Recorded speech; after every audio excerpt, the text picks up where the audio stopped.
Hello. Are you alive? No. Yeah.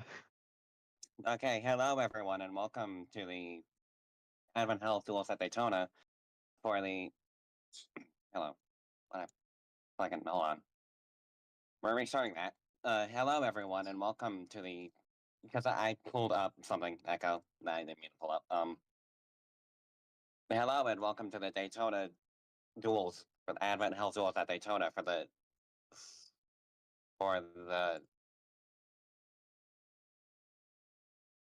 that's wrong. Hold on. Yeah, for both series here for the both series. I'm not sure which one we're starting with, but um, I'm here with. Okay, Continentals. Yeah, I figured Continentals first. I'm here with Nova in the booth. I don't know if you saw qualifying, but there was some amount of drama with the North Star Motorsports cars. It's going to be interesting to see what their performance is, considering they've been put basically on probation by the series officials for maybe possible penalties later on this week.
Okay, I guess the other co-host died in a golf cart accident. I don't know what happened. Um, so I'm gonna send it up to the booth until we can figure out what happened with our co-host. So Echo, Renee, are you guys ready? I am here. I'm just Hello, here. Sorry. yeah, hi. I can hear you. Don't worry. Uh yeah, we're having some technical issues in the having some technical issues in the booth at the moment, so do not worry about this. We're just they're getting the cars set up on track at the moment, and we will get going here fairly soon for the duels. Now, these Continental duels, they weren't originally planned to have the duels be run, as I'm joined here by Renee. Hello. Uh, Continental originally wasn't planning to have duels, but we've had a bit of a change in.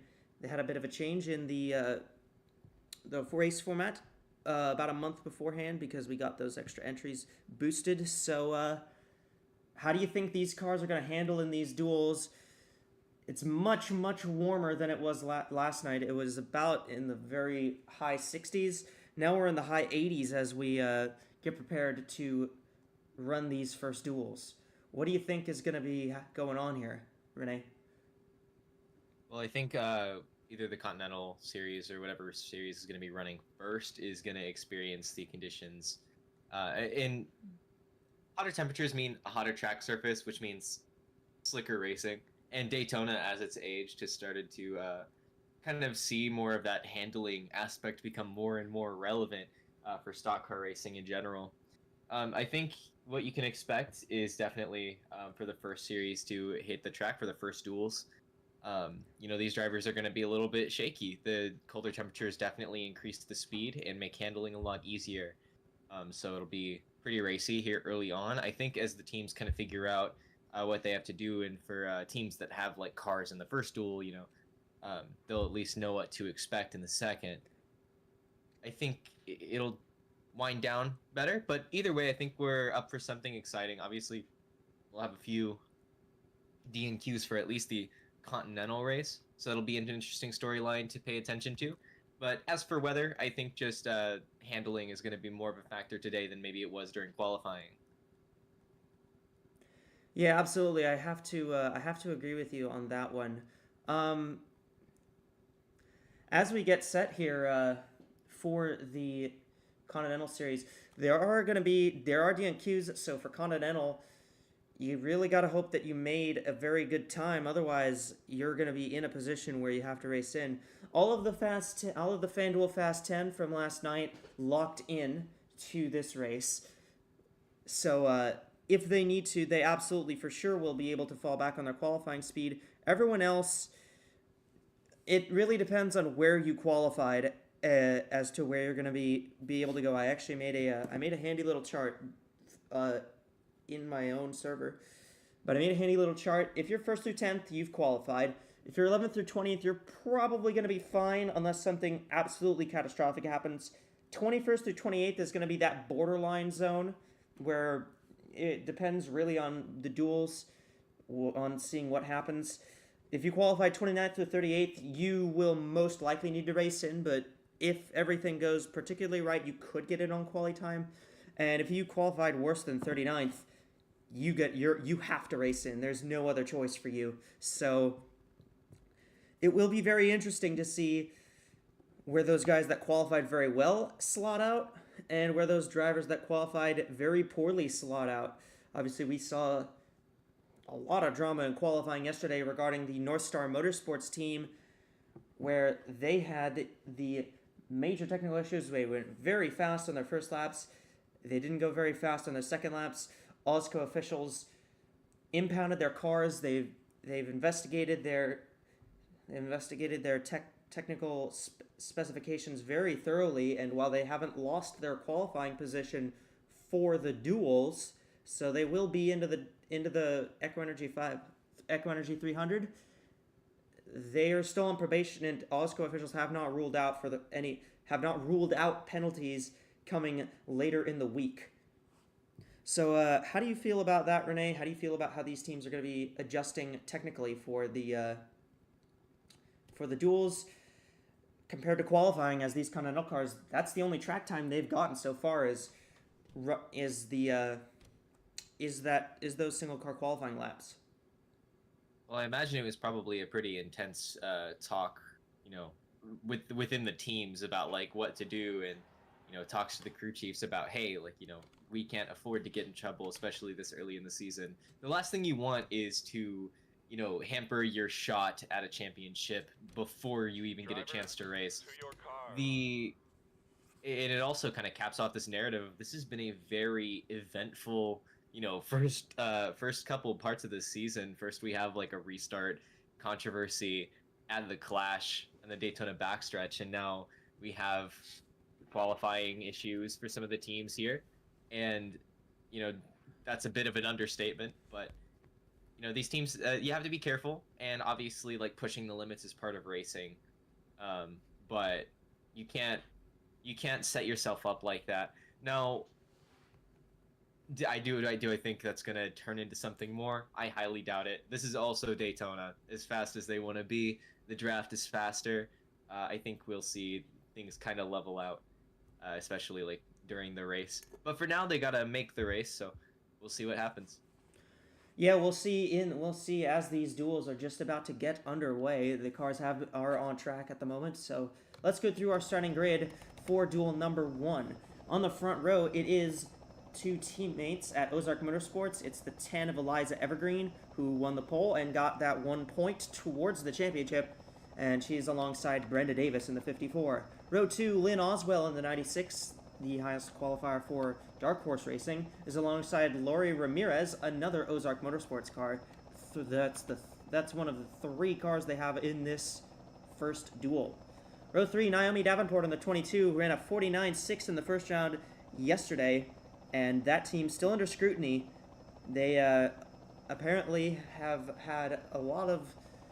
They apparently have had their equipment checked by AWSCO race officials. Alongside her, it's the 59 of Abby Buchanan. What? Did the stream go down? No. Okay. No, I don't think the so. stream went down for a minute. Okay. I have it open on another screen. Row 4 of the 95 of Kara Reynolds is alongside the 60 of Jennifer Wilson. Row 5? I think I said row 4. Row 5, that's the 64 of Mayumi Moriyama.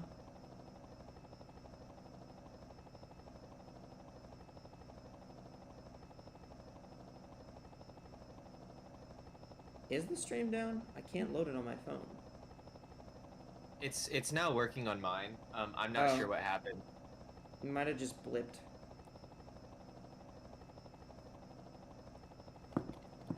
Row 6 is the 88 of Madison Estrada and the 04 of Eli Ile. Row 7, the 15 of Isabella Smith and the 40 of Laura Sundale. Row 8, the 77 Rose Lockport and the 6 of Luxakuma. Row 9, the 4 of Cassidy Jones and the 8 of Kate Summers. Row 10, the 16 Leah Azelhard and the 82 of Sandy Martel.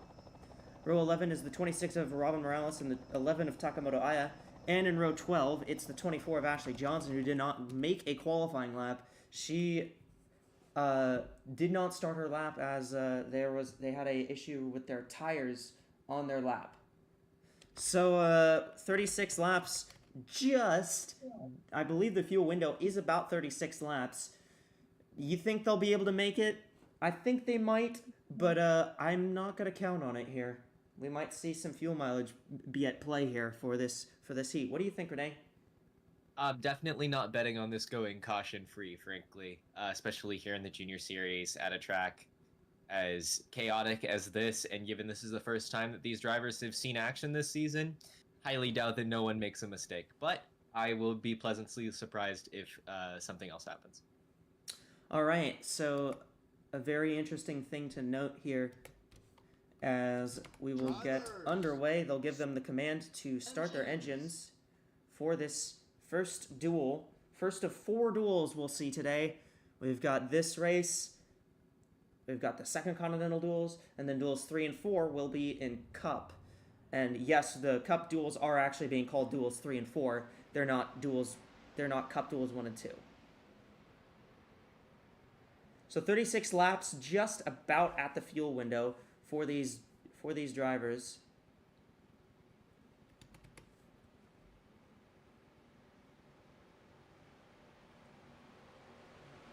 So Evergreen will lead us to the restart here with the 54 of Brenda Davis on the outside. To the start. This will be the first time we see the Continental Series cars actually racing for something that matters. And just remember, the 10 locked in because of their qualifying speed. The 10's on the front row. So if the 10 is in the top 15, the transfer position is 15th. If the 10 is outside of the top 15, then the transfer position becomes 14th. Here we go. The green flag is out, and we are racing in AdventHealth Duel number 1. Some of the cars jumping to the outside here early. I wonder if we'll see a third line form up or how long that will take. Already the 31, though, up to the top there. That is Lori Ramirez. And for these cars that are already qualified in on speed, I wonder if they're thinking maybe just ride this one out. You don't want to damage the car in the duels, at least. They'll already be in, so maybe just try and keep out of the aggression that's going to develop further back. Already 3 wide here. The 96 going to make a move on the inside of the 10. Lynn Oswell. 96 driven by Lynn Oswell. Yep. Oswell they are thought 3 she had wide the run. for a few lanes back. But it will be Eliza Evergreen who leads the first lap of duel number 1. And yeah, they are 3 wide. They're pushing 3 wide pretty well. See Evergreen trying to block down to the bottom. Not committing to a lane just yet. Gonna cover the inside. You're gonna see Moriyama come up behind and push the 10. Yeah, a couple Hondas. There's a lot of Hondas that are up here towards the front. The 22, the 64, and the 88. And here comes the 64 of Mayumi Moriyama, driving for that Hokkaido Velocity team. Yeah, this team performed well in preseason testing, and now the 64 are going to take the lead. See the 15 leading the inside line. That is Isabella Smith. Made her way through the field pretty well so far. Keep an eye on that car. That is the top running Ford at the moment. Yeah, absolutely. And the Fords looked very, very strong in qualifying. A lot of them were right on the edge of that top 10, of that FanDuel Fast 10. They didn't all lock in, but the 15 was one of the slower Fords that we saw.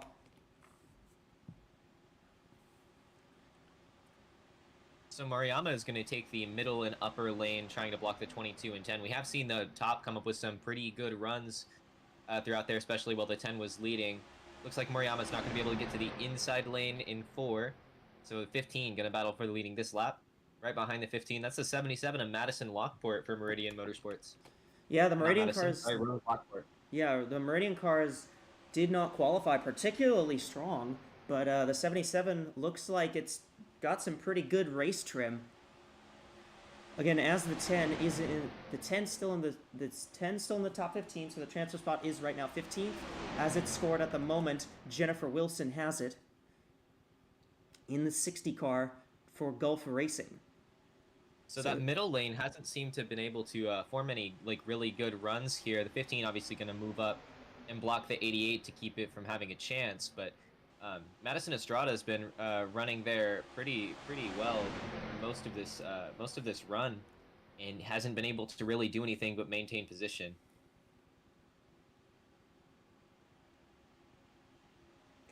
And Isabella Smith still to the inside of Mayumi Moriyama here.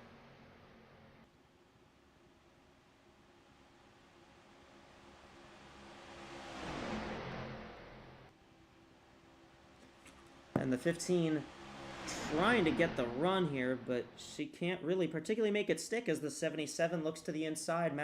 Rose Lockport trying to grab the lead from one of these two drivers. But it looks like she's not going to have that momentum to pull down the back straightaway.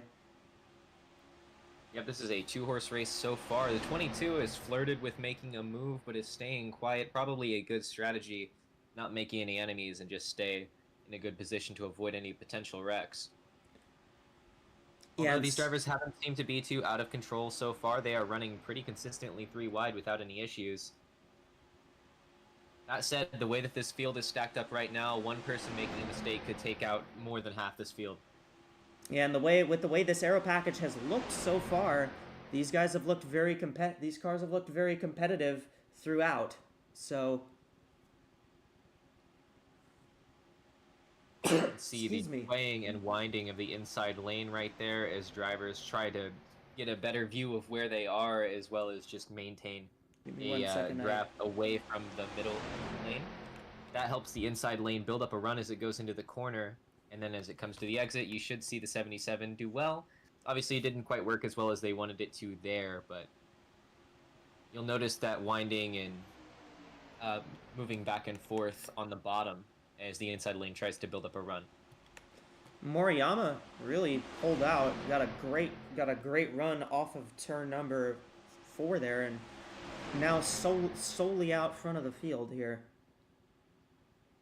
Yeah, 64 looking good in race trim, although I'm not sure that building up that much of a lead in front of the draft is a good strategy. She's done a good job blocking so far. Estrada has a shot to move to the inside. It doesn't look like she's going to take it. These drivers are being a little tentative. The 54 running the Larson line along the wall there. 31 could have pushed the issue, decided not to. The 88 gonna move to the inside now. Yeah, Estrada just made a big dive. The Hondas have looked very, very strong here in race trim. Obviously, we saw the 22 and the 25 pull out some really fast laps, but yeah, Yeah, it looks like the outside lane might be the preferred line, really. The inside lane's been having a lot of trouble actually making moves. The outside lane is getting some good momentum, but I think in the corners you're going to see the insides. I think you're going to see the inside be really good here in the corners for pulling alongside. It's going to depend on how much momentum you can build. We've saved. Keep an eye on the 15 for the next lap. I think that. Oh, here goes the 77. The 88. Looking four wide potentially. That is 4 wide contact between Estrada and the 15. Ooh, the 77. Ooh, they're gonna push Lockport out. Lockport needs to merge safely. Oh, does not merge safely. And the 24, 82, and the 5 or the 6 are all involved. That was towards the back of the field. The caution is out.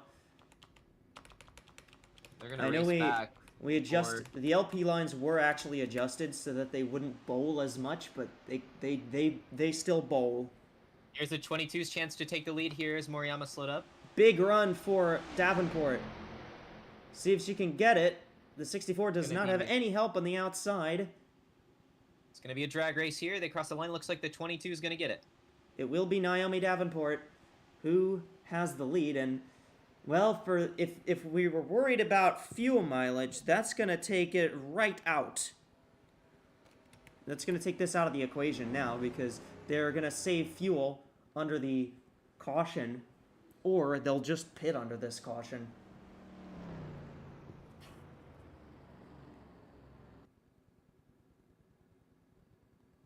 So we saw 2 of the Uberman cars get taken out in that wreck, and that has got to be a little concerning. Not sure where those teams slot as far as provisionals. The 24 is very clearly done, and that car didn't actually take a qualifying lap. They had an issue on their lap, and that car is done. So the 24 will very likely not be will not be making the race. Like that's a given. So.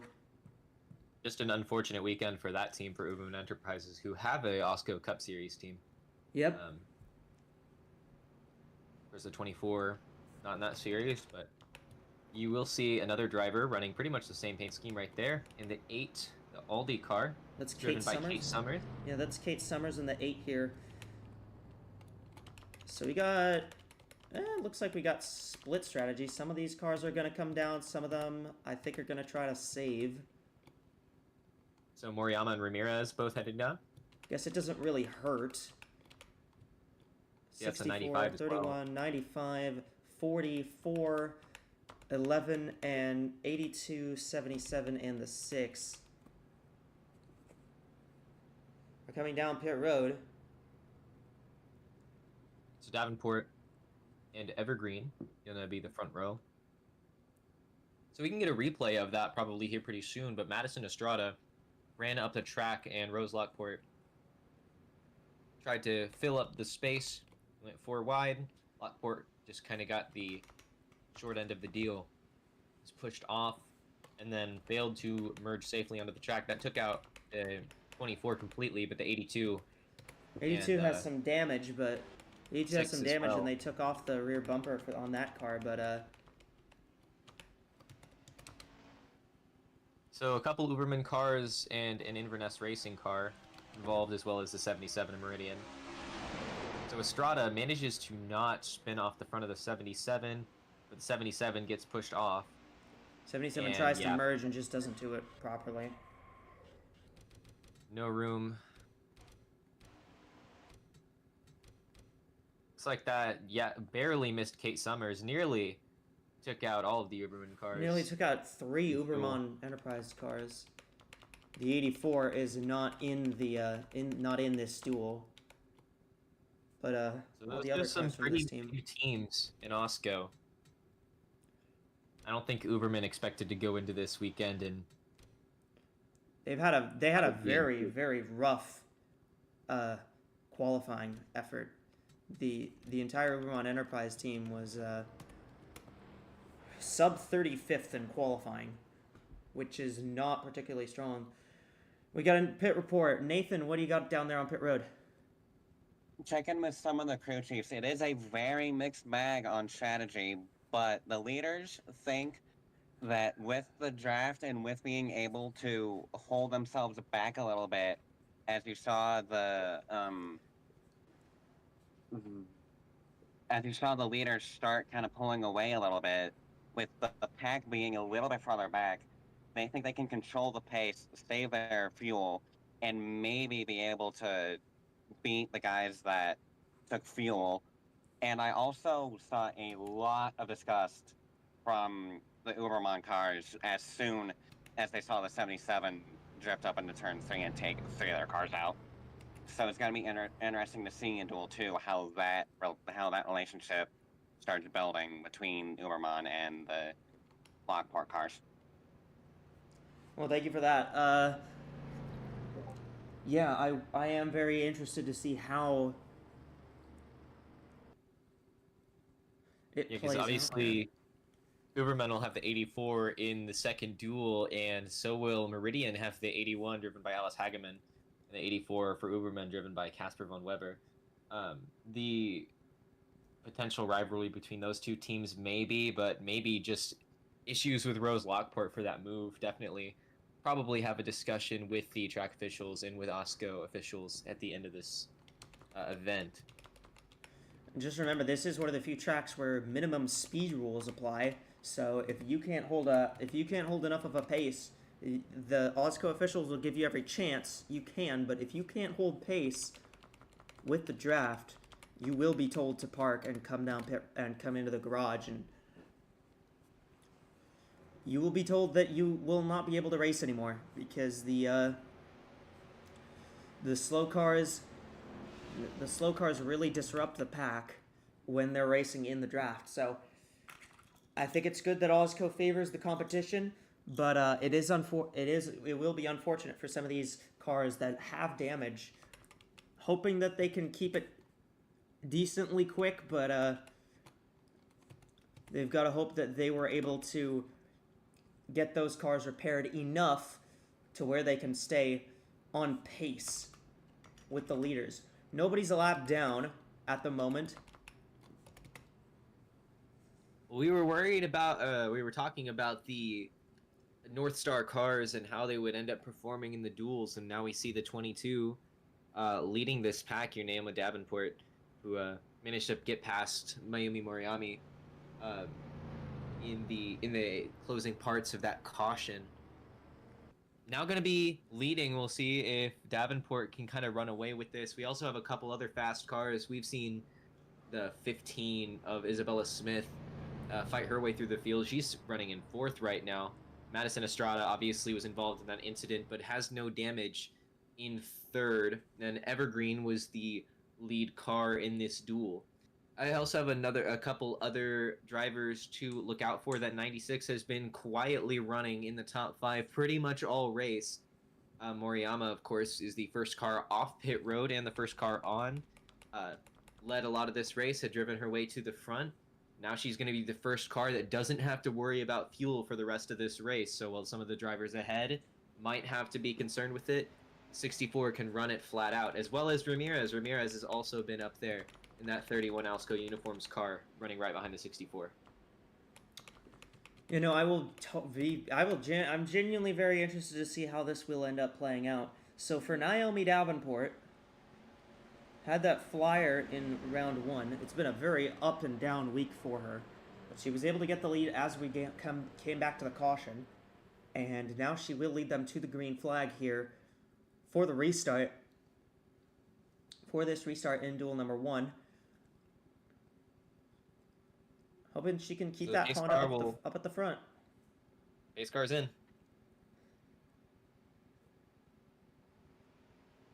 Green flag is out. We are back to racing. Some cars jumping to the outside. Again, now new rule for restarts that has been implemented after the issues that occurred in the clash a little bit ago, a week ago. You cannot be your front bumper must be behind the car in front of you. And we got a move already for the lead. The 10 making a big dive to the bottom. Eliza Evergreen for Ozark Motorsports. Pole sitter for the Echo Energy 300. And look who's suddenly in the picture here. That's the 60 of Jennifer Wilson for Gulf Racing. Gulf Racing, of course, nearly won the Clash at the Daytona backstretch with Young Wei Koo. And now here comes the 88. Pushing the 88, that's Madison Estrada for RGB Racing. And the 60 is right there as well as the 88 drifts up, and the 88's going to continue to drift up. I'm not sure what she sees up there. Trying to block the 10, perhaps. Keep the outside from building up a run, and that's just going to end up losing her positions. So the 60, Wilson going to take the lead right behind them. By the way, that's Brenda Davis, Ozark Motorsports as well. 54 are going to have a shot here. Keep an eye on these cars in terms of their speed. And now here comes the 16. That's Leah Azelhart. Looking very strong. Gulf Racing car. They're looking very strong right now. The 26 of Robin Morales, who did not qualify very well in that Project Horizon Racing 26 car. She's trying to get up here. She looks to the inside on the 16. Leah Azelhart does lead this lap. But here comes Katrin Edelstein in the 14 car in that Heath Clarkson Racing Mercedes. And all that shuffling for the lead has allowed some of these drivers who were further back to move up. A second on the inside is Mayumi Moriyama.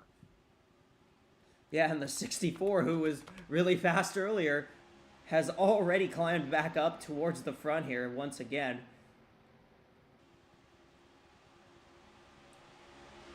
The 16 with a strong lead here, blocking every lane. The 64 up into second now. And Takamoto Aya, who is running last of the cars not involved in the incident, is now up to third. Ooh, aggressive block by Moriyama. 64 looking for a run to the inside. 64 is going to get that run. She's going to get that push, and she'll be going to the lead. Now, as it stands, AWSCO officials are going to give every chance to those drivers. If they're not meeting the minimum speed protocol, AWSCO officials give them every chance to try and make speed, and let them complete as many laps as they can. But if the leaders are closing in on them, if they're within about 5 to 7 seconds from the leaders catching them, AWSCO officials will tell them to get off the track. But to finish across the line, Moriyama's barely going to edge out over Takamoto Aya by the looks of it. Here comes Cassidy Jones in the 4. Takamoto Aya driving for Inverness Racing. We saw the 6 of Lex Akuma be involved in that initial accident. Akuma at risk of being disqualified based on speed. Cassidy Jones, though, whoa. 4 with a great run here. Her teammate, Katrin Edelstein, looked pretty solid, and these cars are not keeping pace. They're not even really keeping close to pace, but again, AWSCO officials will give them as many laps as they can. Is that the 59? It is the 59 of Abby Buchanan, yes. She's been flirting with 4 wide here for the lead. And the transfer spot is still in this pack, so it will still be very close, but it's pretty much gridlock up at the front. The 4 was scored the leader, but by 1/1000th of a second that last time by. You want to see how much the field has been shuffled? Look who is last in this pack. The 60, Wilson, and the 54, and the 88. They were all leading earlier. They were all battling for the lead earlier. Now they're battling for last in this group. They're out of the transfer spots right now. Evergreen's down there as well. Some of these drivers have been quiet all day, but it looks like a lot of them are going to get their time to shine. 4-car obviously holding strong here, and there's Buchanan to the inside. Abby Buchanan. Getting a push from a fellow Ford teammate in the 15. Yeah, but a big run by Cassidy Jones. She's going to be able to stay out front of the 59. If you're able to hold that kind of run, you know, you've got a fast car, and clearly the 4 looks to be very strong here.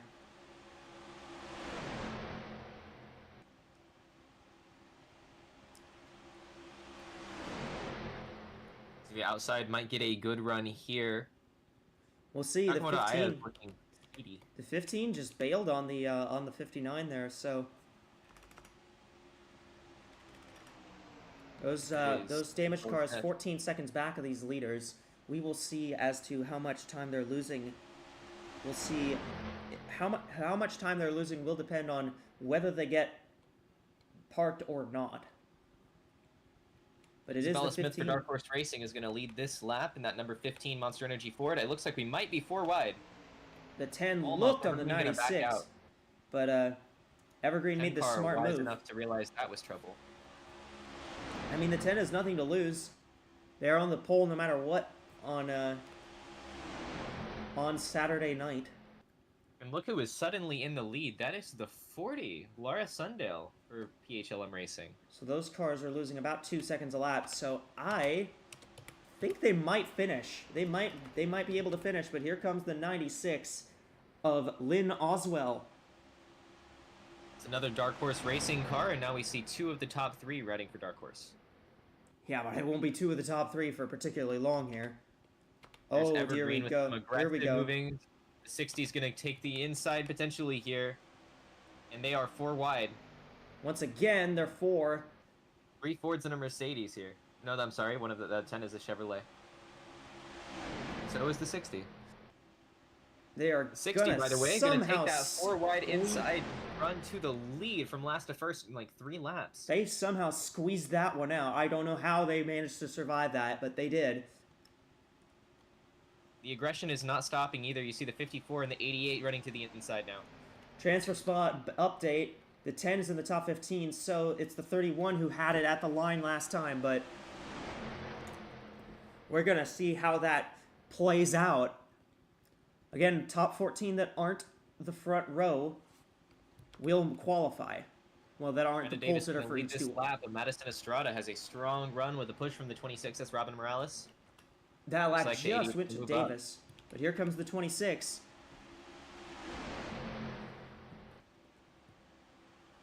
Fords consistently finding themselves towards the front now.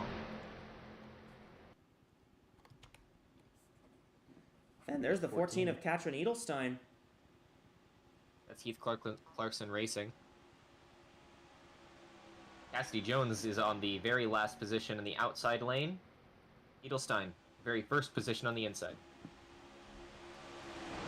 And the middle lane, I think, is going to be the one that is the most stable, but it's not going to be the one that gets the big runs that gets you to the front. Here comes the 8 of Kate Summers. She was almost involved in that incident earlier. Remember that the 8? Remember that? And now she's battling for the lead, but here comes Eli. It's 3 Mercedes all at the front now. 3 wide, and it's Control from the all German Mercs. manufacturer. Laura Ramirez is second on the inside. By the way, Ramirez, one of the cars who pitted, so she does not have to worry about fuel at all. Same Yeah, I'm with curious. the 95 behind. You see the 95 and the 31 are going to move to the inside. You know what I'm Behind them, Naomi wondering? Davenport as well. Wondering if some of these cars that stayed out last caution didn't take fuel.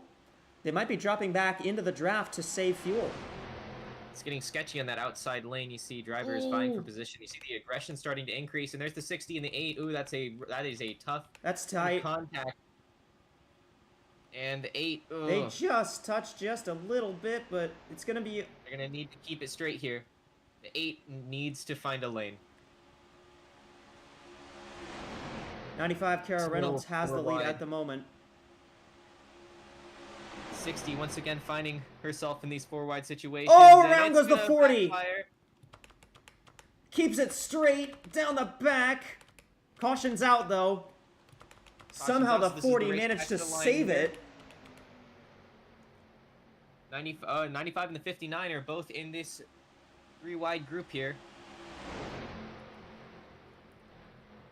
The 59 looks like she's gonna have the run of the push from Aya and Jones. Ooh, here it It's comes. gonna be close though. Gonna be really close. I think it's gonna be the 95 that gets it. Ooh, that was Across the tight. line? 95 got it. And Kara Reynolds has the lead. 0.04 of a second between them. Wow. Shockingly, the wreck was not from the 4 wide. It was actually behind it. Wanted to see what happened. I saw Moriyama was potentially involved with the 40 there that spun.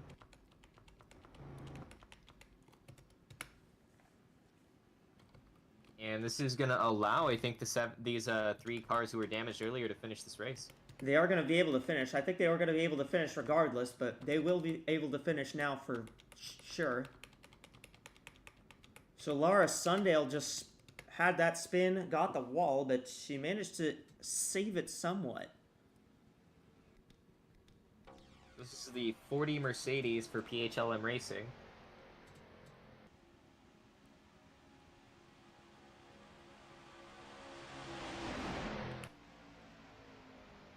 So it was 4 wide They here. were 4 wide, yeah. It was 4 wide. The 64 just gets into the 40, spins her in front of the field. She manages to keep it straight, bops the wall a little bit, but keeps it going. Shockingly. Surprisingly, very little damage for the rest of the field. I don't even think the 64 really caught much. I don't think anybody touched her.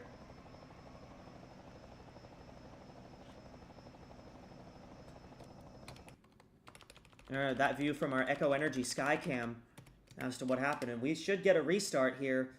We should still end up getting a restart here. This should remove fuel concerns from the drivers who stayed out with yet another caution period to potentially save fuel. I think this will equalize strategy pretty much. Yeah, I'd be interested to hear what the crew chiefs have to say on pit road.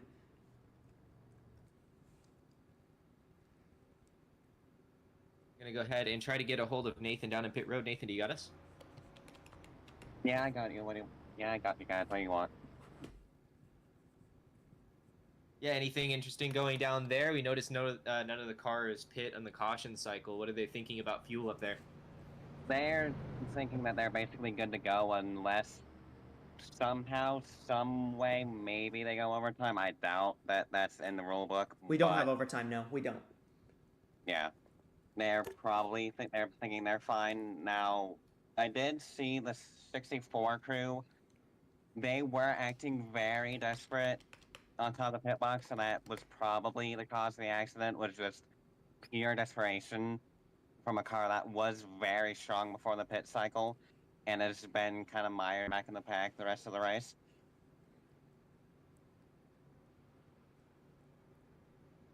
All right, well, this is definitely good news. Do you see any signs of relief from the drivers, say, of the Meridian and Uberman cars, over the fact that they will get to actually finish this race? No, yeah, they're very relieved now that they're probably going to be able to make the finish race. Now, making it to the top 15, that's another story. I've not talked with any of them after the accident, but they are definitely very relieved that they can probably make the race, or make the finish. All right, well, thank you for your time, Nathan. We'll let you get back to it as we're getting ready. I think we only have one to go on this pit I think it'll be 2 to go. They'll be giving them 2 to go. Yeah, the lights are still on the caution car. So we'll be restarting with 7 laps to go. Yeah, we'll be restarting. It'll be a very late, very desperate restart from all of these drivers. And we saw drivers go from last to first in that top pack within like a couple laps. So I don't think anyone can really be counted out of it. However, I'm still keeping my eye on that 22 of Naomi Davenport. North Star car has been fast, has been up in the front, and has stayed out of trouble. Now, for a driver who has been in trouble quite a bit today, but has somehow avoided any of the repercussions, that 60 car of Jennifer Wilson, consistently making aggressive moves, and so far they have paid off. We saw the 60 go from last to first in a 3-lap period earlier in this duel. No reason to think that she might not be able to do it again. Yeah, I'm personally looking at those Appalachia cars up at the front, the 95 and the 59, first and third at the moment with Kara Reynolds and Abby Buchanan, respectively. I'm very interested to see how that plays out for those two, and how this restart will end up playing out for pretty much everyone else in the field. I'm interested to see what Naomi Davenport does as well. She's actually the only North Star car in this duel. All her teammates are in Duel 2. Takamoto Aya running pretty solidly. Obviously, her teammate that's in this duel is damaged and off the pace in Luxakuma in the 6. And that's Inverness, who won the class ship, the Coliseum with Sophie Chantose. just a week ago. Or clash at the Daytona backstretch. Yeah. And then Leah Azelhard up here in second. Didn't have a very good qualifying run, but you don't need a good quali run if you race your way in. So I know that we saw that the teams aren't worried about fuel again, but it's worth noting that the highest of the drivers who hit earlier in the duel is Laura Ramirez in 4th right now in that 31 AWSCO uniforms car. That is Ozark Motorsports. well, the lights are in fact out now, so we will be going green this next lap. Next time by the start-finish line, we will be going green. No double file restarts here. We don't have the lap cars line up to the inside. If there's a lap car separating the top 10 at all, then we would wave it around. But we don't do that here, so. There's some rules there. Sorry. Go ahead, Nathan. I'm gonna butt in here for a minute. I have read in the rulebook that within 10 to go, it would not matter if there were lap cars or not. They'd be sent anyway. There would be no double file restart normally. Right. Appreciate that, Nathan, helping educate the viewers about what's going on. Obviously, AWSCO is going to have some different rules in comparison to other major stock car racing series such as NASCAR. We obviously handle things a little bit differently on this side. Yeah, absolutely. We have a lot to go on this pacing for the Continental Series in duel number 1. A couple Fords in the top 3, and a couple Chevys in between them. Then our next manufacturers are Honda and Toyota, Mercedes respectively, from 6th, 7th, and 8th. Yeah, and we've got plenty of manufacturer wars going on in this series. Obviously Chevy and Ford here, but also Toyota, Honda battling. And then Mercedes is just kind of here just by themselves, not really making friends. We'll see how effective of a strategy that is as we get to the green. The pace car should be in any moment now. There he goes. Pace car has come down. The green flag will come out here with 7 laps to go. Here we go. Do you think those Chevys might try teaming up on the outside here? No, they won't, but the 16 just dive-bombed the 95. So Azelhard going to go for the lead here. They're 3 wide already as you see Davenport move to the inside. And the pack starts to form up as the draft. Yeah, the 10 is outside the top 15, so the transfer battle is now 14th. And at the line, it was the 26 who had that, but we'll see if that stays put. Here comes the 95 back to the inside. Big push from the 60 and the 22. Those are 2 that I would keep an eye on. They are looking fast. Takamoto Aya got pushed out. He's going to fall back. The 11 really got shuffled. The Heath Clarkson car is working together on the outside, but we'll see how many cars make up this lead group, but right now, the 10 is 18th, so the transfer spot would be 14th. It was the 11 at the line last time by. But the 11 got shuffled out. And the there's 60, the 60 of Wilson takes the lead. Like I said, to keep an eye on that 60 car. The Gulf Racing cars look sporty. Here comes Kate Summers. That's the only Uberman car left in this race with some speed. Yeah, here comes the 04 of Ile. Been quiet all day. Another PHLM car, the 40, a teammate of this car. Yeah, the 40, the teammate that was involved in bringing out the last caution. Oh, they're getting really dicey. Oh, the 88 once again caught up in the inside of one of these 4-wide scenarios. Really dicey. They're somehow going to be steady here, though. 60. Once again, I feel like the 60 has been 4-wide more than any other driver in this race. The 15 of Isabella Smith, though, to the lead.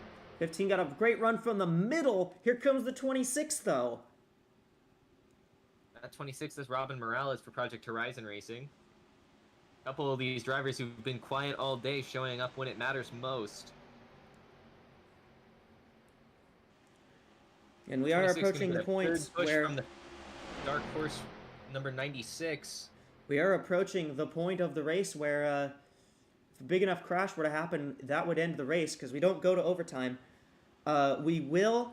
What the AWSCO rulebook does clarify is they will make every attempt to finish the race under green in the scheduled distance. So a red flag is not off the table. Well, that's Oswell to the lead for Dark Horse Racing. Right behind, that's Brenda Davis for Ozark 54. Third on that inside line, that's the 64 of Mayumi Moriyama. Fords are leading every line. The 96, 26, and 15. Here.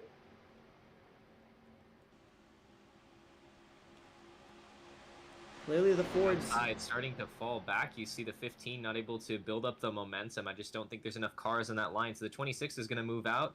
Now the 54 is going to move to the inside of the 96. We have a little bit of competition here as one of the Chevys gets in between this Ford total control here. And here comes the 64 of Moriyama. It's a Honda for Hokkaido Velocity. And, ooh, 64 getting aggressive. You see trying to put a nose underneath. I thought the 64 was going to try to go 4. But, it's going to work. 64 going to be side by side with 54. We'll see if 54 can... And look who's up here once again. It's the 10 of Eliza Evergreen. That is your pole sitter for this race. Yeah. So the 10, the 54, and the 64, 3 wide here now, and there's Takamoto Aya. We got pushed out of the lane at the start of this run, now suddenly back in competition for the win here for Inverness. And we're coming down to the last 2 laps here. If we're going to see somebody run out of fuel, it's going to be here. The 10 car led that lap. But here comes the 11 of Aya. Right behind there's Cassidy Jones as well, getting help from the 14. Those two have worked together to move themselves up through the field this last run. They're the Heath Clarkson racing cars. Remember, Heath Clarkson has a technical alliance with Heartland Racing. And here they go. They're looking to the inside. 4 and 14 working together. 3 wide. Here comes the 4.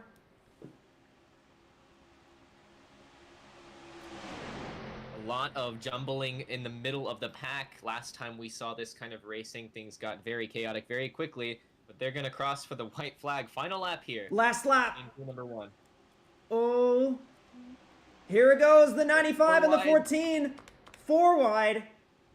95 The gonna fall out of the 95 pack. drops back out. Backs out. The 14 actually gets back into the pack. It's Evergreen and Jones at the front. Not really a run from any lane. None of them are organized. Outside and middle starting to form up. There's no inside. That push from that bad push to the 14 really hurt. That shook things up quite a bit. You're going to see the 10 basically have a free reign at this. It's going to be Eliza Evergreen won the pole. And Evergreen is now going to go from the pole to the victory and win duel number 1. And what a run for Eliza Evergreen to be able to pull that off. The transfer spot, the final transfer went to the 22. That's Naomi Davenport. That's that North Star car we were talking about earlier. Eliza Evergreen, what a performance from that team, the Ozark Motorsports. Yeah, they won the pole. Did not do particularly much. Looks like the 77 ran out of fuel, but the 77 was way back of everybody, so... 77's still racing back now.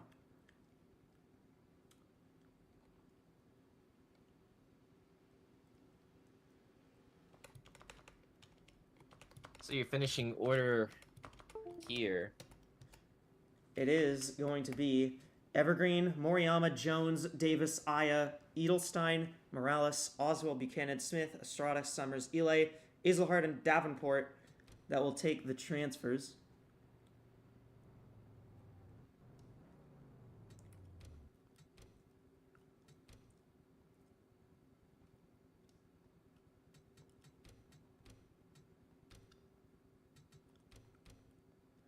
And we will have to see.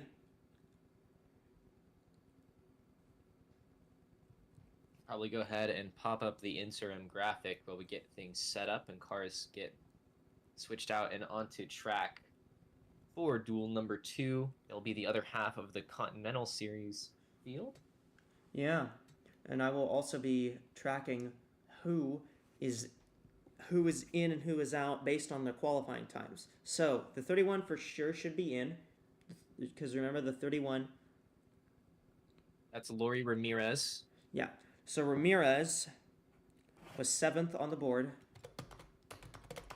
Remember, 8 spots are going to be dished out to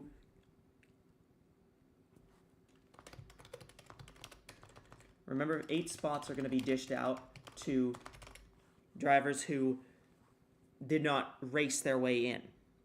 95 is 13th. I say Cara Reynolds got kind of pushed out on that last run.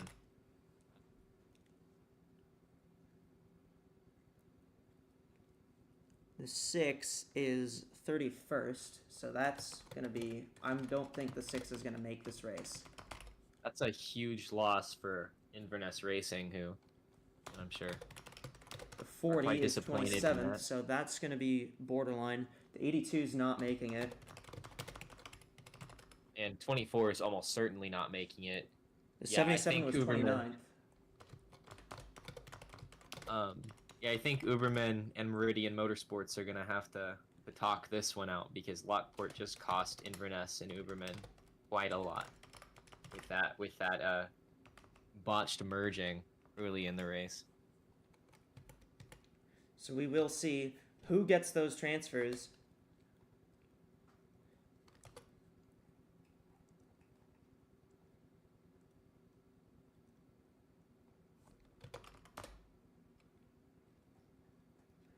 So we will send it back to the studio, and give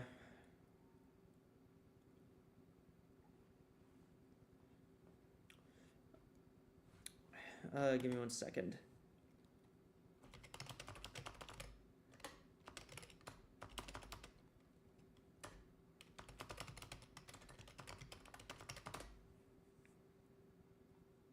So yeah, we're gonna send you back to the FanDuel fan studio for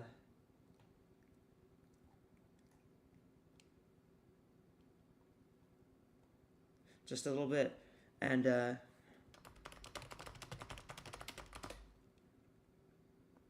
I'm also going to be joining there from the booth. Hey Nova, you got me from down there? I sure do. All right. So our FanDuel Fan Studio segment brought to you by FanDuel. What do you think of that first duel? Very, very crazy racing. Indeed, I was surprised. I didn't think there was like one single person I thought was dead set to win it. Everyone was in and out constantly. It was very competitive racing, which is good. Absolutely. Nobody led more than 10 laps in that duel either. We had 15 lead changes, which, very good number. 12 different drivers led. Again, a very good number.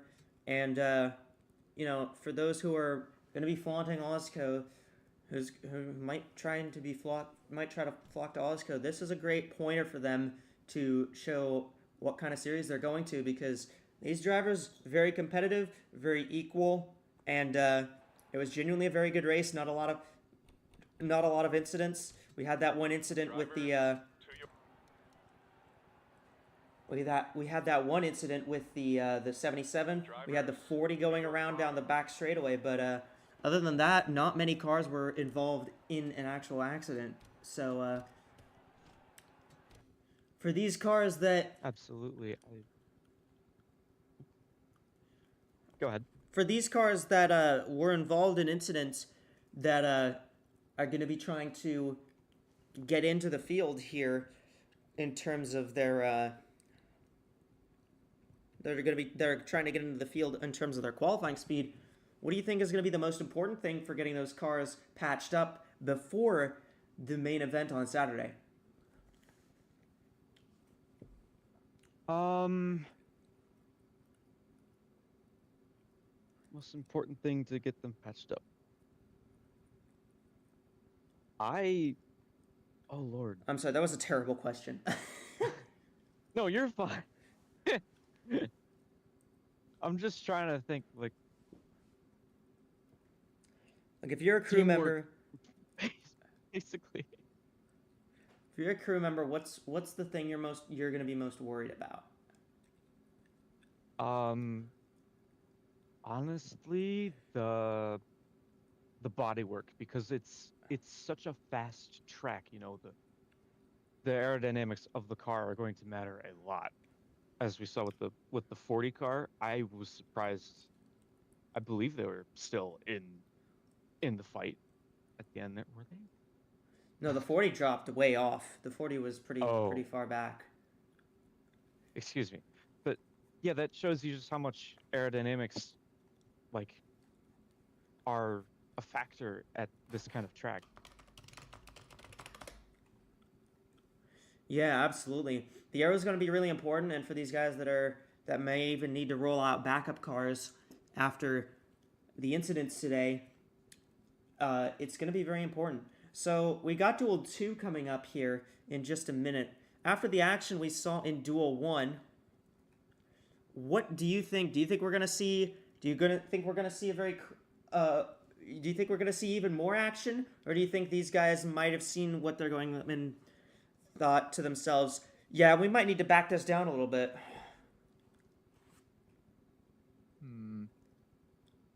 I suspect that most teams will think that, but we had the incident with the 77, and I think those teams are going to be a little bit more ticked. But I still think they'll try and race cleanly, at least, just to make sure everyone gets to the finish. But there's going to be some tension there, for sure. Yeah, and thank you for that, Nova. We appreciate you joining us in the FanDuel Fan Studio. Now, if you have anything to shout at us from pit road, just let us know, and we will be throwing it down to you, down on pit road, for the remainder of Duel 2, and then we will see the Cup cars go out in Duels number 3 and 4. All right, so we're just about to get started here at the Daytona International Speedway.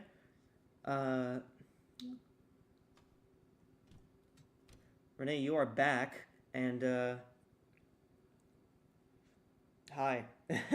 Hello, hi. What'd you think of that first duel?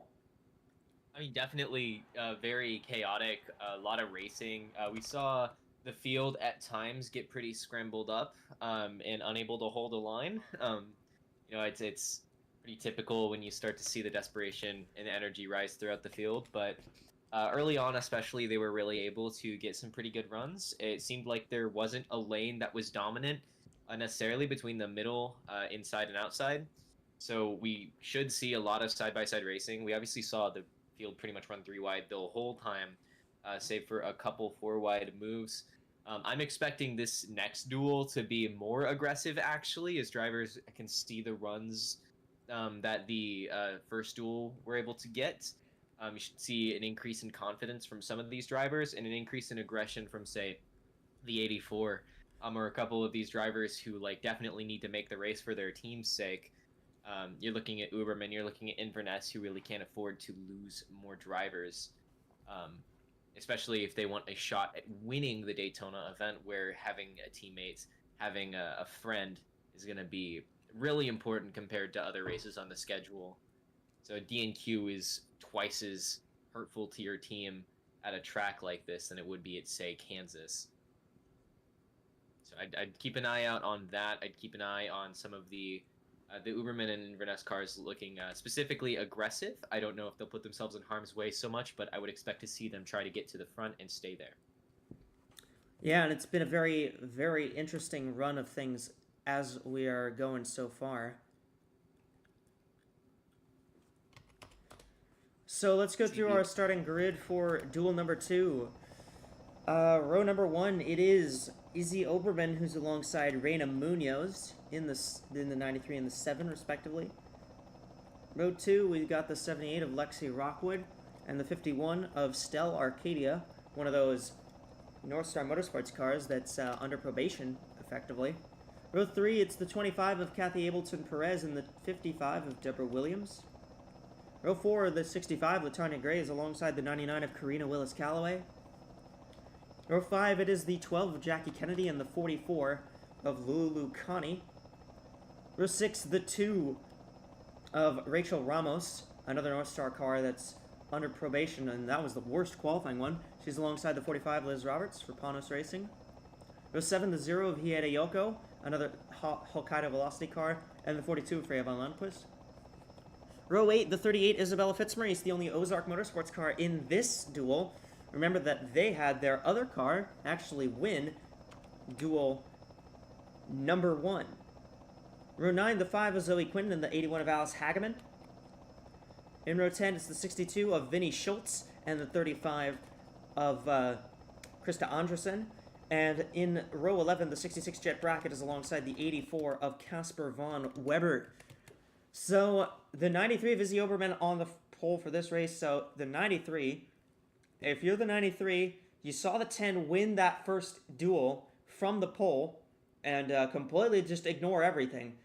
What are you doing if you're the 93? Are you going to try to win this race, or are you going to try to just hold it out back and maybe just try to finish this thing and keep the car in one piece? What do you think you would do here if you're the 93?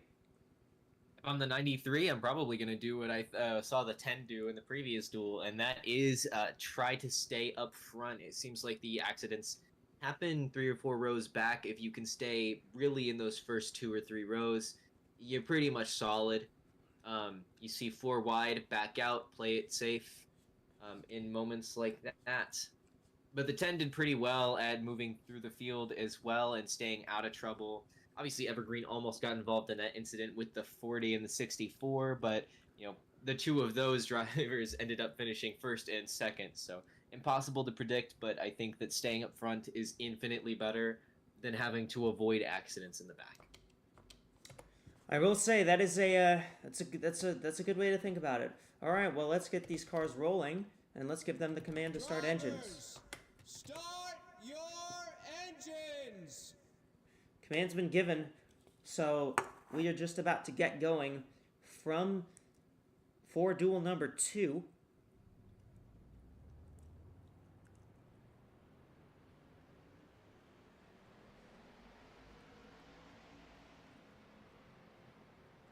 So if you're a driver up front here, you're gonna, I don't know. I think with how aggressive this is, you might want to play it safe. But also some of these guys are just going to be really aggressive trying to get out front.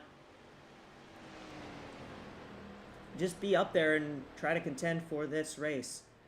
So it's Oberman and Munoz up on the front row, a couple Toyotas up at the front. Then it's a Ford and Honda in row 2. Then it's a Ford and Honda in row 3. Then it's a Ford and Honda in row 4. And then it's a Chevy and Honda in row 5. There's a lot of Hondas up here. It's like a lot of them got put in this duel just by chance, and not a lot of Mercedes. See almost none of them. Yep, the So 84, I believe the 84 is the only one. The green flag is out. We are rolling, and Oberman leads them to it. Here we go for duel 2. Keep an eye on Lexi Rockwood, gonna try and take a shot at the inside here. That is the 78 Ford for Project Horizon Racing, the 26. Their teammate was in the previous duel, ended up having a good run. 78 gonna go take the lead really quickly with a push from the 25, the V Shoujo car. And the 84 at the very 25's in a back. Volteris car. Volteris, my bad. Those are power tools. 65 in the Coinbase car, though. Gonna get up right next to the 78, and we have 2 Fords leading once again. The Fords showing how competitive they are on these super speedway type tracks. And now the 65 gonna have a shot at taking the lead. Yeah, the 65 with Tanya Gray. Lexi Rockwood leads the opening lap here in duel 2, and the 93's already kind of tapered off into the middle lane here. Jackie Kennedy down there on the bottom behind the 65, and then right behind her, that is the Ridgeline car. Rachel Ramos. And then Hidayoko in the 0. That's teammate to Mayumi Moriyama, who finished second in the previous duel.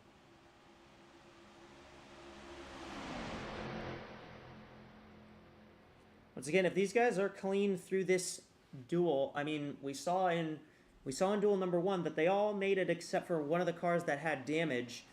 That car ended up pitting at the end. If you're in the draft here, you're gonna be trying to save fuel.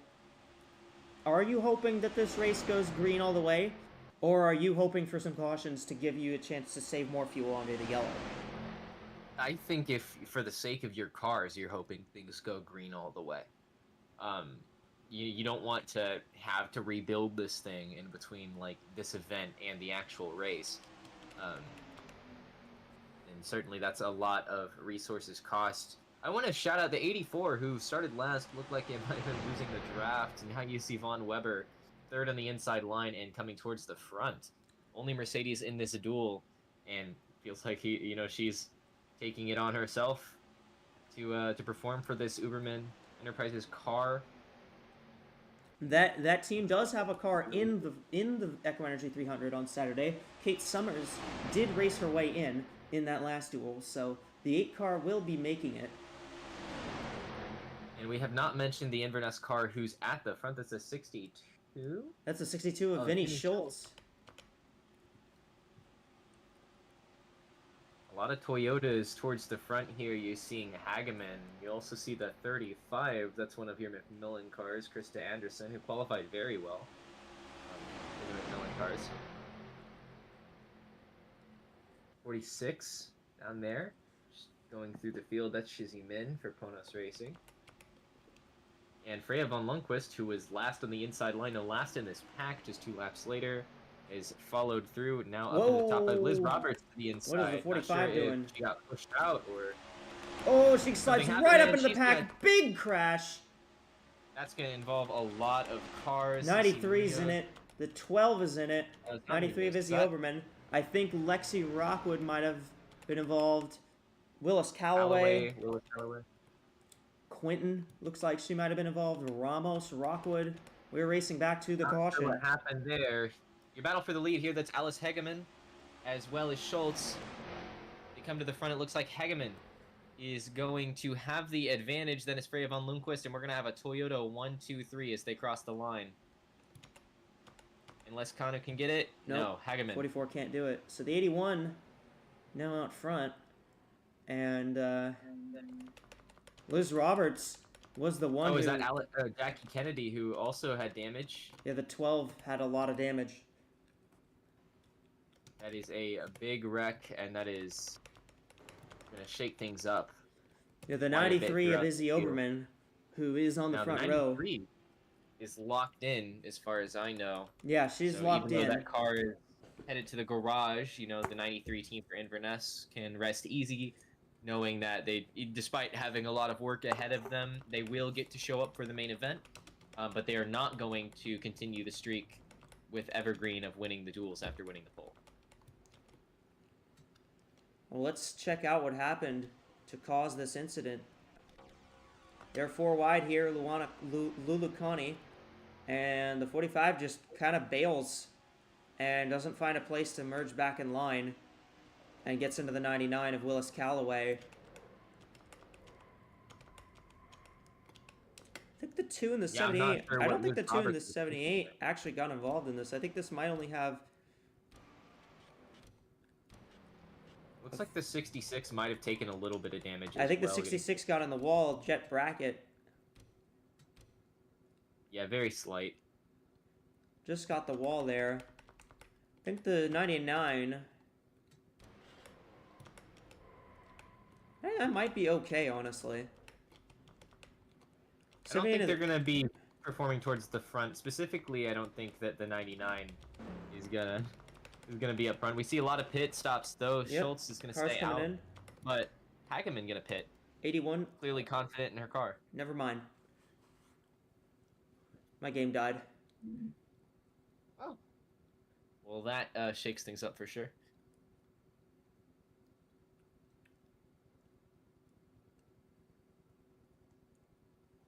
So we're gonna run it back, I assume, for duel number 2.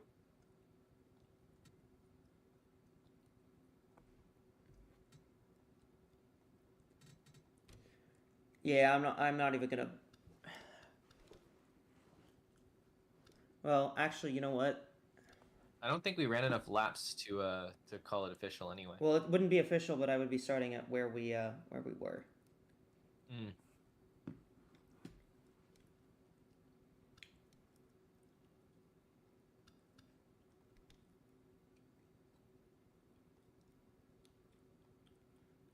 So during this break, we're gonna put you onto the FanDuel Fan Studio, and but before that, we're gonna send you to Nova down in the pits. What do you got? Well, so before the snap, right? I was gonna talk strategy really quick. I was thinking that a lot of them were actually going to pit, and I'm surprised they didn't because of the fuel mileage gains they would have gotten. Yeah, under caution you would be saving fuel, but I was thinking like they would be like set if they pitted, but they didn't seem to, which I was surprised about.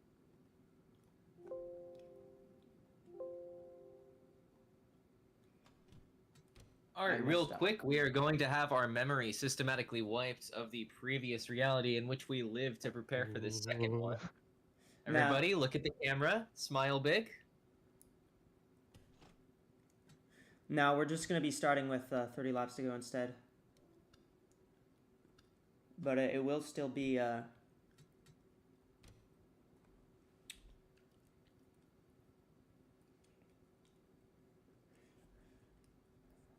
just like the car rating rolls obviously will be a little different. Well, after a bit of delay in this race, So we're gonna we'll get send you. to- We're gonna send you to the FanDuel Fan Studio, and Renee, you're gonna be joining them from down there with Nova. You two take it away. Well, hello, All right, internet. Nova, how are you feeling? 6 laps of racing down, obviously, and some interesting things.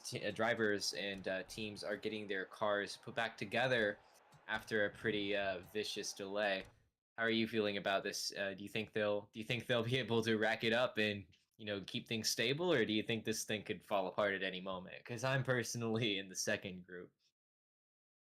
God, I'd hope so, considering that they've been granted the second chance. I'd assume that they would try and play it a little safer now, but I've been surprised before. Yeah, Vegas isn't holding any official bets for the duels specifically. You've got some select bets to see like who's going to make the race, and I think a lot of people have lost money today betting on the Uberman Indeed. cars. Obviously didn't qualify well. I think some people were betting on them being good in race trim, and obviously on their AWSCO Cup Series, entries. You expect the Cup teams who dabble in this Continental Series to do well. Is Uberman gonna have 2 cars likely to miss the event? You gotta imagine that their fans and them over there at that Mercedes team are kind of slapping themselves over how that turned out. Obviously, not all their fault, but if they had qualified better, they wouldn't have had to worry about the 77 taking them out. Obviously, you were on pit road earlier for the first duel as well as the second. How are you for the first part of the second duel? How are you thinking like the Uberman drivers are, approaching this race? um, Definitely with a bit more caution, I'd hope. But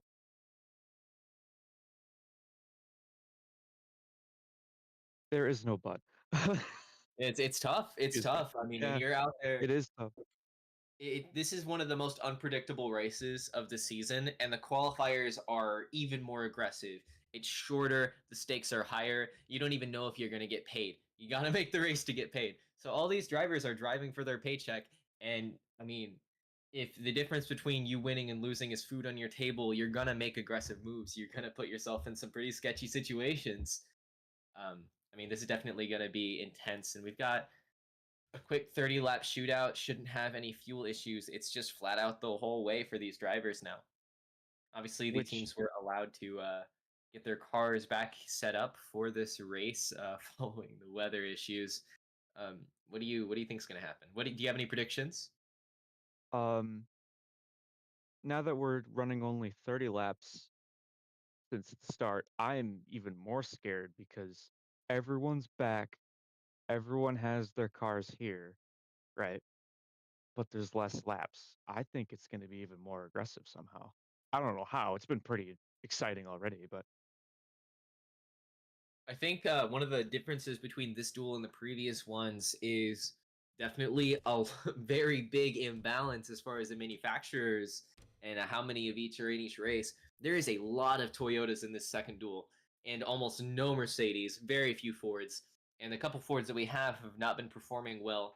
So I'm, wondering, like, Toyota, very, very strong in this duel, even Honda as well with 3 North Star cars. How do you think manufacturer loyalty is going to affect this race as we get ready to send it back to the duel, to the booth? I'm not sure, honestly. I haven't seen much manufacturer cooperation quite yet, but I don't know. We'll have to see. It's definitely something to look out for. We'll go ahead and transfer back to the booth. I'm gonna make my way over there. For now, we'll send you back All to right. Echo. Safe trip. And the cars are rolling on track once again. Cars are rolling on track once again. We will get the yellow flag will be waved first here. This is because we need to have a single file restart. But those cars that stayed out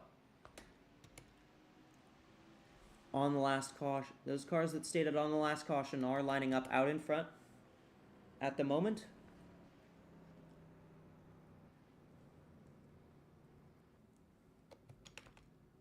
And so it is the 62 of Vinny Schultz who will have the lead when we go back to green.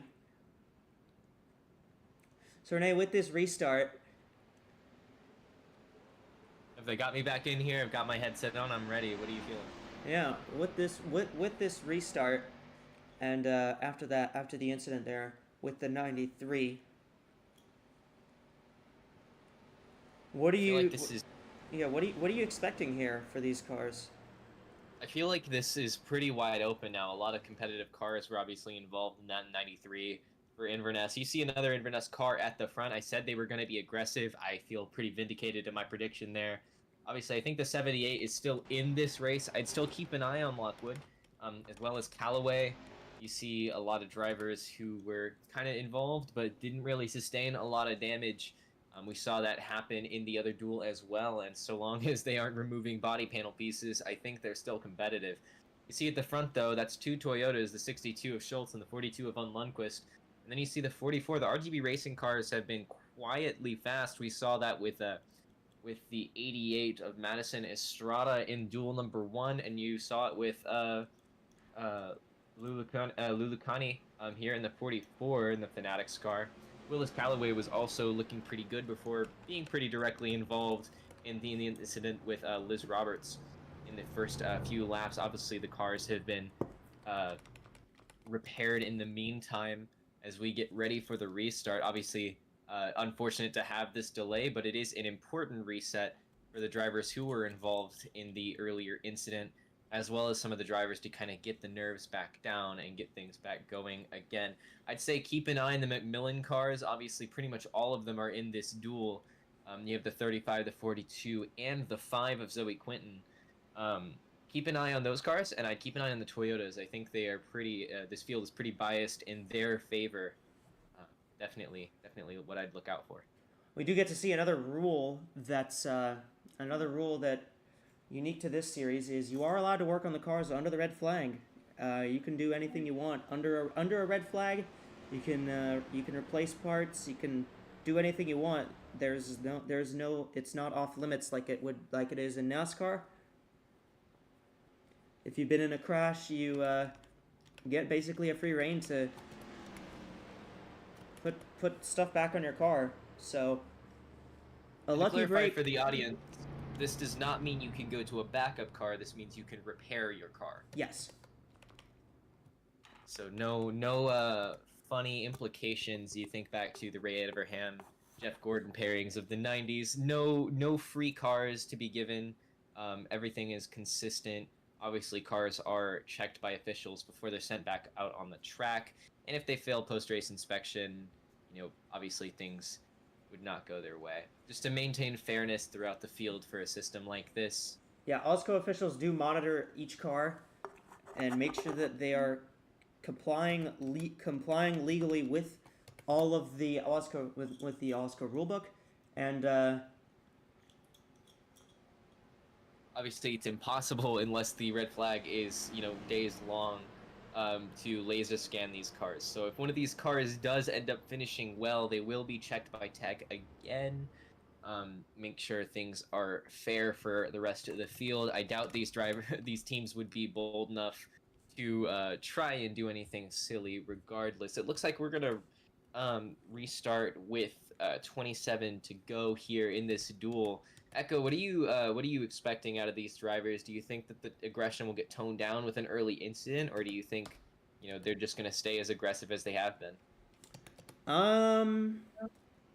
I could see it going either way. I could see them being a little less aggressive here, but I could also see it going the way of, well, everyone knows that they're trying to push their way in, and a lot of these guys at the back know that a lot of these cars, especially at the back that were just involved in that incident, know that they have to make their moves to get to the front. So I think we might see a bit of a mix of, we might see some aggression and we might see some non-aggression. I think some of these guys will be happy to just kind of lay back. Like, I don't know, maybe the 93 might be happy to lay back, already in the back, already locked into the main race, gonna be on the front row. But I think if you're somebody like the 62 who didn't qualify very well, you're gonna be trying your absolute hardest to stay up at the front here. And a lot of these cars that didn't qualify particularly well are gonna be trying to get up to the front and trying to unseat some of these cars that qualified well that are maybe just going to be holding back a little bit. Mentioned earlier the McMillan cars. All 4 entries for that team are in this race, in this duel. You have the 42, the 7, the 35, and the 5. Reina Munoz, of course, qualified very, very well. Lundqvist did not, but Lundqvist is now up here in P2 behind the 62.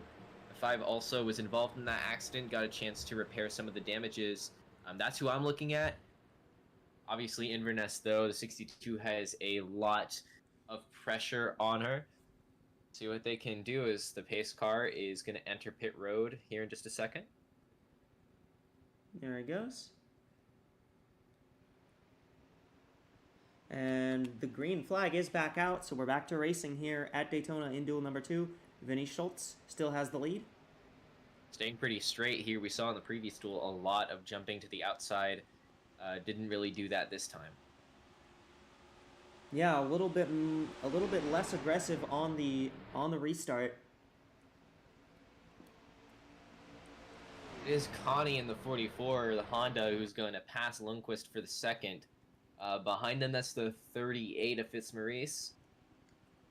For Ozark Motorsports have obviously won the previous duel with Evergreen in the 10 car. Yeah, and if you're one of these cars that stayed out, obviously didn't take fuel. Obviously, these cars that stayed out did not take fuel under the caution. Now, we think they'll be good with the amount of saving they did under the red flag, but we will see if that if they can still make it back to the end. You gotta make sure that they can hold up. I'd keep an eye down there. There's Lexi Rockwood at the back of this pack that's starting to form here. 78 looked fast early on. So did the 65. The Ford's definitely one to look out for regardless. Although I think Connie might have a shot here at the lead as the 2 Toyotas are facing off against a line of Hondas behind them. 66 on the bottom as well is with Alice Hageman, Yeah, look who at is fighting Jet for the Brackett. lead. Look at Jet Brackett in the 66. She's got a pretty solid run. Remember, she was involved in that incident, but they were able to get the body panels replaced on that car and get it back out on track. And that Gulf Racing cars have been fast all weekend. It's not surprising to see them up here. 66, 42, and 62 leading all three lines. Middle line looking fast here, but the inside is the longest one. We'll see how well they can organize. Yeah, meanwhile, the 93 and the 12 out back kind of drifting off the pack right now. The 93 and the 12 seem to have lost the draft a little bit, which very interesting. I thought they might have gotten their cars fixed up, but looks like they still have some underlying issues there. Obviously, the 93 not really having to worry. She can just lay back and relax for the rest of this. But I don't know about Jackie Kennedy's status as far as qualifying and provisionals. Well, let's see. I do have the qualifying stats on hand. I can Alice check that. Hageman, by the way. Yeah, gonna Jackie lead this Kennedy. lap. Rose Lockport is not going to make the main event, so Hageman is all Meridian Motorsports has to try and make this race, the Toyota team. Yeah, Kennedy Missing qualified Lockport. 18th last night, so the 12 Well, they will did catch probably the be draft, okay. so Kennedy will have a shot here. Yeah, they've gotten back up to the draft, so good sign for them. Is two Toyotas here leading both major lines. Yeah, but for 66 how tries to long? move to the inside. Look at the block by Hageman. That's going to allow Munoz to move up and get a run on the inside. That's McMillan. Munoz, obviously the fastest of those cars in qualifying. There's also the 65. That's a Ford right there. That is LaTanya Gray for Dark Horse Racing. Again, the Dark Horse Fords have looked very fast in Continental in qualifying, and they looked very fast in duel number 1. I believe the 65, the 65 and the 55 are in this duel, so I'll be interested to see how that plays out. Gray, you're going to move up to the middle line. That's going to open up for the 25. That's one of your North Star cars. These cars we've been talking about all weekend following their shenanigans in qualifying. And right behind her, that is Von Weber for Uberman, the only Mercedes in this duel, now fighting for second, potentially the lead. Yeah, it's and I would say check out who is on the inside line there. That's Willis Calloway, Roberts, as well as Overman, Kennedy, Quinn, all Lockwood, these cars. all of those cars involved in the previous incident, and now all of them on the inside lane helping the 84 take the lead here. Hey, you know, if you can hold the draft, you can be fat with damage. Even as long as you can hold the draft, you're looking pretty good, I think. Well, now Willis Calloway for RGB Racing is going to be leading that inside lane, which so far in this duel has looked like the better line to be in. And you can see that the 99 is going to take the lead here. Yep, here comes Karina. Down the inside, and the 99 is going to reach the front, but we're getting real dicey. Yeah, potential contact there. They're 4 wide here with Kennedy going to take the inside. That's the 93, the 65, and the 84. Obviously, the 93 doesn't have much to worry about other than more repairing, more repair work. Kennedy, though, needs this position. The 84 as well needs to make this race for 45 Uberman. with the 45 really made a very sudden dart up the top, up to the high end of the racetrack. Did not cause any incident, but act of desperation from the Pomos car.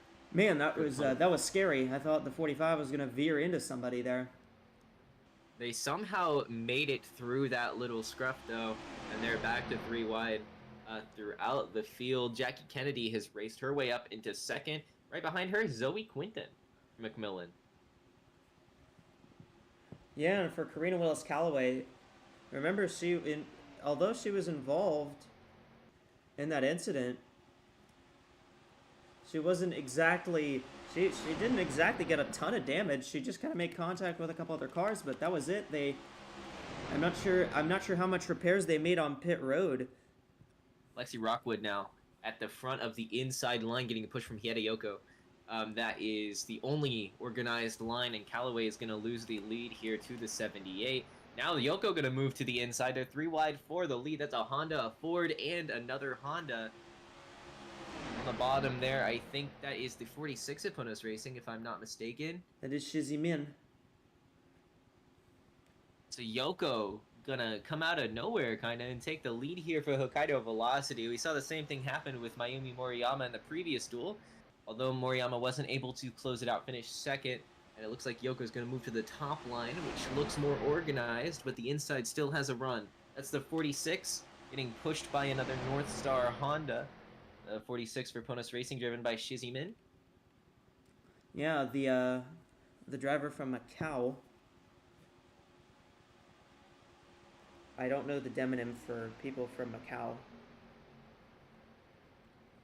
There's 51 there. That's North Star, driven by Stell Arcadia from Portland, Oregon. Getting a push from Freya von Lundquist. And The Macanese Fitzmaurice. driver. There we go. Good to know. So, leading your 3 lines, that's Hideyoko, Shizzy Min, and Arcadia from North Star. They are holding things together pretty well. 3 wide throughout the field. We see the 84 once again falling back. The 51 is going to move up to block the upper lines. I'm not sure if that's the move. We've seen drivers consistently move up, but the inside tends to take over when that happens, and you're going to see that happen now. McMillan with Freya von Lundquist, who takes the lead, followed by the 38 of Isabella Fitzmaurice. Couple green and white Fitzmaurice. cars. And ooh, it's looking a little sketchy throughout the field now. Oh, Potential I for thought they 4 were going to wide. go 4. They thought about 62 it. to the inside. Ooh, the 55. 55 leaves the door open. And the And I 51 think got a they're big run gonna- up top, but I don't think that's going to end up being 4. It was very close, but Yeah, Arcadia backed out. That was a wise move from the North Star driver. Now Fitzmaurice, leading in Ozark Motorsports, has a shot here to win both duels with the 38. However, comes the Von 62. Lundquist got a great run on the outside, and yeah, there's the Inverness car of the 62. That's Schultz. Couple Toyotas fighting for the lead here as we reach the halfway point of this race here. 1 lap in that. I think we've actually already reached it because it's 36 laps. We just cut off the previous 6 because I restarted it. Yep. They were dead heat across the line there. You look at the It scoreboard, it scored to doesn't even 62. 002. register. 0.02 of a second, and neither of them will lead this lap. You see the 2 for North Star Motorsports getting pushed by, I think that's Lulu Kani Yep. for RGB Racing, and the 66, that's Jet Bracket. Jet Bracket for Gulf Racing. A lot of shuffling of positions as these lines continuously fail to get organized and then try again. It's a lot of shuffling, just like we saw in the previous duel. However, we've seen less accidents in this duel so far. I don't want to jinx it, but the 2 for North Star is going to take the lead here. Hondas have pretty much dominated this one so far, or Hondas and Toyotas, I should say. Yeah, Toyota's got a lot of experience on these kinds of tracks, but Honda not so much. So, kind of surprising to see Honda running as well as they have. Obviously, they ran well in the Cup event qualifying as well. We should see the Cup cars later on track. We'll see if that continues to the Windows Cup Series. For now, looking at the bottom lane, some interesting things happening there. That is Von Weber for Uberman Enterprise, the only Mercedes in this duel, as we have said before. Leading the inside line, going to get to the inside of the 66 and try to get a shot at winning this duel. You also see Alice Hageman, who is fighting qualify for this race from Meridian Motorsports, as the 77, as previously mentioned, already eliminated. 93 on the inside, obviously pretty much locked into the race. Currently running with the pack, not falling back, so we might see the 93 become a factor. We'll say that it looks like the pack has calmed down a little bit here. So we'll probably run some laps. Looks like they're going to abandon Hageman on the inside. We saw the 35 and the 84. 93 all move up. And there, Jet Bracket to the inside for the lead. Yeah, Jet Brackett has looked very fast. The 66 has looked very fast. Pretty much the whole Gulf Racing team has looked very fast at Continental compared to their Cup Series qualifying performance, which was not as good. And I'm kind of surprised we've gone green ever since the restart. It's been a very interesting duel, to say the least. But no points on the line in this one, but there is qualifying for the Echo Energy 300, which does have points on the line, so points effectively are on the line here. So is a paycheck, although I would say it's not. We still have a while to go until the end of this one. I would imagine that some of these drivers are holding back a bit of that aggression that's in them. Absolutely. But 84. we're seeing a lot of these drivers that need to get in. They're starting to make their moves now, and I don't think that's a bad move to try and make your moves now. For the if you're pretty far back, if you were far back in qualifying, you didn't qualify very well. You want to think if you get up front now and try to avoid all the gridlock that might potentially happen later on. I think that might be a good move. Seeing 3 wide for the lead here. That's Von Weber. For Uberman Enterprise getting a push from the 81. The inside line has done a good job of holding itself together here. The outside starts to fall apart a little bit. You see Jet Brackett, the 66 and the 84 also doing well.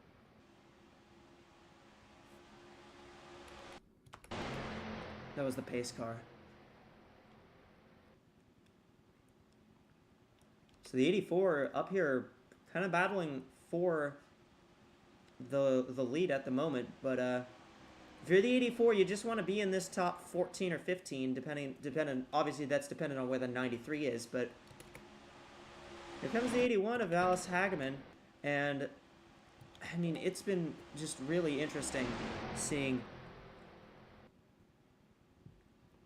who's been where in these duels, and Yeah, Hageman trying to fight for the lead of the inside lane there.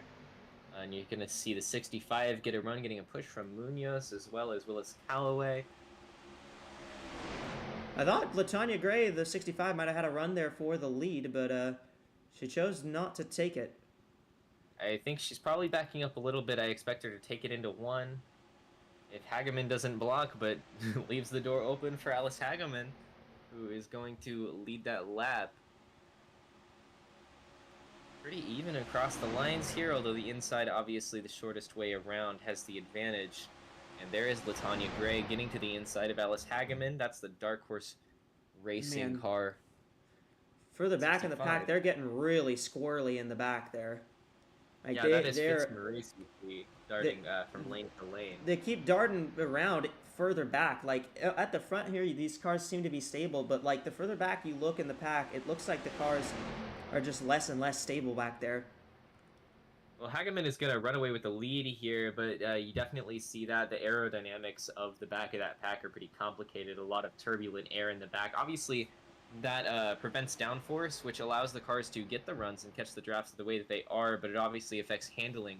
We talked about handling a little bit earlier as Daytona has aged over time here in 2025, but for sure you're starting to see some of that affect the cars at the back. And look who's at the back but the driver who's locked in. That's the 93 of Inverness Racing.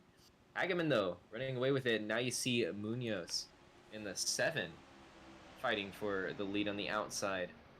And here comes the 99 of Karina Willis Calloway. Looking pretty solid. Again, involved in that earlier incident, but that car seems to be still pretty solid in terms of speed. Just got to push to the front by the 5 of Zoe Quinton, but here we go. Oh, they might go for. No, the 45. Just an aggressive block by Willis Calloway, who wasn't able to get in front of Zoe Quinton. Now you're going to see a couple Toyotas take the lead as the 5, that Family Dollar Macmillan Enterprises Toyota Supra. Going to take the lead, getting a push from Liz Roberts, going to get up to Alice Hageman. We're going to see potentially a battle here. Hageman has done a really good job managing the lead so far. Obviously, it's Daytona. It's hard to maintain that, but you're going to see Quinton dive to the inside. That's the 5 car for Macmillan. Very competitive once again. Like we saw in that first duel, it's been a very competitive race, and We have not really, nobody's really gotten away. Like, I think that was one thing that some of these guys might have feared might happen is someone might get away or drive away a little bit from the rest of the field, but that hasn't happened. Zoe Quinton now out front, she's all by herself. Yeah, we saw Hageman do that a little bit, but got reeled in by the pack, and it seems like the draft is going to matter quite a bit. We expected that, but I don't know if we expected it to be this well. The pack has stayed together pretty much perfectly throughout this entire green flag run. So draft is going to be vital. A lot of drag here tonight. We've seen some of these cars. Yeah, we've seen some of these cars. We've seen some of these cars pull away for a little bit, but not for too long. None of these cars have really gotten that big of a lead out in front of the pack. We'll also say for this second duel, they've gone 4 wide a few times, and each time they've managed to handle it without much issue. That is starkly contrasted to the first one, where a 4 wide attempt was usually followed by an accident. We had about 3 cautions in the previous duel. We've had 1 really early on in this, and now we're winding down the laps as they cross the line. We have 5.5 laps to go left in this duel. Zoe Quinton kind of out in no man's land right now, but this is go time for the rest of the field. Expect to see the aggression start to heat up here. When a car pulls out like that, like the 5 did there, you know, I would say if you're up there, if the cars behind you are like 3 wide, if the cars behind you are like 3 and 4 wide, I'd say it's probably, you could probably get away with it. The thing is, if they're like, if they're starting to line up single file right behind you, those cars are going to start diving down, trying to make moves for position. But if they go side by side like the 78's trying to do here on the 45, I think then if you're that far out, it's not going to be too harmful. Yeah, we just saw a near 4 wide encounter there. We saw Yoko as well as Fitzmaurice in some pretty compromising positions. But how about Hida? Yoko, what a move to the inside from the outside lane. Trying to take second. And they're 4 wide a little further back there. And the 0, what a run that car got. We saw Liz Roberts kind of fall out there, who is running in second, catching up to Zoe Quinton. Here comes Yoko for the lead. Quite handle it. Got a Honda teammate on the inside as well. That's a North Star car. Yoko. The Finnish driver. Not much time left in the pool. The Finnish driver, who's battling up here at the front, but here comes Kathy Ableton Perez in the 25. The 62 of Vinny Schultz is up here. We would see the 66 and the 2 and the 5 of Zoe Quinton, been unseated now a little bit.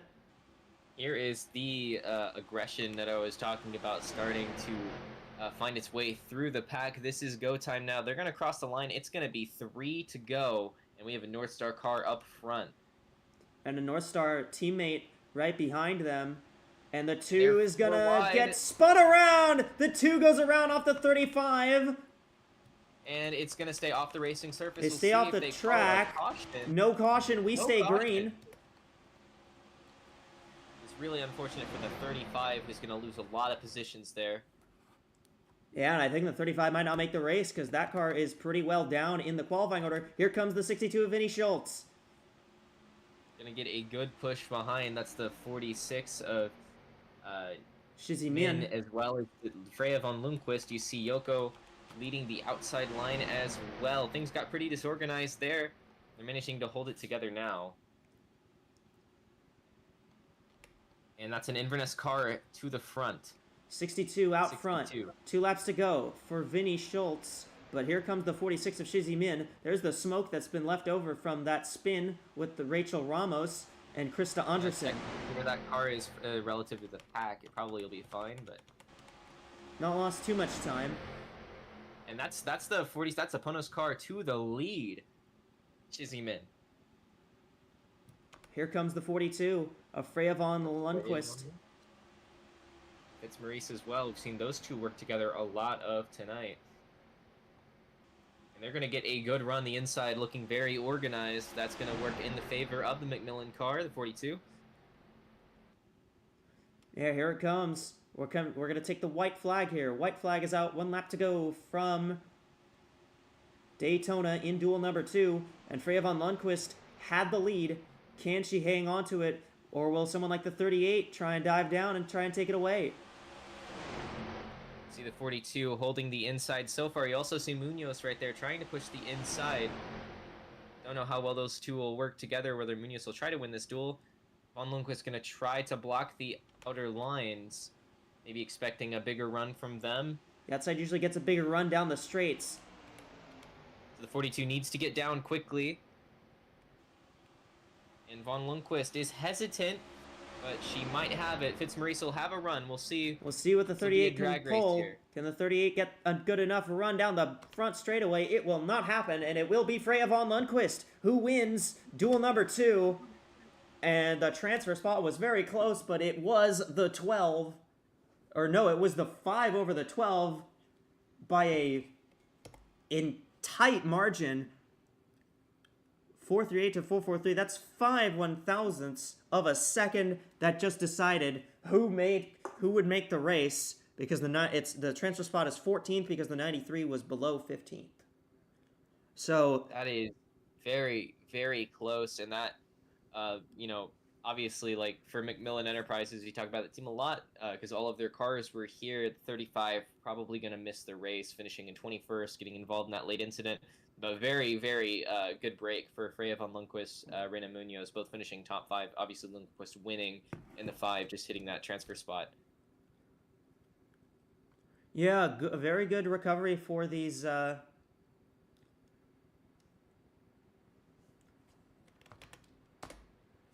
See some drivers we want to look at who are in danger there. Liz Roberts, who was second there late in the run, obviously was part of that incident before the red flag, finishes 20th.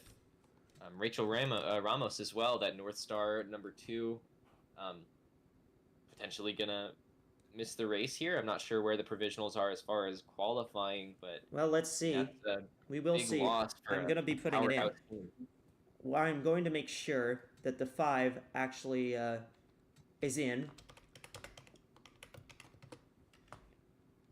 I know that sometimes NR gets messy with the scoring. That seems like it's a big enough gap to where it wouldn't matter, but I want to check to make sure anyways. Of course. So our team is taking a look at the finish here. Where's the 5? You're seeing the replay. Yep, the 5 definitely beat the 12. Zoe Quinton gets ahead of Jackie Kennedy to get that final transfer spot. That was very close. Quinton obviously led a lot of that last part of the duel. Fell to 14th, but that will be enough.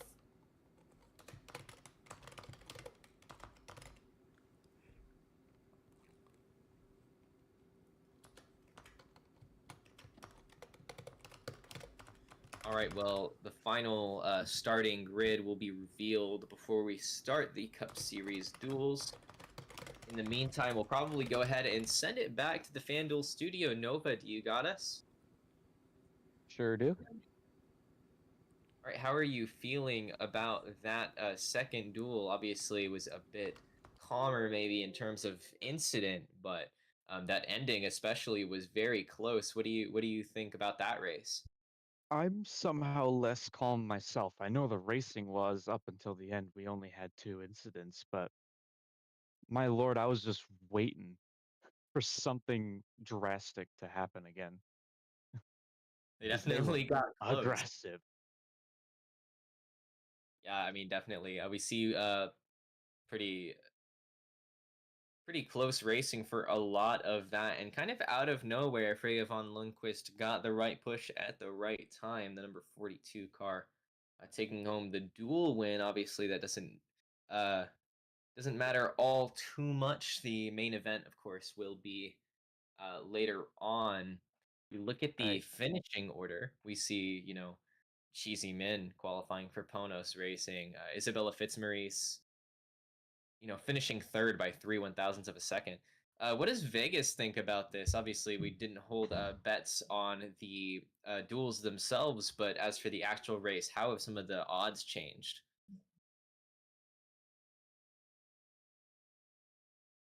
Can we pull that up? Get that on the computer there. Well, Looking at this, the odds for the Toyota drivers have gone up quite a bit. I think that might be an overreaction based on my personal observation. A lot of Toyotas in this duel, so obviously a lot of laps led, but a lot of the Toyota drivers look like they got a boost in the odds. You also see a big boost for that looks like Kathy Ableton Perez in the 25 is now up from 5,000 to 4,500 on the odds sheet. So people betting on North Star to really get this done. Obviously, they were good at qualifying and they showed up in the duels. Obviously, Rachel Ramos, unfortunately, taken out. What do you have to say about that, Nova? I'm gonna have to agree with you on the whole Toyota business because again, there were a ton here. It's definitely a bit of an overreaction, if I have to say so myself.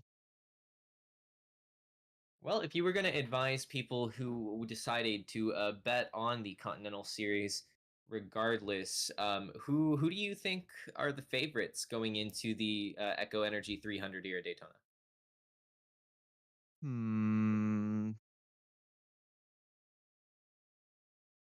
I saw the 99 of Willis Callaway up a ton, which is That is, especially impressive considering they were involved in that early incident.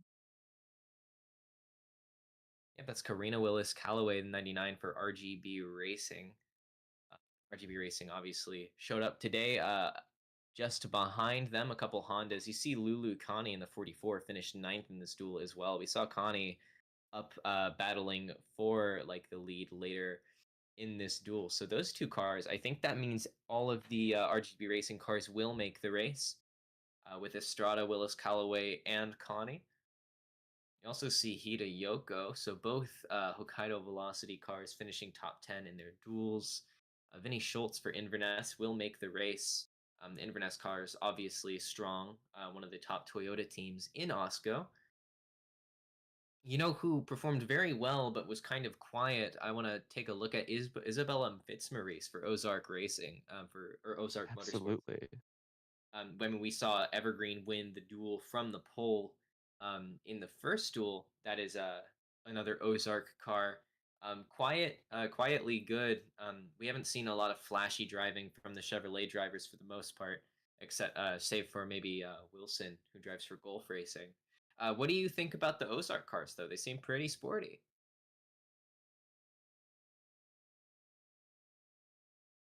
And for the Indeed. audience's sake here, the Ozark cars are going to be the 10 of Eliza Evergreen, the 54 of Brenda Davis, the 38 of Isabella Fitzmaurice. Let's see if there are any more on the list as I pull it up. Might be the three of them. Their Chevrolet team. Evergreen obviously winning duel number 1. I'm definitely liking how they're looking right now. Obviously, Fitzmaurice finishing third so far, The and Evergreen winning the last duel. Another Ozark Motorsports car I failed to mention, that is Lori Ramirez, who I think qualified on speed. Mhm. Yeah, they're definitely looking fast. Although the Vegas odds aren't favoring Chevrolet for this race, they could be a dark horse bet. I would definitely be looking at Fitzmaurice for the main event. I would as well. All right, well, I think that pretty much wraps us up here in the FanDuel studio. So we'll go ahead and take it back here. I think we should be getting closer to the start of the race. We'll be back for sure. Alrighty.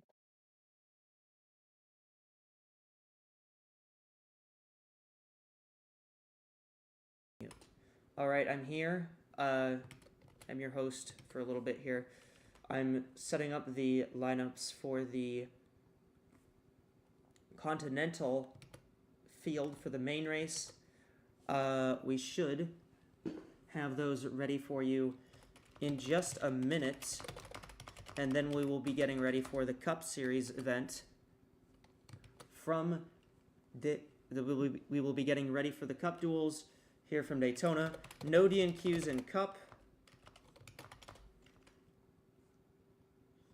So it will just be all-out racing for the Cup drivers in the duels.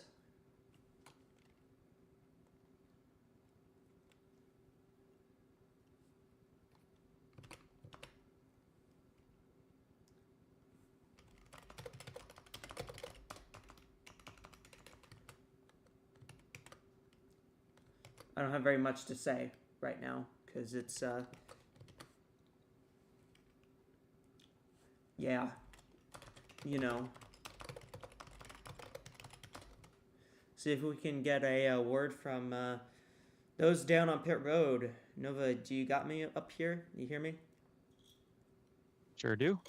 Yeah. What did you think? Who would you say impressed you the most in that duel?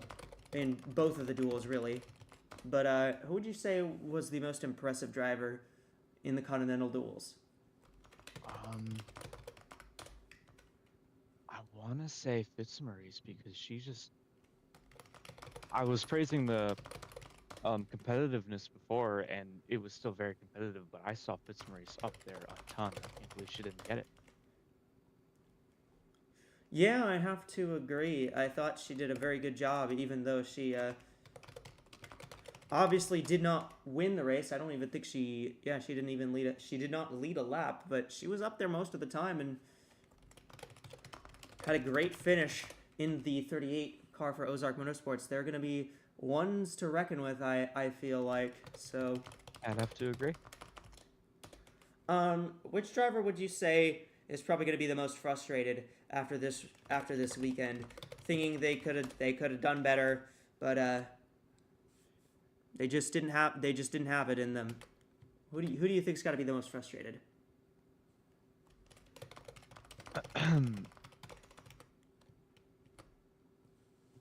Probably Lockport, just because, like, I really thought they weren't gonna merge up into the field in the Duel 1, but I don't know, just it seemed like they were going a bit too fast and just accidentally veered up into the track. That must suck. Yeah, I think on my personal take on that, I think if I'm going to be honest with you, I think the 24 Ashley Johnson's got to be very, very upset at this weekend. Had a tire issue in qualifying and never even got to set a lap. They had to qualify and then got taken out in that wreck. And they were the only retirement of either of the Cup duels, so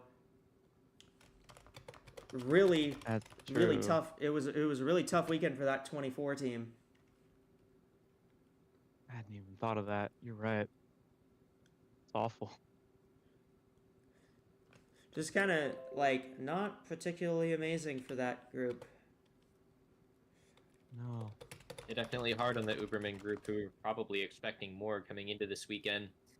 Terrible qualifying effort, had pretty bad consequences for their drivers. Obviously, I think they made at least one driver in, but, I mean, Casper von Weber got pushed to the back of the field. I'm not sure if the 84 is going to make it.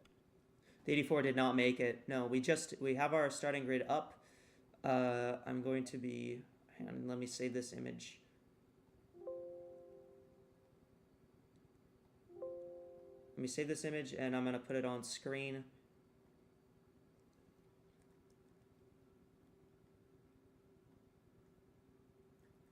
Real quick.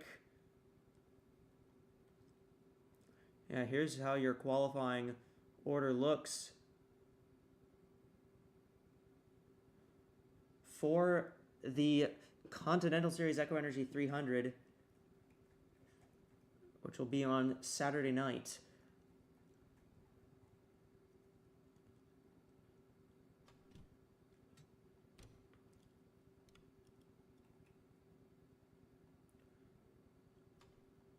I'm going to be getting some photos of the... I'm going to be getting photos of the cars that won each duel here real quick, and then we will be beginning the Cup Series duels. So somehow, Rachel Ramos, I guess I'm assuming Ramos and Roberts made it on qualifying, as well as Kennedy and Wilson. Yep. The last 4 rows are all on qualifying time.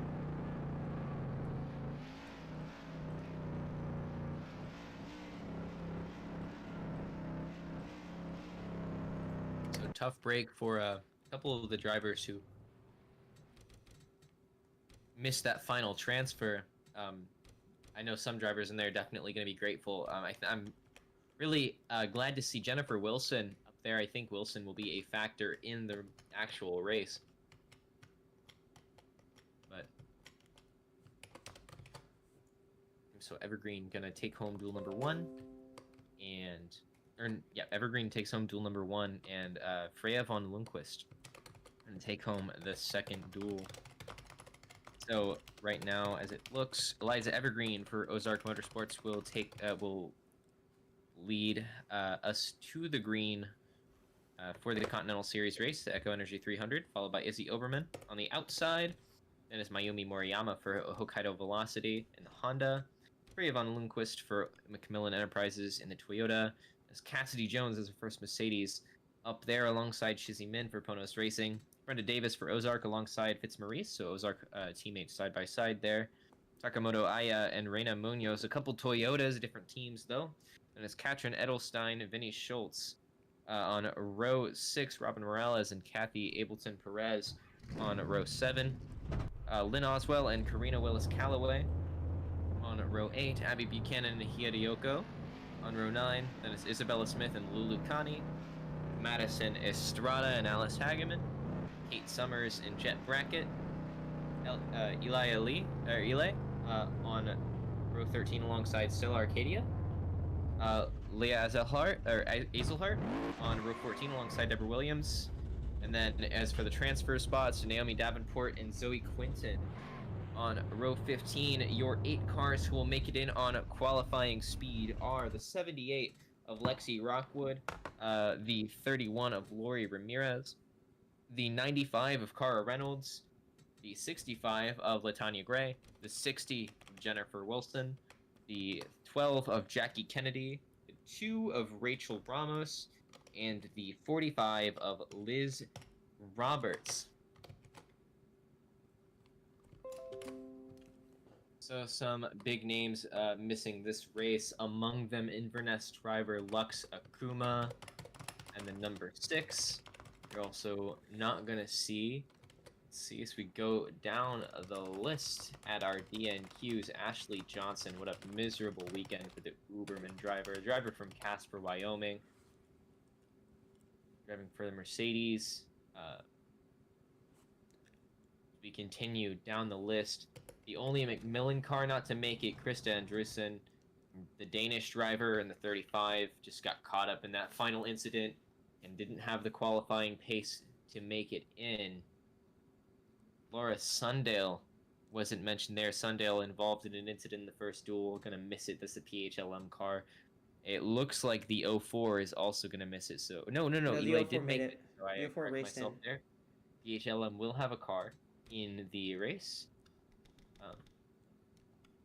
See, we continue down the list here. It's like the next DNQ. Jet Brackett make it? Jet Brackett did make 66 made it, yeah. Rose Lockport from Meridian Motorsports will not make the race, obviously. Finishing second to last in the first duel, involved in a pretty big incident that took out a couple Uberman cars. So Lockport not going to make the Daytona opener.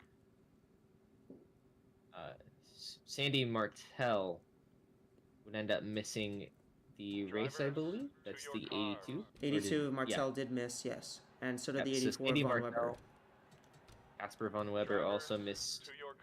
So of the 4 Uberman Enterprise cars, 3 of them ended up not making the race. The only one who ended up making it was Kate Summers in the number 8, the driver from Hillsboro, Oregon. And that is all of our DNQs for this race. 3 of them being Mercedes drivers, and that's got to feel rough for the German manufacturer, who, at this point, new to this kind of racing overall. It's a rough start. That said, they will still have some faces in this race. I mean, you take a look at the Heath Clarkson cars who outperformed Uberman in the Continental Series this week. The Cassidy Jones and Katrin Edelstein worked very well together in that duel to get them both to qualify for this race. Good for them. Kate Summers obviously will be in this one. However, I'd say this is a great start for manufacturers like Toyota and Honda, who, despite having a couple DNQs each, managed to get most of their cars in the field. If nothing else, just on qualifying speed. Ford's definitely performed during the duels, however, weren't able to close out, and so the Fords are going to be starting further back in the pack. But at a track like this, we're not sure how much that'll end up mattering. But it is worth noting the highest qualifying Ford for the Eco Energy 300 is Robin Morales in, I think that is 13th. So, not we're the gonna best look for Ford. Yeah, we're gonna get the Cup duels underway here. They've given us the go. They've given us the thumbs up from down on the track, and we are just about to get ready here. So, Renee, what do you think? What do you think we might see for these Cup cars in these Cup duels? I think you should see a lot more aggression without the risk of losing a spot in the field. These drivers are basically just going for glory and for qualifying. And at the end of the day, it's not the end of the world if you start at the back. No, not at all. It's a 200 lapper on Monday night. Obviously, the goal for these drivers is start in those first few rows. The higher you get in the field, the less likely you're involved in the big one, which is almost certainly going to happen. We see this every year when NASCAR visits this track, and we should not expect anything different. Despite these cars being built differently, fundamentally Daytona produces this kind of racing and these kind of accidents. We've seen a little bit of it with the Continental duels, but definitely the hope is for the Cup Series duels to be a bit cleaner and more professional, although there is more at stake for these drivers, so it might balance out a little bit. So, all right, let's take a look at our starting grid for AdventHealth Duel number 3. Row 1, it's the 13 Yania Waterton alongside the 17 of Dira Reister. It is duel number 3 because this is the third duel that we've run, despite the fact that we're running the Cup cars now. Row 2, it's DeGabi Abriella in the 20 and the 99 of Mauricia Vebelst. Row 3, the 71 Abby Little and the 1 of Felicia Vancy. Those two MNC Racing teammates on that same row. Row 4, Lily Talberson in the 39 and the 32 of Cynthia Rariston. In row 5 is the 46 of Yenfi Yanaga and the 27 of Nietzsche Garnston. Row 6, the 26th Clash winner, Sophie Chantose, alongside the 2 of Isa Ijavida. That's the North Star Motorsports Cup entry. Row 7, the 55 of Bria Delade, alongside the 6 of Jami McJasmina. Row 8, it's Arlen Handstrom, alongside the 98 of Eva Ajarsaraj, two Mason Parker Motorsports teammates. Row 9, the 60 of AWSCO and the 15 of Tabrisia Toleron. And in row 10, the 92 of Michele Yatica and the 18 of Peri Alacantes. 3 Mason Parker Motorsports cars are in this race. Evans Ross Racing, 2 of their cars in this race. You think we might see some teamwork at play in this race for the teams that do have multiple cars in this race, or I think it's possible, but I don't think these drivers are gonna care that much. I think this is more personal. We'll see more of the teamwork on the big day, I think, but for this is more about like your individual chances winning this race, and if nothing else, bragging rights over your competitors. Yeah, that is a fair point. So 2 Evans Ross Racing cars, 2 MNC Racing cars. There's two of the both of the Royal Racing cars are in this field. Both of the Inverness Racing cars are in the field. There's 2 Southwest Racing cars in this field, and obviously there's the 3 Mason Parker cars. Meanwhile, Cynthia Rariston here, the only Atlantic Racing car in this duel.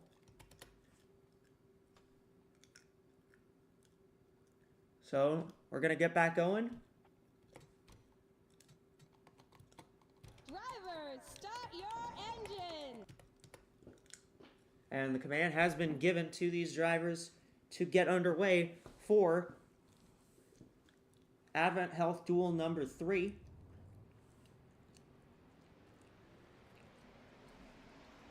And again, we won't see these cars on track again until Friday at about 1 o'clock p.m. when we get our practice session. When we get we'll have a practice. They'll have a practice session just to get acclimated to the track and get prepared for the big race on Monday. But aside from that, these guys don't have very much track time. They've just run their qualifying laps, and that's it.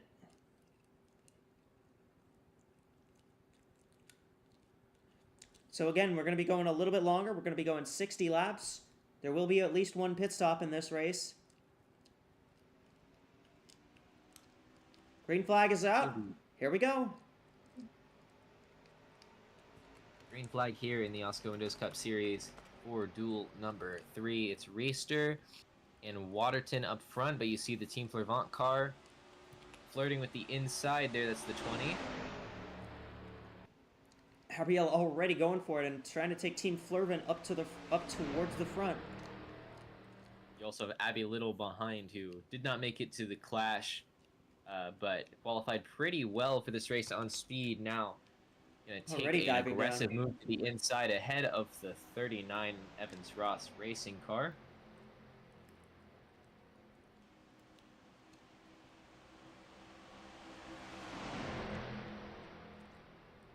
'39 driven by Lily Talverson, driver from British Columbia, Canadian.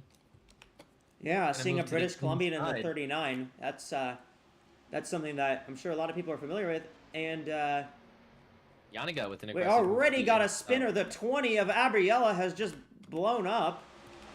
Locked it down. They on are the in a inside, really and tough oh, position, big, and there they big go. wreck. Around a bunch of cars. Ajar Siraj, Waterton, Yatika, Ijavida. That's a couple of the Mason Parker cars involved in that. And the 20 blew the engine. Not sure what happened to Abriella. Abriella just locked it up on the outside there. And I think a bunch of Yaniga those guys and- dived to the apron to try to not crash, and when they came back up on track, it just caused they caused the incident. The and it 55 will be- gonna take it home for the caution. Already tension between these drivers. That's Bria Delade for Dark Horse Racing, the French driver. In a very confusing scenario, the 13 of Waterton won the pole, but that team looks like they're going to have to go to a backup car for the Daytona 500, but they won't go to the rear. They will still have the front row. Yeah, so not much to lose here other than time and money. Yep. That is a number of cars involved in that. Obviously, we don't have to worry about D&Qs for this series, but we saw the 98. That's Ajar Siraj. Pretty affected. The 20 car Here's a blows up replay. right Yeah, there. Gabriella just blew up. Those cars dive down to the bottom because they're trying to miss this. The 18 of Alicantes just runs right into the 32 of Cindy Rariston. Certainly hardly just on the 18. You saw the 60 and the 92 do that as well. Gennaro, yeah, not even a little bit. So I'm not sure. That apron must be slicker than it is in the simulations for these drivers, because we've seen that same move a number of times. This time, though, it was more synchronized. We had a bunch of drivers on the inside, and none of them were ready for the loss of traction they experienced in the apron. It's worth noting a lot of these drivers probably come from backgrounds where they would have more traction on a surface like that, but these cars are pretty heavy. Let's And go on board with Marisha Vebels Bubbles with our somehow. Intuit QuickBooks onboard camera on the 99. She managed to get through that. Yeah, good wreck avoidance, good brake discipline from Bubbles there. It's a 99 of Evans Ross Racing. Good 32 in the 6. The Snapdragon car were also involved in that. We have a few retirements. It looks like Gennaro's out. 98. Yatika's done. Garnston's done. Waterton retired with ignition, and the 98 has retired for radiator, which is a That's an odd one. That's not one that's not an NR retirement message you see a lot, actually. Yeah, it's a very rare retirement reason.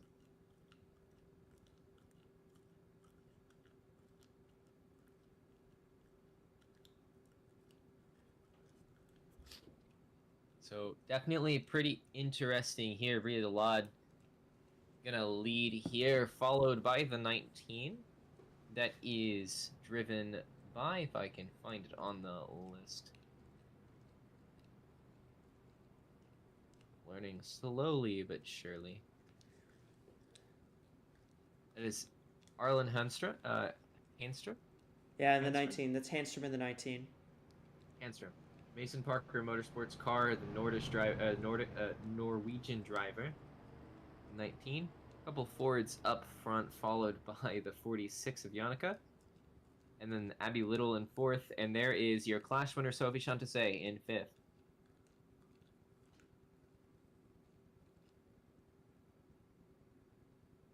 So that definitely shakes things up, and the field is going to be a bit smaller, but if the draft is as effective as it was with the Continental Series duels and 1 and 2, we should see the pack form up once again pretty quickly on the restart. Obviously, these duels a bit longer, so we'll see how they're able to go, and it looks like we have another retirement. 20 obviously out. Yeah, Waterton the 20 gonna retire. The 20 out for accident, not for mechanical. Yeah, the 18 and the 32 are both still rolling.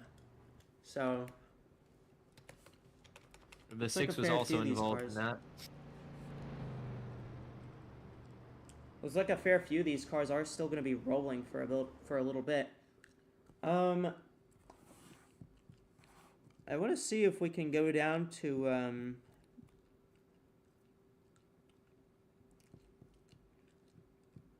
want to see. We might have a. Do we have a report from Nova down on pit road about some of the cars that have had an issue? I don't know if you do, but do you know anything about what's going on down there?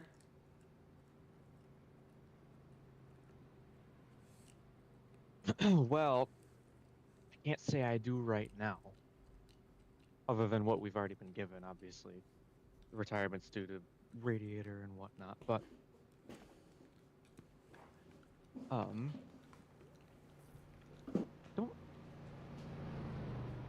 Well, obviously, I was gonna say, well, I don't think anyone's going to pit right now, and obviously they haven't. They would have by now, because it's way too early to call.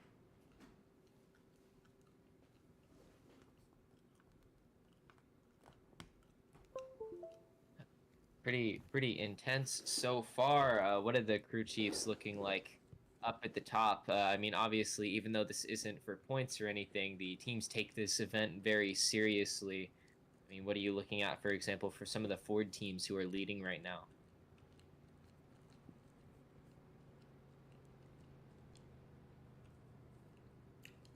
I'm sorry, can you repeat that one? I had to go. Yeah. I had to get my phone charged. Sorry, no worries, Nova. If you can hear me, what does it look like down there? Like the tension, maybe. Obviously, the teams take this event very seriously, even though it's not for points. 55 and the 19, couple Fords leading.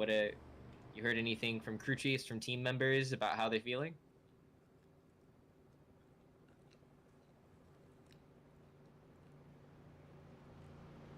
Might have lost connection with our pit reporter. Yeah, we will. We'll try to follow up on that in a bit here. So lights are out on the pace car, so we are going to go green. Or we'll be restarting next time by. Yeah. 6 laps will have been completed. Hopefully, we'll have a solid green run for most of the rest of this race.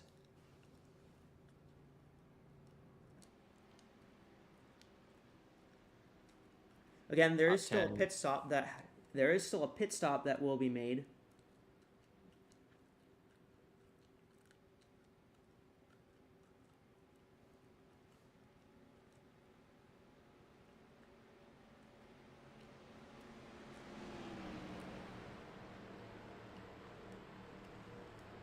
Ria Delade gonna lead us to the start, There is. followed by Arlen Handstrom. Yeah, remember that there is still a pit stop that has to be made. They can't go the whole way on fuel. Fuel window is just about 36 laps. You might see him pit a little bit before that. Here we Green go. flag.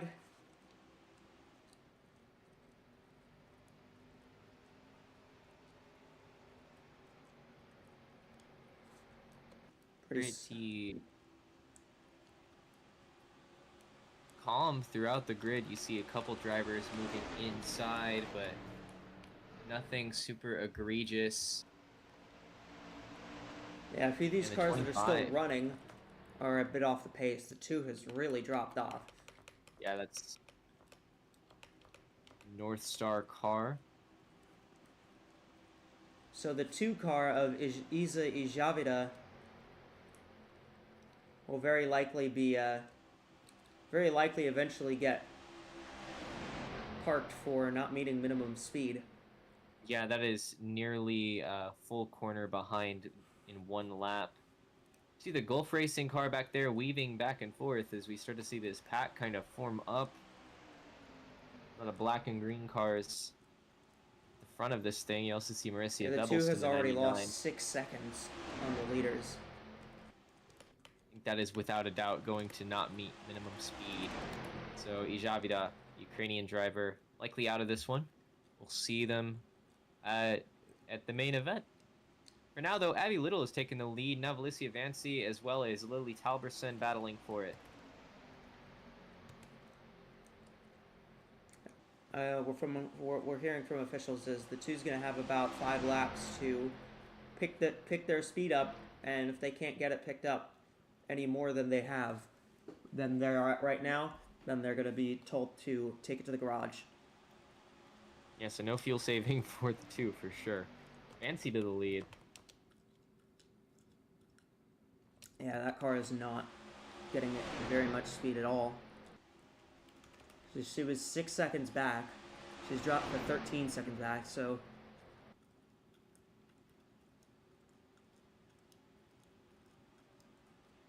Yeah, that's definitely not ideal for the North Star team. No, not at 32 all. are holding a decently enough in their own pack. Obviously, with pit stops, we'll see if they're able to make it. I think they'll meet speed requirements, but I do think we might see lap traffic. Marcia Vebelst to the lead. Here comes They the are 99. going to cross the line. Yeah, Vebelst going to lead that lap.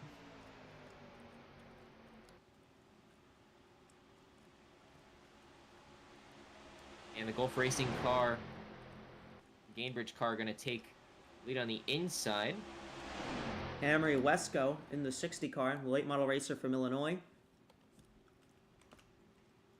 2's at now 19 seconds back, so we have heard over the official radio that the 2 of Ijavida has been told to bring it down pit road. So Ijavida will not be finishing this duel from Daytona. Yanaga on the inside, getting a push by the 15 and the 26. Those are Inverness teammates, and Vebel's going to move the 60 Those are up not to teammates. the outside. The 26 and then the 46? No, they're not. Oh, 46 is Southwest Racer. Yeah, 46 is Southwest. The 26's teammate is the 92. Who is not in this race anymore.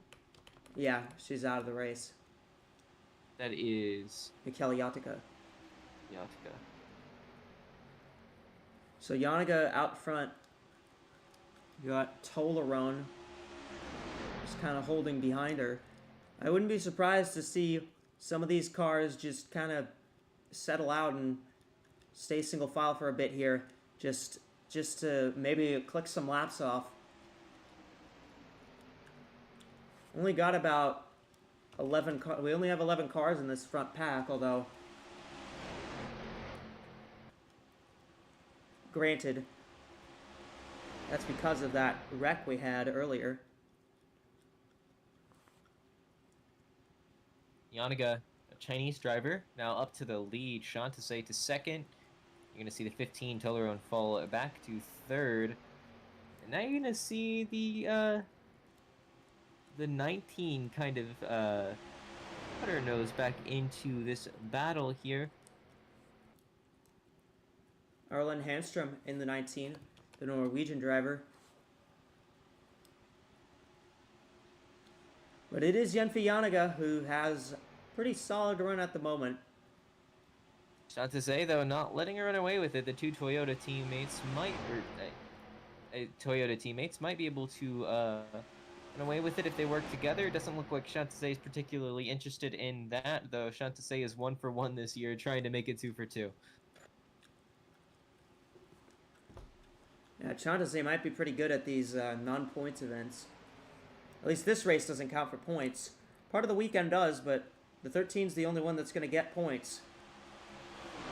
And it's not even points, it's a point.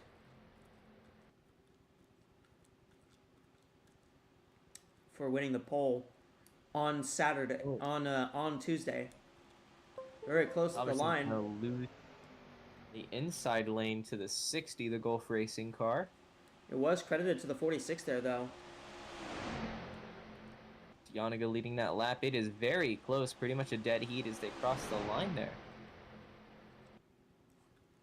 Shantase, though, has the advantage. How close was it? It Last was lap. 0.05. 5 thousandths of a second between the 46 and the 26. Those two very, very close. AWSCO officials are, we're getting word that the AWSCO officials are watching the 6:32 and 18 right now to see if they will be able to hold speed. And they are very competitive as they cross the line here. That was very close. Janaga doesn't press the issue. Vebbles to the inside. We will see how much time the 6:32 and 18 are losing per lap here. They lost about 2 seconds. So they are not...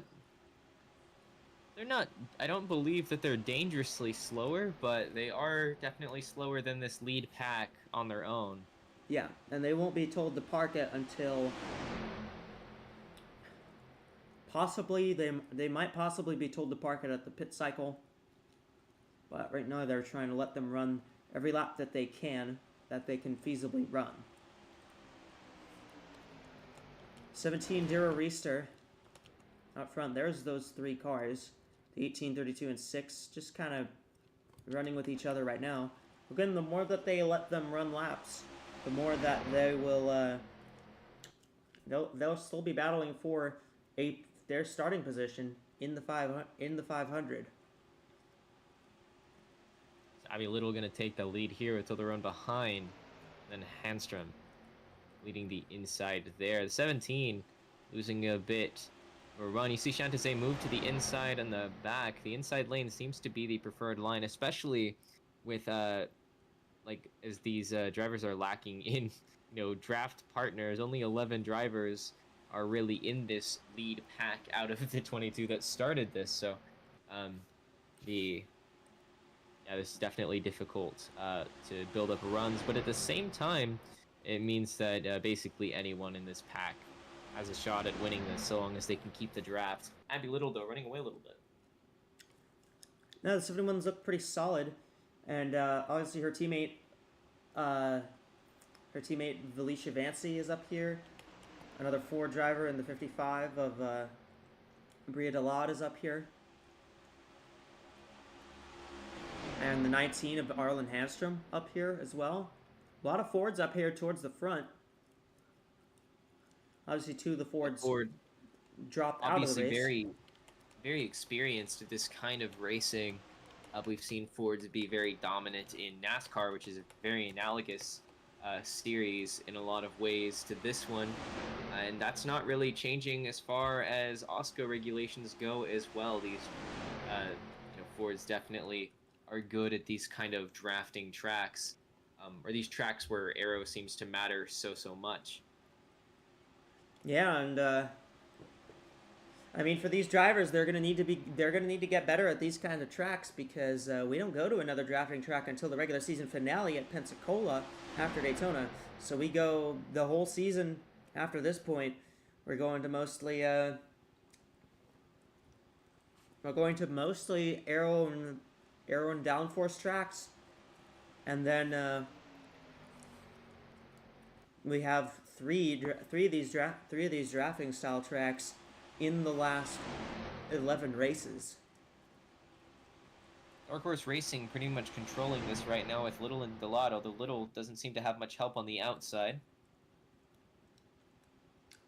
Not right now. 45th, Yanniga going to move up to the outside from behind the 60. Whoa! Around goes the 55, and the 71 just hooked her. And the 39 of Lily Telberson's involved in the 46 of Yanniga. What happened? I'm not sure what happened there. It looked like, I'm not sure if there was like a stack up or one was forced into the other, but if I'm not mistaken, it looks like the Dark Horse cars just kind of took each other out. Well, those are technically different teams because the 71 is MNC and the 55 is Dark Horse, but 71. they are both Fords. But the Ford teammates took each other out. Wow. And that's not the first time that the 55 has been involved in drama this season with a Ford driver. And the caution is out.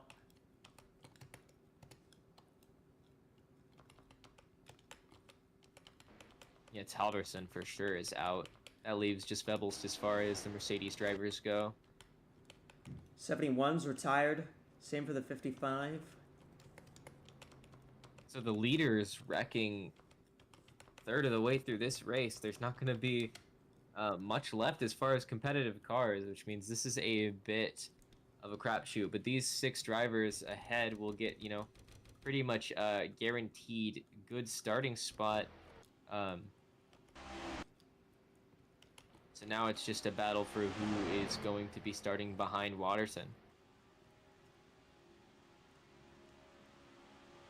Oh, the 60 gets into the 71. That's what happens. Wow. It was AWSCO. So AWSCO, I mean, if you look here. I don't know if that was intentional. I don't think that's intentional, but If it was a masterful gambit. That pretty much secured the 60 a good starting spot. I mean, I don't know why you'd be I don't know why you'd be intentionally taking people out on lap 19 at Daytona. Even in the duels. But wow, that was a Hard hit for the 55. The lot. And and yeah, the I guess 39 of in the, Talberson just kind of spun made off her contact. teammate there. And then Yanniga just piles right in. That's a Nowhere for the 46 to go. hard hit for the 39 there. Well, everyone just came down pit road.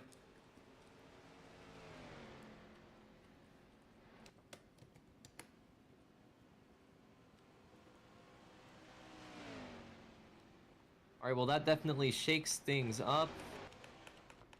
Colorone first out, 15 Honda, followed by Mercy of Vebelst. There is the 18 of Alicantes. Alacantes, then it's Chantisay, McJasmina, followed by Handstrom, number Wesco, 6 of McJasmina. Easter, Rarest, and Advancy. So yeah, we got 10 cars left. So a lot of accidents in this duel. I guess Yeah. these drivers weren't necessarily prepared for the warmer weather conditions, even though it has gotten darker. Well, I think now might be a great time to check in with our FanDuel fan studio. And Renee, you're going to rush down there for a little bit. Yep, I'll head that way. And Nova, you got anything for us in the FanDuel fan studio? After 20 laps have been completed, and it's been a very, very high action duel so far. Indeed, it has. I don't even know what to say happened there because I can't. I'm with you guys. I can't think that that was intentional, but at the same time, that does guarantee a spot. I'm sure that there's gonna be some tension with the 71, I believe that was, and the 60 there in their respective teams.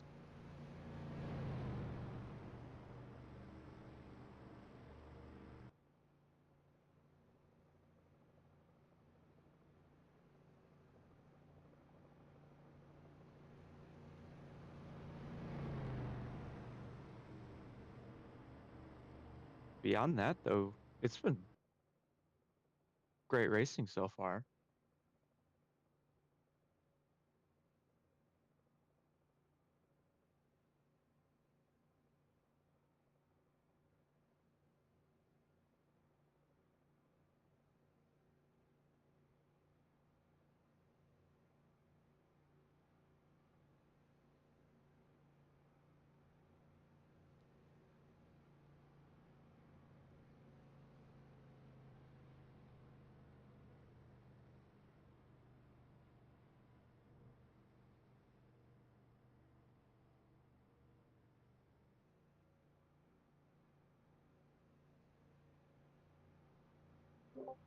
All right, they got me in my headset and set up. Hello, Nova. Hello. Here in the FanDuel studio. Sorry it took me so long. You wouldn't believe who I ran to in the hallways of this studio up here. Ran into, believe, president of NASCAR, Steve Phelps, who is here to observe the Daytona event, along with some other business partners. So that is certainly interesting. Anyway, caught me up talking about that. A couple of the things they are paying attention to what the cars are doing. And out of my curiosity, they were approved to be here at the studio, or at least Phelps and his team were. Although I'm not sure what that means. Obviously, AWSCO and NASCAR are competitors as far as stock car racing goes. Over in Vegas, we're looking at some things here. The odds haven't changed all that much. This has been rather chaotic, which has resulted in a lot of margins being raised rather than lowered. Nobody's really confident in who can win, although Marissa Bubbles has received a very slight boost in her betting odds from 10,500 to 9,500. See a lot of little changes throughout the field, but no clear favorite clearly as far as the Cup Series goes. However, over in the Continental Series, as time has sunk in, you saw Kathy Ableton Perez now certified the favorite in Vegas right now for the Continental Series.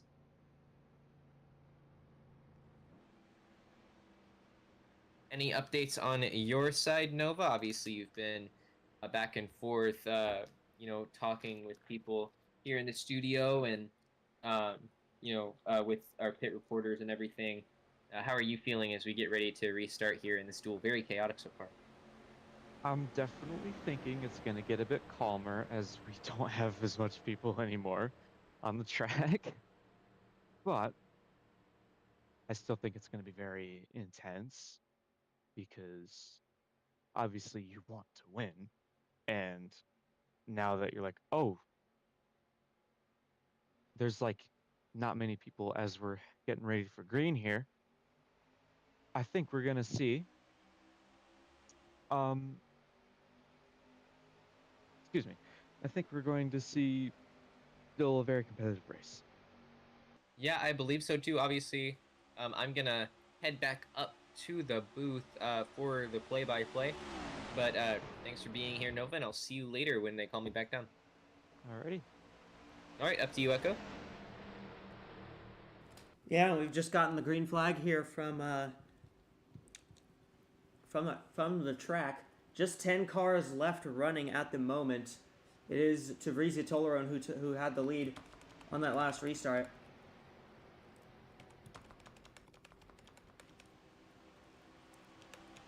But it is going to be the 99 Marisha Vebels who's going to go by, and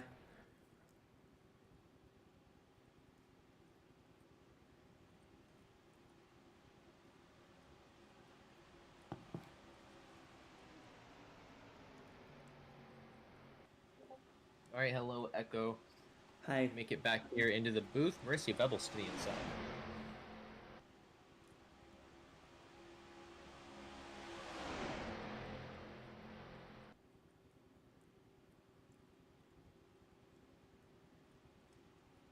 So the 99 of Marisha Vevel stop here, but here comes the 60 of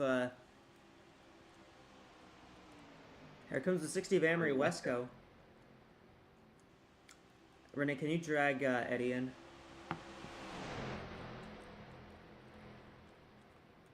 Yeah, we'll welcome somebody new to the. Yeah, they just got here. They're on pit road.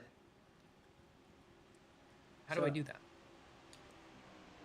Click their name and drag it in here.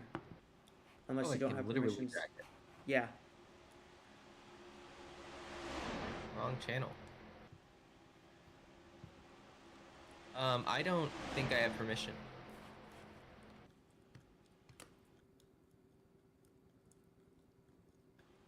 They're in here now.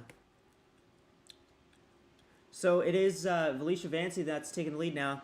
And it's alongside the 17. Who's been very quiet today.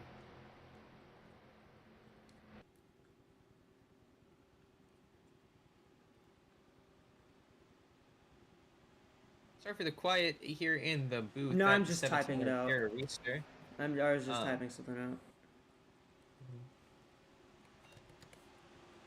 So Dira Reister out front now in the lead. We just have 10 cars running at the moment. And interesting to note here, but the 18 of Alacantes and the 6 of McJasmine have actually been keeping pace with this group as opposed to the last run when they were well off. 18 and the 6 have been able to hold the draft. 32 has not, though. 32 is all by herself, well behind that draft. And that's actually going to work against the 32 quite a bit with no drafting help. Yep. Very unlikely she'll be able to maintain minimum speed. And with there being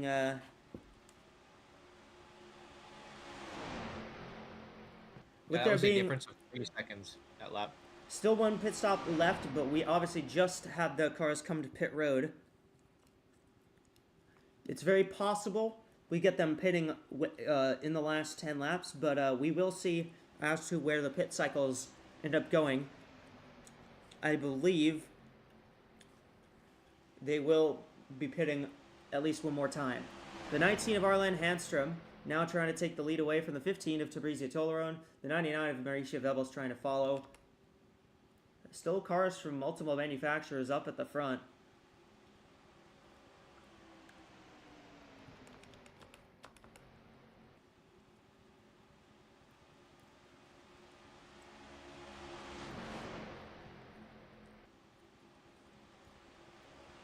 So Vebels and Handstrom kind of running away with it.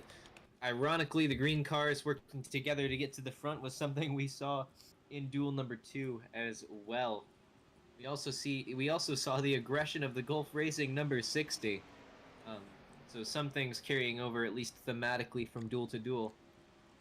In the meantime, though, this is definitely a 6-horse race.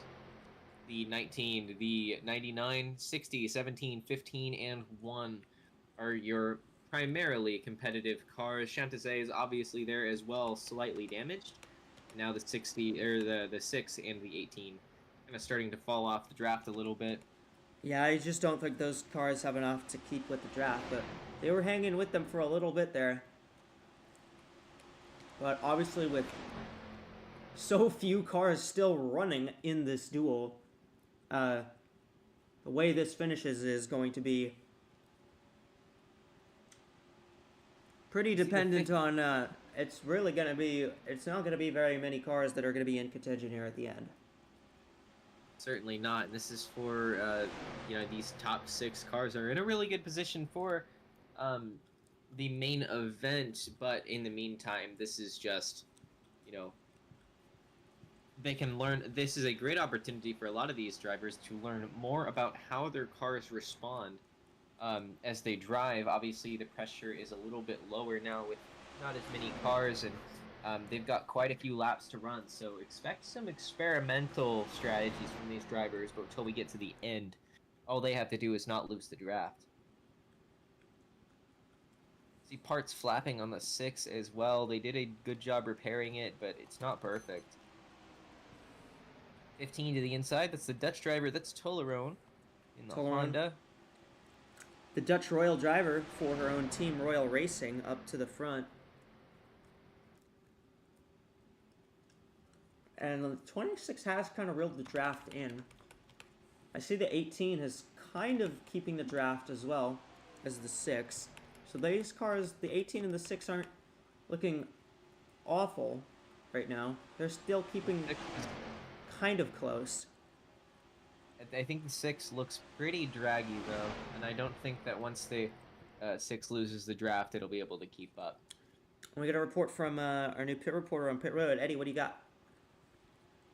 Hey, so I just talked with Gabby Gabrielle of Team Florvant after getting wrecked out of this race. She said that's just the way it goes. I asked her what she thought about starting third and ending up outside the top 10. She said, listen, this is Daytona. That's just how it rolls. I'm more worried about the main event than I am the duels. And then she went off, supposedly to go talk to Janet Parkins before she gets in her car, just to give her a little bit of a heads-up update, maybe some extra strategy right before she goes out on the track. Yeah, obviously we saw the 20 of Gabriella blow up on lap 2, and it led to that accident. On the second lap of the race. So been pretty high action so far. Here goes the 19 of Hanstrom, looking for the lead once more. And 19 and the 15 been racing pretty cleanly here up at the front. I think the 60, I've been watching her dice back and forth and try different moves. I think the 60 is definitely experimenting a bit, trying to get more familiar with their car. We see, usually when you see drivers moving around like that and they're at no risk themselves, they're just kind of seeing how does the air affect, when I move like this and that, trying to make sure that she can get the best out of it. I think that'll be a theme for the rest of this event, which is a peek into racing that we often don't get as spectators, especially in these main events. Obviously, some of the more hardcore fans will catch this kind of thing in practice, but this is a very important part of racing. All of these cars behave differently. They're all set up differently. Obviously, they're all shaped differently with the different manufacturer bodies. So these drivers do have to develop a bit of, a bit of a relationship, a bit of rapport with their car, and really get to know it so they know how to drive it at its best. So keep an eye on the 15, who is backing up as well, and the 60, who are back there experimenting. Shantasei, certainly, obviously not a perfect experimental field, given the car has damage, but doing the same thing. The 19, however, is getting a lot of data as far as how well that car drives in clean air, and is clearly pretty good. They might be 4 wide here. You see the 17, no, the 60 backs out. Fancy and 17 made some contact there. Yeah, I wanted to ask you, because we were talking about the 20, Gabriella. Obviously, she had that incident. What are you doing if you're one of those 10 drivers in this field who is out of the race now? What are you doing if you have teammates in the other duels? What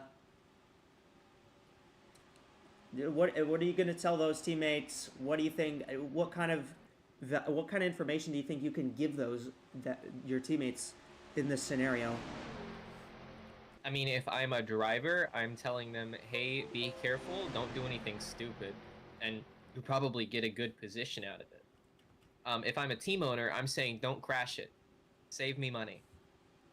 This is not the most important event of the weekend, and you'll have another shot at it and be making a lot more money for the team by just being patient, keeping your nose clean, and making it to the main event. But obviously, race car drivers will be race car drivers, and everybody here wants to win just as badly. Seeing the 19 start to fall back here, do their own bit of data collection. Yeah, the 19's really dropped back. 19's really dropped back here. It doesn't really have very much help on the outside. I guess it's just like it kind of is an extended practice session, just kind of carries a little bit of reward to it. But now you are receiving word from the AWSCO officials booth that the 32 of Cindy Rarison is on the clock. If they can't get the speed picked up, then they are going to be told to get off the track within the next 2 to 3 laps. Here comes Tolerone. The 15 looks like they're going for the lead, and she, I believe, just barely had it at the line. Yes, she did, so. Dead heat. Across the line there.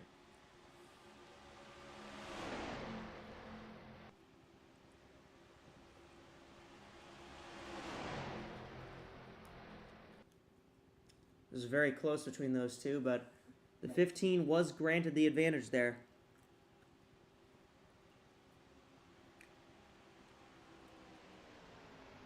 Vancy's going to move to the inside of the 19 here. No, the 19 is going to block, and now the 19 is going to pick up the pace again. Try to see how well she can pass in the pack if, say, she wanted to take the lead here. And the 6 is... leave the door open. The 19 won't take this time, though. The 6 has now dropped off from the pack, so she's about 13 seconds back. And yeah, we have been given word that the 32 is going to be told to park at this lap.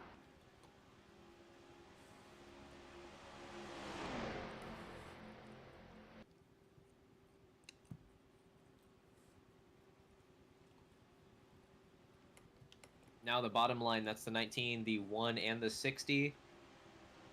Gonna get a good run here on the 15. We'll see Handstrom take the lead once again. Yeah, 19 able to make their way up through the pack there. I mean, granted, it's not a very big pack. It's like 6 cars. As the 32 of Cindy Rarison pulls off the track.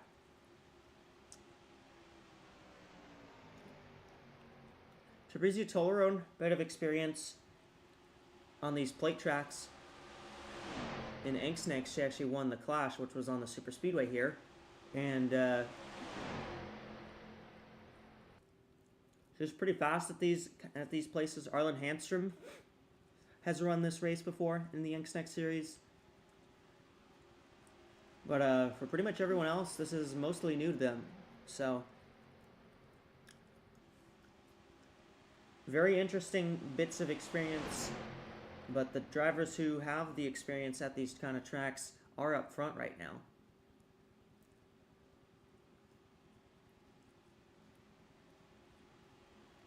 They cross the line, it's going to be 20 to go. We should still see one more pit stop from these drivers unless we see another caution. Well, this is going to get interesting. We see another caution.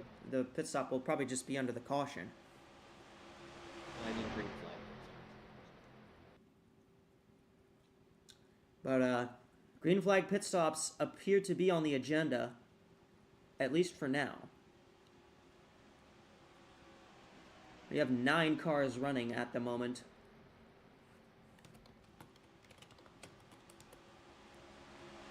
Sophie Chantezay has done well to keep up to this draft despite not being able to really catch up to the field. Yeah, she stayed with them. The 18 has lost the draft now of Perry Alicantes, so the 18 did a pretty good job to keep with these cars, but couldn't keep there forever. And now the 6 is going to be on the clock for a little bit here.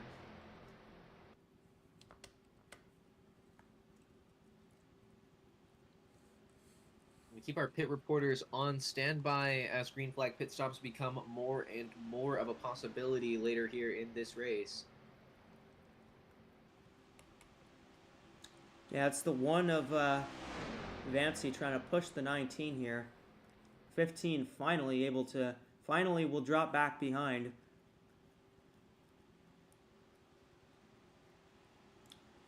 And for a lot of these guys, they're just getting data.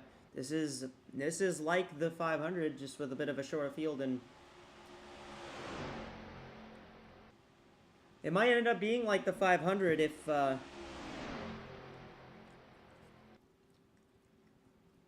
might end up being like the 500 if we get lots of wrecks like this early, but so far,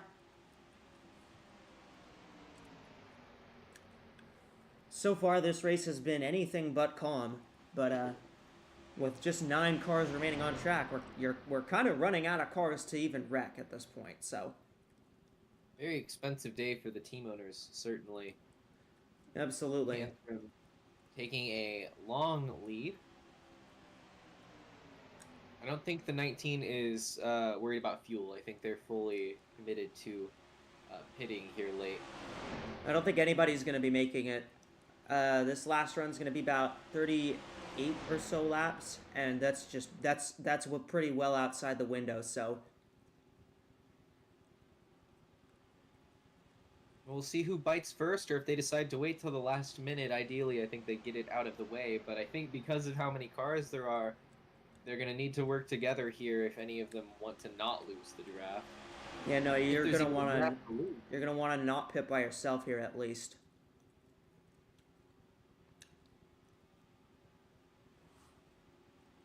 It's a pretty tough situation for a lot of these drivers, as there's not a lot of coherence as far as manufacturers go. At most, there's 2 of any manufacturer in this group, so a lot of parity kind of track, but it's going to make teamwork a lot more difficult. So they're just going to keep counting down the laps and see who bites first. Yeah, we're starting to single file out. They're starting to string together. Although I say that, and now the 15 dives down to the bottom. Yep, so did the 60. 60 of AWSCO.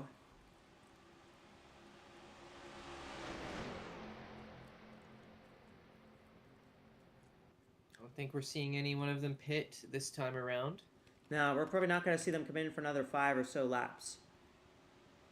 From what I understand, most of them are probably going to try to push it to the edge of the window. But if it comes down to a very late stop, then they're probably going to pit around 10 to go regardless here. I don't think any of these teams wants to be at the mercy of a pit stop with only a couple laps to go. We got a report from Eddie on pit road. What do you got? Listening into the radio for the 26 for Inverness Racing, Sophie Chantezet, and it sounds like Chantezet is getting a bit annoyed with the fact that she can't move up past 7th. Something about the Yadica crash that makes her really want to go off for Inverness Racing today. Sounds like if they get pits, which you said a couple laps from, she's going to really want some adjustments on this car. No word on if it's going to take up too much time, maybe make her lose the draft, but she's all for trying to win this at this point. I think she's been stuck back there too long. She really wants to make a run at getting a win here tonight. Competitive words from Chantose, who obviously won the clash, but that car is not on great pace. Enough pace to at least be able to hold with the draft here, as we just saw Dira Reister took the lead. Report from AWSCO officials, they have got the 6th car on the clock, losing pace very quickly, 36 seconds down from the leader last time around. We could see another disqualification for speed here pretty soon. Yep, another 3 seconds off the time as she crossed the line. Yep, and AWSCO officials just came over the radio and told the 6 finish this lap and then park it. So no interference. It's the 18 still trying to stay in contention here. Not going to win by any means, but wants to finish. They're 24 seconds off the pace. Valizia Vansky to the lead for not the first time, but pretty close to it. As well as the 60 on the bottom. Now the pack here can see the 6 car. The 6 car is going to head to pit road this time. The 6 car will come in and just turn to the garage. As they no have told her, interference from the Snapdragon car. yeah, as they have told her to not continue racing. And I'm look sure at that Chantezet, who has managed to catch up amidst all the chaos. yeah, the still hasn't 26 is actually quite closed in. So we heard what's been going on at the 26 crew. I think they might be letting her loose a little bit towards the end of this run. I assume she wants to be in good position for pit stops. Yeah, she had damage, but she had that damage. And she's kind of just lagging back right now, but sounds like that's not of her own volition. Tollerone and Reister once again leading this race. 12 to go. 18 definitely losing time. About 3 seconds a lap. Probably has a couple laps before AWSCO steps in, but I don't think the 18 is going to make it to the end here, which will leave us with 7 cars. Chantezay would be the last car remaining.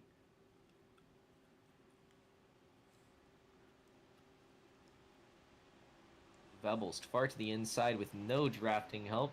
And the 99 has no help. I think the 99 is very fast, but she has... Nobody's really wanted to go with her. And that's kind of hurt her. Now we'll see them go 2x2 again. Tollerone and the 17 of Reister continuing to basically trade the lead back and forth. See if Handstrom tries to make a move. Maybe AWSCO. And we did just have, a couple laps ago, our Windows 11 to go.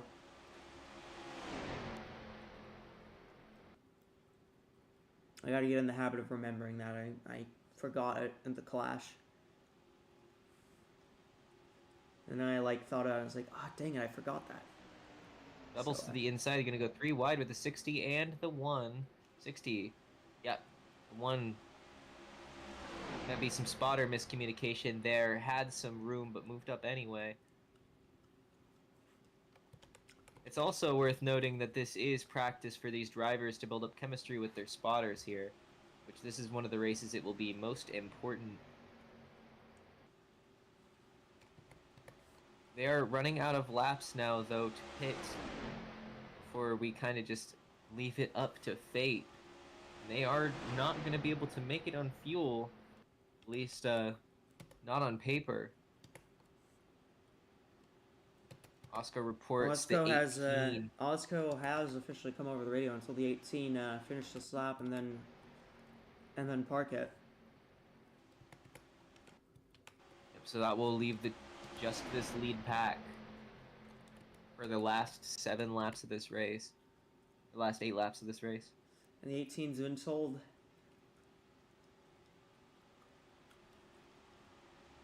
that they need to get off the track. So it is just these 7 that will finish this one out. Lots of damage to almost all the cars in the field. Just these 7 are the ones that have been competitive and been able to stay at the front. Here comes the 99 of Marisha Vebelst. She's gotten a pretty huge run. Yeah, Valisi Vancy on the inside alongside the 60. Big push. Vancy's been very good at pushing. Vebelst was kind of stuck behind the 60 most of that run. Well, now Vebelst is going to have a clear lead. We'll see if Vancy jumps to the inside or if the 19 maybe moves down. No, Vebelst's going to block. The 99 going to take the lead here, and now it's just basically a game of chicken. Who's going to pit first? It looks like we might have lost Chantezay to pit stops. 26 has come to pit road, yes. So, all by herself, too. Not sure that's the greatest move on the 26's part. 17. Chantezay will have a big advantage, possibly, although it depends on who pits next. If these guys have any coherence, Chantezay is kind of out of luck. So we'll see what Here they comes do. the 15, here comes the 1, the 60. Yep. Those 3 cars are in. Tollerone, Vancy, and Do we AWSCO. got any news from pit road?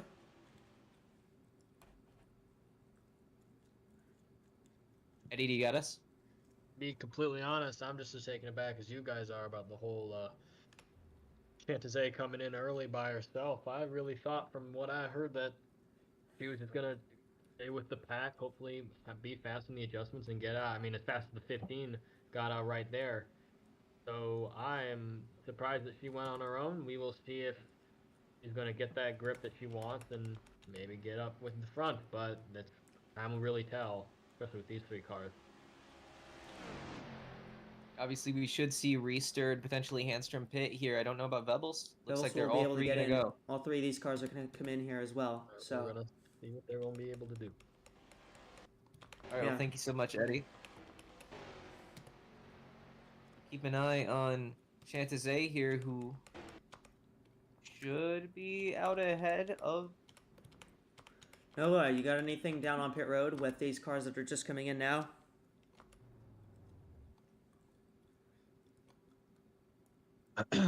Excuse me. Not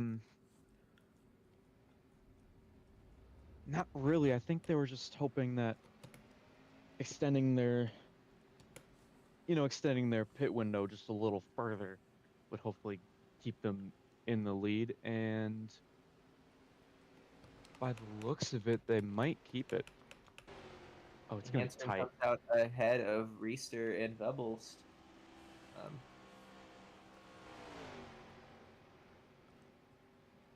I think the overcut might have ended up working out for the drivers. Here comes Tolerone. We'll see. We'll see what goes on here. These guys coming out.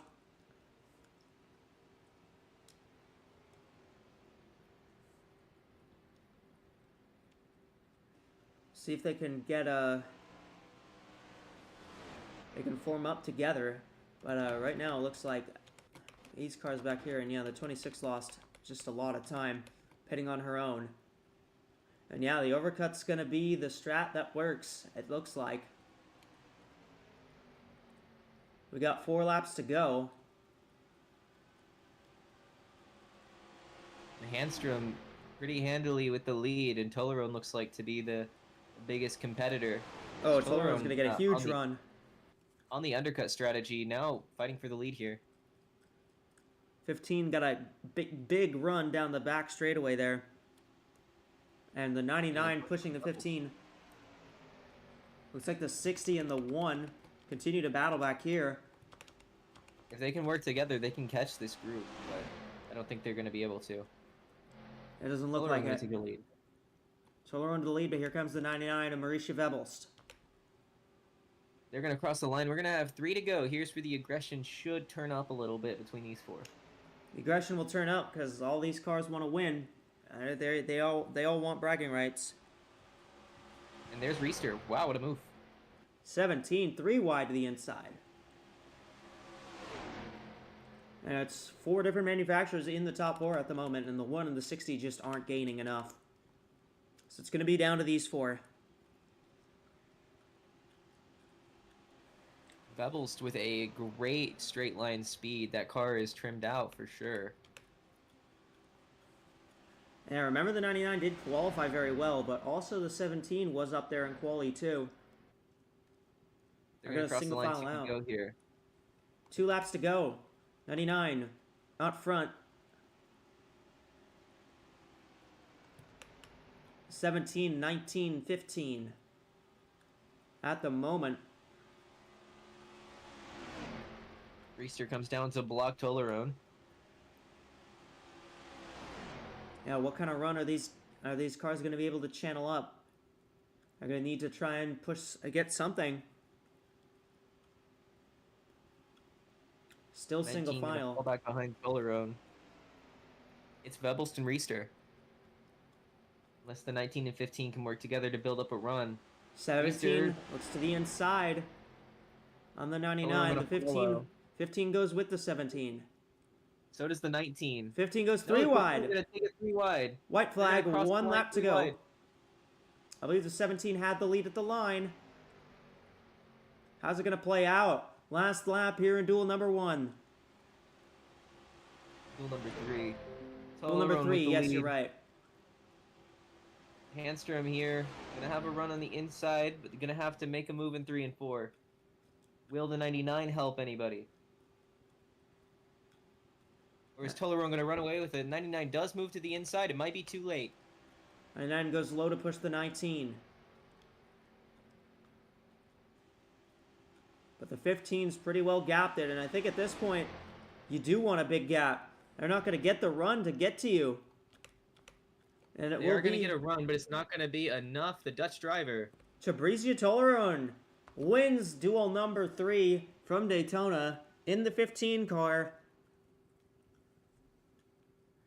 And what a run for the Dutch driver. And there's Sophie Chantizet coming across the line about 14 seconds behind. I guess the undercut did not work for the 26.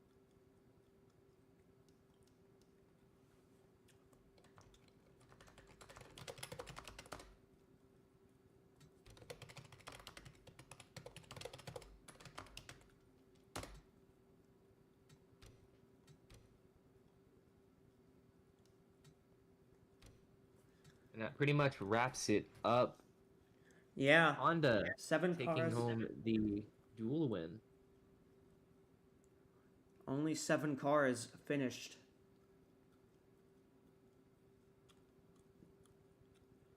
It was a very chaotic race. Obviously, 4 of those due to minimum speed requirements, but we still had a number of, I mean, that's 9 different retirements due to accident damage. I mean, if we go through the highlights of what happened this race, I mean, we're looking at the, accident involving the 60 where it took out Abby Little and Bria Delade. We're also looking at, the bigger accidents earlier on that took out, Waterton, the pole sitter. And, I mean, it's very, very chaotic. But a lot, especially those, top 6 cars got a lot of data as far as how their cars work, and that's going to serve to their advantage in the main race, especially if they could make it to the end where the field will have definitely shrunk in size. At least that's how I would see it. We're going to go ahead and send it down to Eddie real quick before we go to the FanDuel studio. Eddie, down on pit road, how are the teams feeling down there? How is Sophie Chantizet feeling? Well, I think Sophie was pushing for making a pit stop. I just think she got fed the strategy, went with it, and may not be too happy with their current with the owner there at Inverness Racing for just going in all by herself, not having her team work for any of the other teams. Other than that, 15 teams seemed rather excited, more so excited that their team started pretty far in the back in the outside lane, managed to survive a crash and got to the end. Other cars like the 17, the 99 just seem happy they either finished or got, in the end, a top 5. So, yeah, other than Chantizet and everyone, and other than Chantizet, it seems like everyone else has had a pretty neutral to positive experience here. I'll try to get back to you guys on whether on any other things that Chantizet has to say following this race. Yeah, for sure. Thank you, Eddie. We'll go ahead and send us to a temporary break as the cars, the rest of the Windows Cup Series grid gets ready for their duel here at Daytona. It'll be our final duel of the day, getting ready for the Daytona weekend. So, Tarissia Tilleron, the Dutchman, or Dutchwoman, I suppose, taking home the victory for Honda here. The victory, of course, will put Tilleron on the second row in the main event for Daytona. I'm sure we will find out after the second duel what the starting lineup will look like, but that should sort the inside lane tomorrow. So the 15 will start third at the main event at Daytona. I'm gonna head down to the FanDuel studio where we should have our pit reporter present here in a moment. But for now, Echo, you can take it away. Yeah, well, we're here at the FanDuel. I'm phoning in for the FanDuel fan studio, and our fan studio is just going to be me and Eddie down on pit road. And Eddie, you were there for a good chunk of that second duel. What are your thoughts? What do you think the driver's thoughts are? What do you think? What do you think we might see in duel number 4? Yeah, at this point, I have no clue. I kind of joined in. Stupid traffic.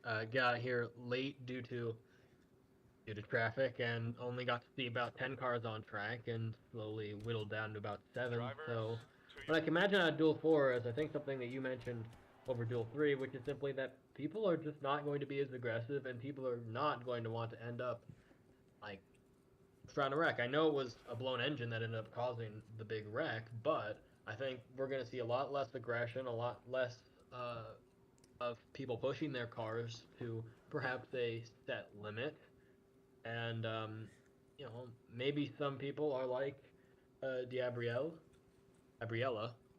Apologize, I said that wrong multiple times now. In that things would be that they might give some advice to members of their team driving in Duel 4 and see where they go from there. I'm sure any advice would help the Duel 4 drivers, especially any advice on how to not blow your car up on lap 2. Yeah, absolutely, and I'm sure that duel number 4 here is going to be.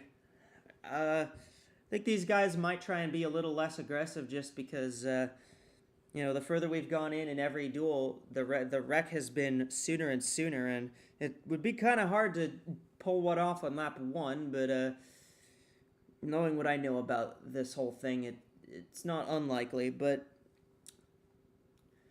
Yeah, it will be I think it will be very interesting to see what goes on here in duel number 4, and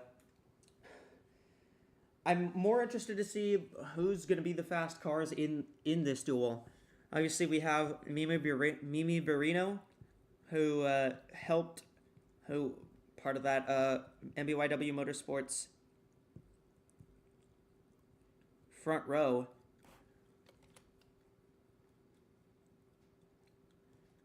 And as we got Mimi Barino here in that MBYW front row, but as well we also have some drivers like Carly Byrne, who's up there at the front, Alicia Byrne, who made the FanDuel Fast 10 yesterday, and there's Irina Tosima, another Mercedes. The Mercedes have been very fast all weekend. Who do you think is most? Which manufacturer do you think impressed you the most in that third duel? And do you think we'll see that same kind of style of race in this fourth one, or do you think we'll see maybe a little bit more cars left at the end? And at this point, I'd hope for more cars left at the end. I'm in terms of team owners, it's Daytona, so I'm not. I mean, we talked about Fleurvant, we talked about Inverness, and how people crashed out for both teams, and yet people finished. So in terms of team, I mean, I could go with Toblerone and Royal Racing, given it is there's still Nietzsche Garstone, so we'll really have to see this second round, because I would say something about the first. Gardenston was in the first. Was in the third duel there. So. Okay. Well, then it's really going to come down to comparing between the two duels, because the first duel, it's hard to take a lot of data out of a race that ends with 7 finishers and only 4 finishers actually had a decent shot at winning in the last 5 laps, just because of how things rolled out. So. If to answer your question about teams, I don't have a name that immediately comes to mind. We'll just have to see what happens here. I mean, Toyota did well to at least get at least 2 of their cars into the top 7 that last race, but so did a couple others. We had Honda got some people up there. I'm pretty sure. It was just Toblerone. Yeah, we'll have to see. We will really have to see how Duel 4 goes, because if they wreck any worse than that, then it's going to be hard to say people found enough data to know who's going to win the big one. But yeah, it's racing. It's Daytona. What else do you expect? Yeah, it'll be very interesting to see how this race ends up. All right, well, thank you for joining me, Eddie. I'll see you down there on pit road. We might come to you for a FanDuel Fan Studio update during the race as well. Thank you for joining us, and we're going to get Duel 4 underway, and then we're going to see who's able to make it in that one.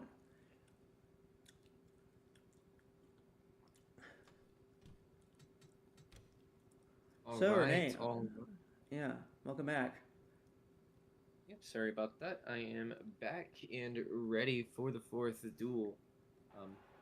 I think betting odds are definitely going to be pretty heavily affected if this is just as chaotic, which will be good for the fans, certainly, who are into sports betting has become more and more common, in the United States and really all of North America. Yeah. So, the Mercedes head up the front row. We saw Mercedes have a lot of really big pace in single car quali. What do you think? You think we might see that happen again here in this second duel? Obviously, we saw the 99 contending for the win there. We saw the 39 out at the front, the 13. We didn't really get to see much of the 13 in duel number 3, but there's a fair few Mercedes in this fourth duel. Obviously, Burrito and Carly Byrne are at the front, but also Lauri Schliesenbach is in this one. Irina Tosima is here, and Pace Lanieri, who's at the back. I think the Mercedes are definitely good on the straights. They're very very aerodynamic, but I think that they will handle worse. It really is up to them to work together, though. However, I have my eyes on the red racing cars, who are pretty far back in this group, but obviously this is Daytona. I'm looking at the 10, I'm looking at the 22 and the 21. I think those guys, if they can work together, have a really good shot taking control of this one. Obviously, they're going to have to, so seeing as that they're really leading the charge for Chevrolet in this race, but I definitely, that's something to look forward to, I think. Yeah, and of course, every red racing car is in duel number 4. Alright, so we're going to get to your starting grid. Row 1, it is Mimi Barino, who will head up the other end of the front row, as this duel will set the outside line. And it's Carly Byrne in the 9 car. Row 2, it's Jocelina Nihale, alongside the 16 of Skyan Jetta. Row 3, Alicia Byrne in the 91 is alongside the 96 of Angel Rugatino. Row 4, Lauri Schliesenbach and the 62 of Halas Jukovic. Row 5, Adi Stoneman in the 10 and Andrea Davison in the 22. Row 6, it's the 34 of Mika Harina and the 31 of Taylor Happerman.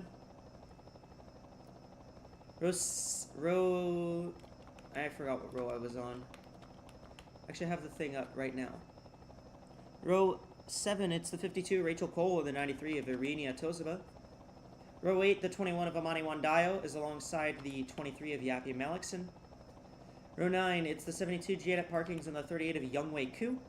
And in row 10, at the back of the field, heading it up, Mika Gennaro and Pace Lanieri.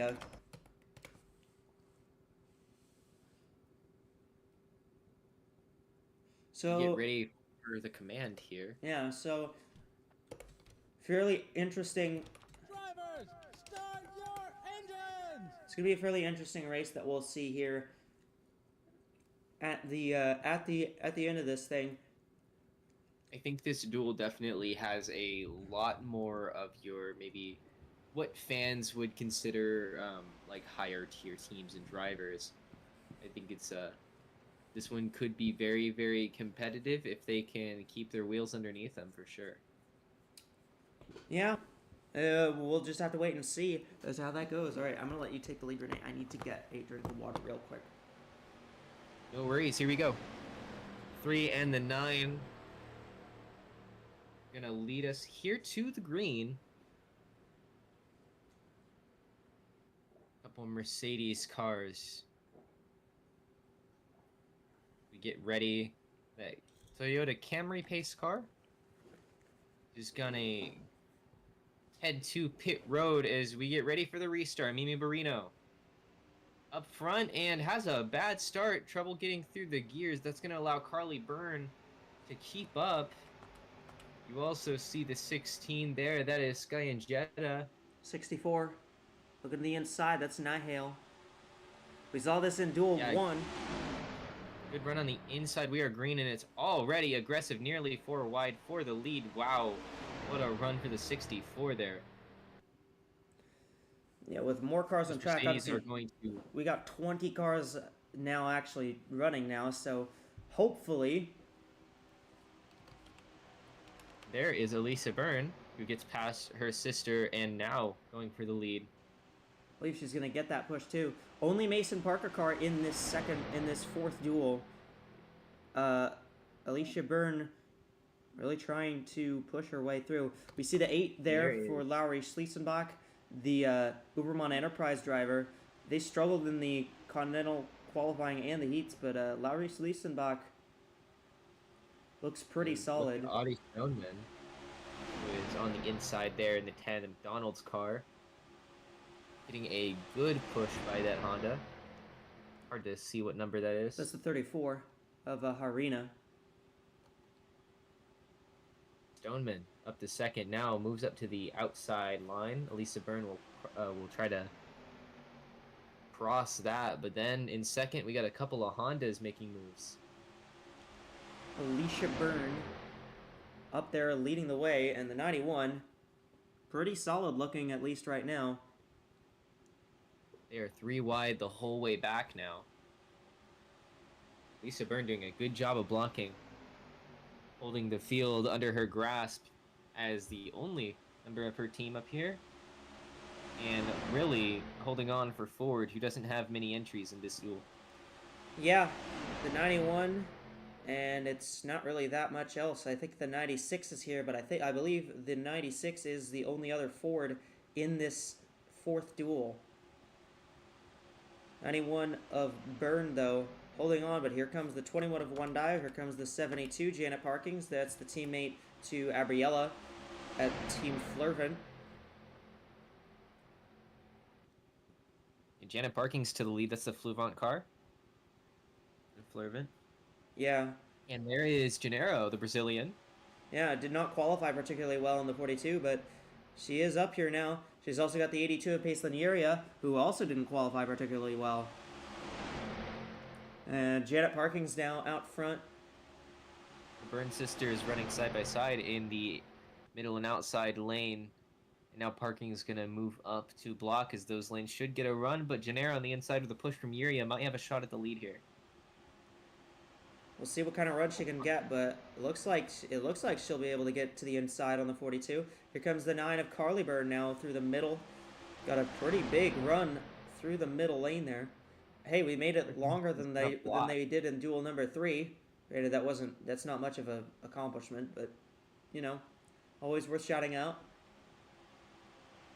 Low bar, but important nonetheless. Gennaro now in the middle here, and Yuria up to the front. Janet Parkins and Mika Gennaro leading every line. You're also seeing, look down there, that's Youngwei Koo. That is the driver that nearly won the Clash at the Daytona backstretch a week ago.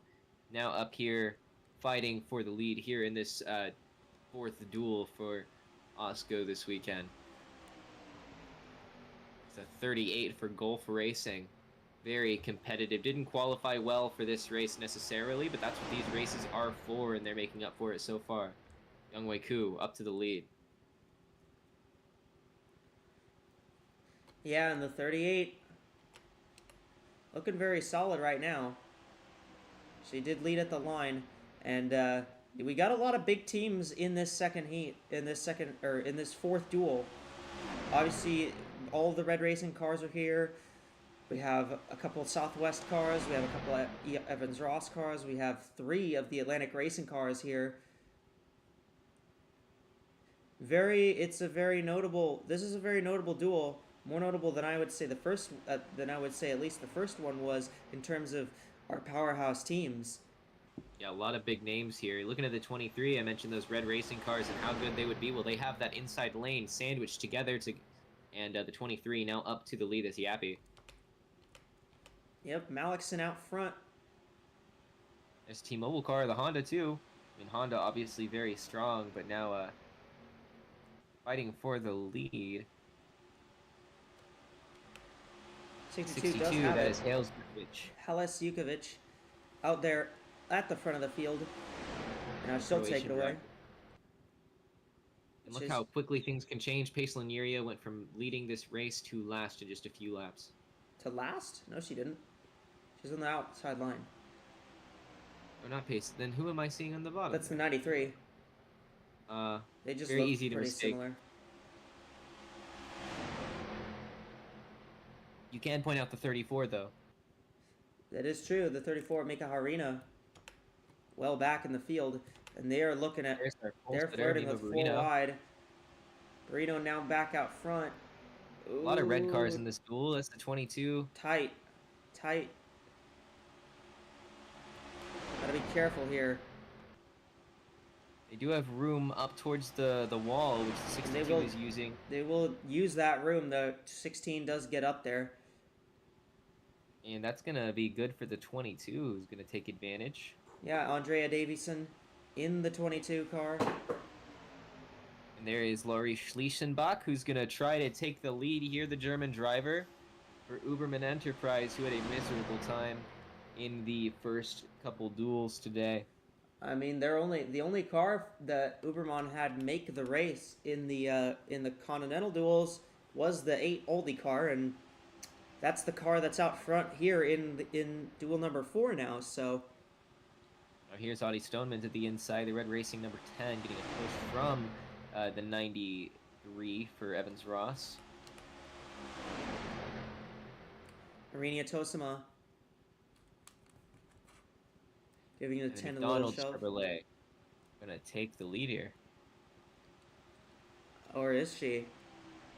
Oh, the 22 got a great run. Red Racing, though.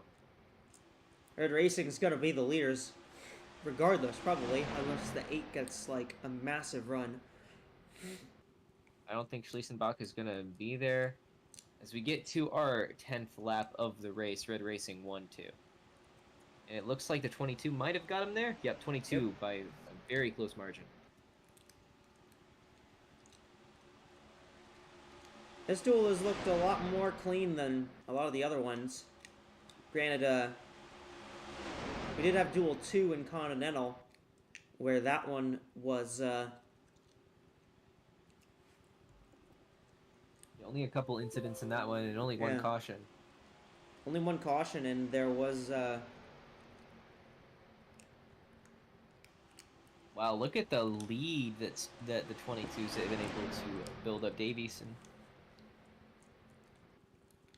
yeah, and she has another teammate behind, so I wonder if Stoneman might be trying her best to just kind of ball up the field behind.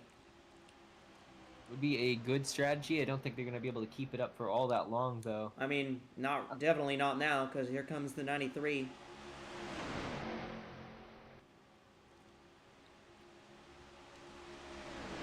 And as fast as things change, the very quick to come back around, you see the 52 and the 34 on the inside line once again finding their way back towards the front.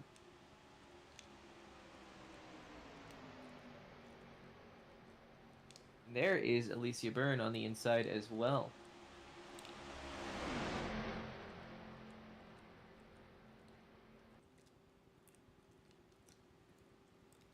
So Davison running away with it a little bit. You're seeing the 34 kind of move himself up to second, though the 52 might take this as an opportunity as a door opens.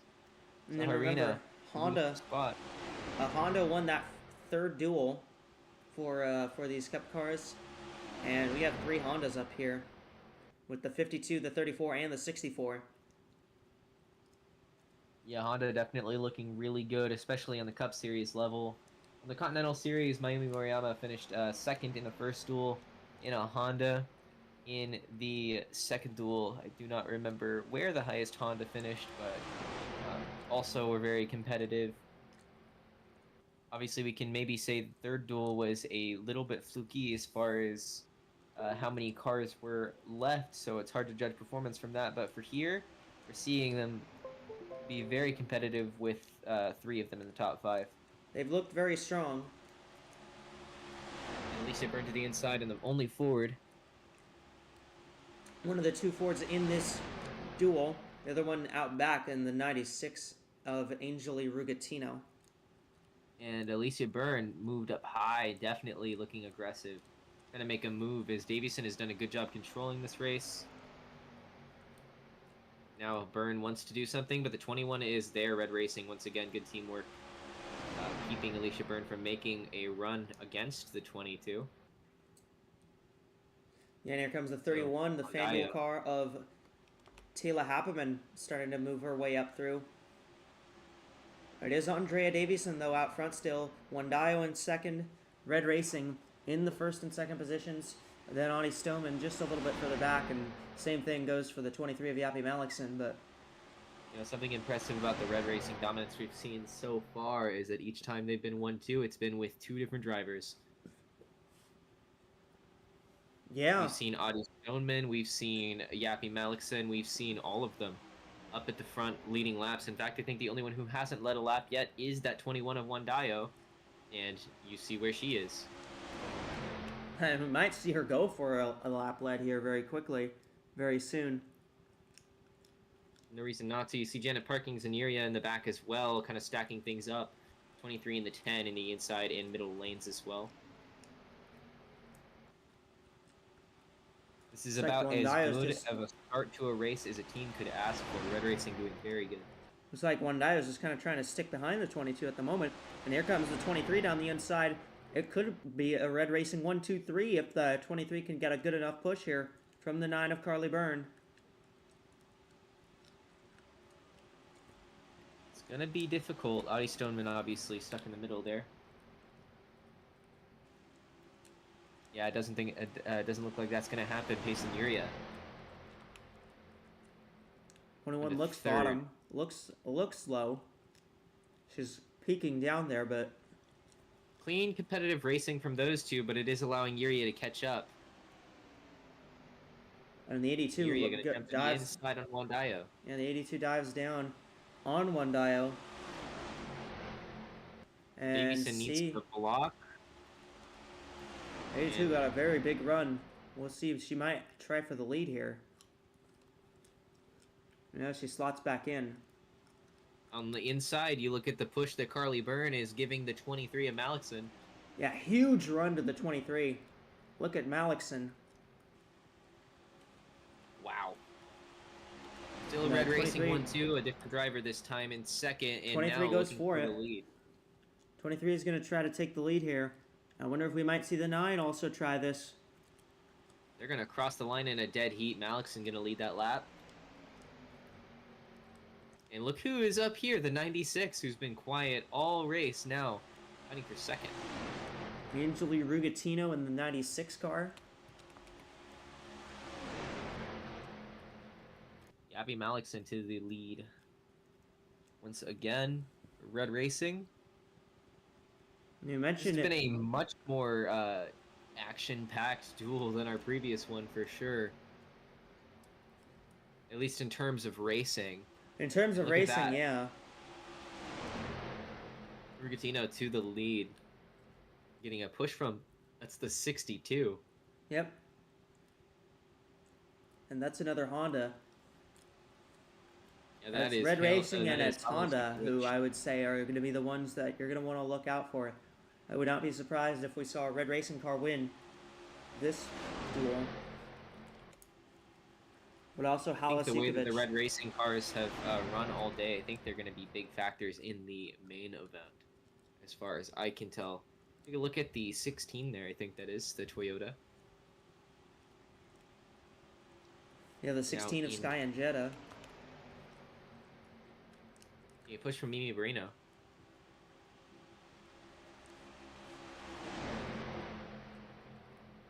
Obviously, Barrino locked into her position on the front row for the main event. Yeah, but she's still up here. That V Shoujo Mercedes has looked very fast, and if we remember, the 3 ran very fast in qualifying. Both of the MBYW cars were very close to each other.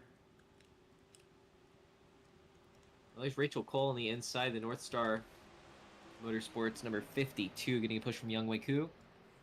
Gonna get a big run.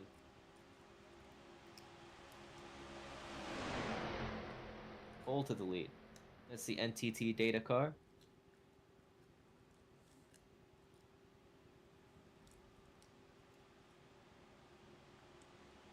And it is Cole who has the lead. The 64 and the 38 in that second spot. Battling for that second spot, I should say. That's 3 Hondas now out in front of this field. And here comes the 34 Mika Harina in that new Atlantic racing car.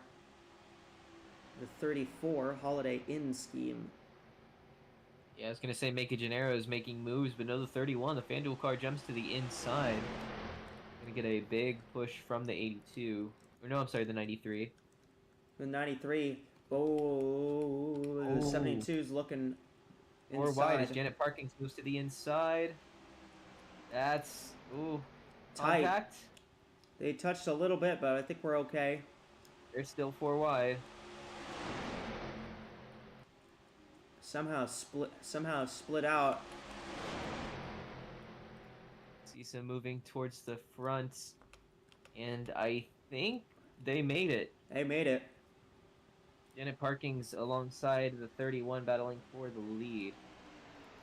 And again, very aggressive racing, but we really have not seen really any incident occur yet. Yeah, by this point in the previous duel, we were down to 9 cars that hadn't, that were like on the, like 10 cars that were on the lead lap, and only really 7 that were competitive. Yeah, all 20 cars still running very fast at the moment. And I guess our reporting earlier that, that showed, like I said, like maybe less aggression was likely the route that they would end up going. I think that's sort of held up. I understand we got a report on pit road. What do you got for us, Eddie?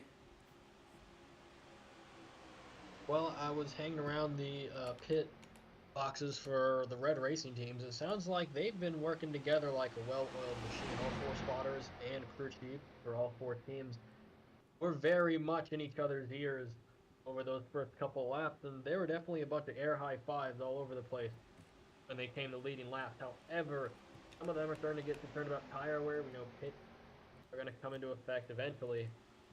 And I think now with the team getting shuffled to the back, they're starting to think about whether or not they're going to send all 4 at the same time, what they're going to do if the pack splits up when they pit, when the pack splits up, if they do.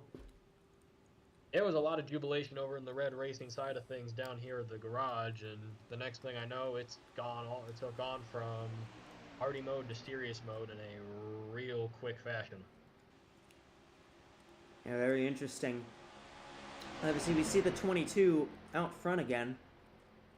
I think the 22 looks like to be the strongest car of that red racing bunch, but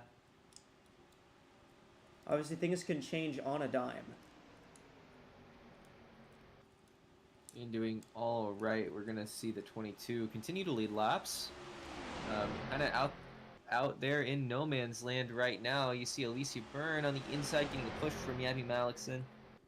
Gonna see battle continue to grow between these drivers. Easy to spot Alicia Byrne's car amidst a sea of red, orange, and yellow. Bright blue car at the front. Yeah.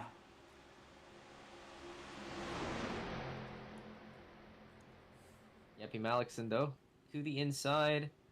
91-0, things looking sketchy, but Malixon and Byrne. Yeah, they are 4 wide. Mimi Barino in there. There's also Injetta, Iria, and the 62 of Yukovic. They were 4 wide. They're still 4 wide. That's very tight. Yeah, no, this is It got is gonna to be... It is gonna... They are going to manage to work it out. If I am a crew chief, I'm looking at this pack, and I'm nervous as I've ever been. As pit stops become closer and closer. As the tires start to wear out, too, the more they run 3 wide like this and the more they try to go 4 wide like that, I think the more nervous you're going to be because you're very squirrely on the tires. It's going to be very, very difficult to be able to keep control of the car when you go down 4 wide like that. and it's going to be difficult anyway. They haven't quite reached the point where they could make it to the end if they had to pit now. So a caution right now would be very just unfortunate timing for almost all of these teams. This team No, they Malixon, definitely have reached the point where they would make it. At this point, if a yellow comes out, they would be able to make it because the fuel window is about 36 laps. We saw this in the Continental races. They can make it 36 laps. Okay.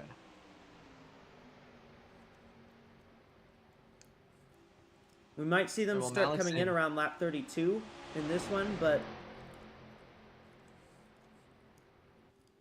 Yeah, 23 looks to the inside for the lead. Here comes the 38 of Youngwei Koo.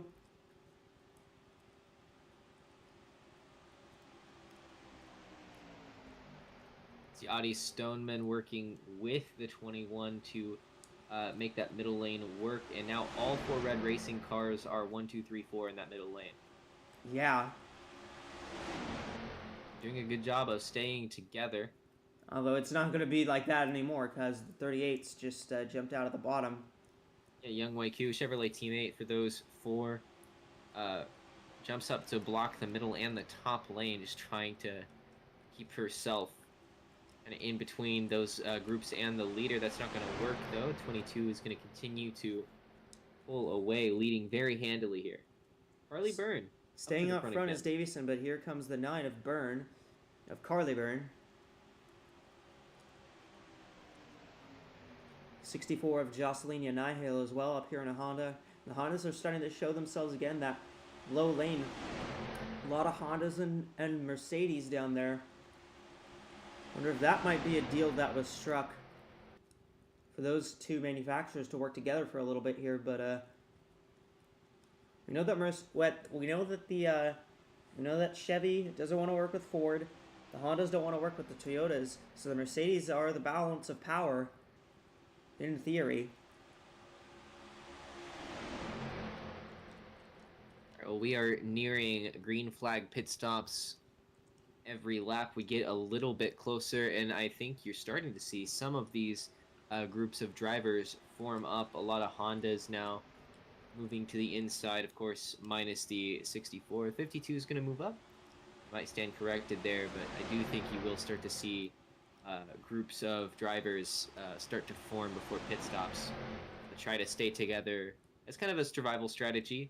The more drivers you can take with you, the faster you'll be once you get up to speed coming out. So Absolutely. it also means we'll have the shot for packs to kind of break up, and we might start to see a dominant pack of cars following pit stops if we don't see a caution. And here comes the 34 of Mika Harina. And ooh, they're really starting to split up.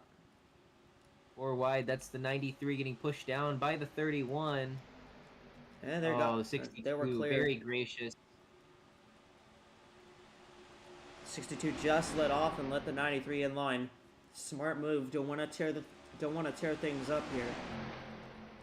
Yeah, especially when you're this far up in the pack and pit stops are almost here. And there's the 82 coming down. Not sure if she's going to pit this time. That's the Pace 93. Lanier, Oh, no, I'm sorry, not Pace Lanier. But yes, they are coming down as well. I don't know if they're going to be coming in.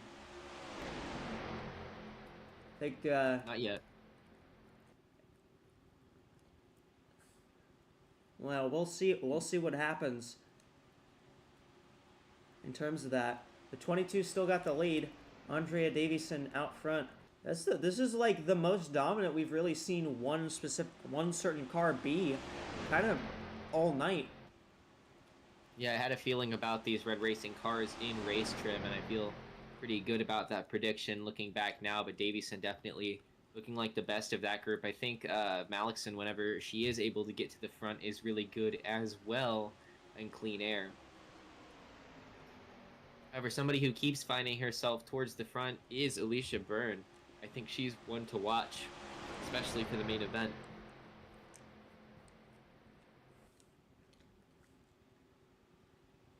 31, though, continuing to run behind the 22. Those two are on the same manufacturer. That's another Chevy that's behind the 22. And that FanDuel 31, Taylor Happerman. Gennaro kind of losing the draft a little bit. Might have just rushed up a corner. She slipped back a little bit, but She'll catch back up. comes Actually, to some 31 to the inside. Look to try to get the momentum on the 22, but it's not going to happen.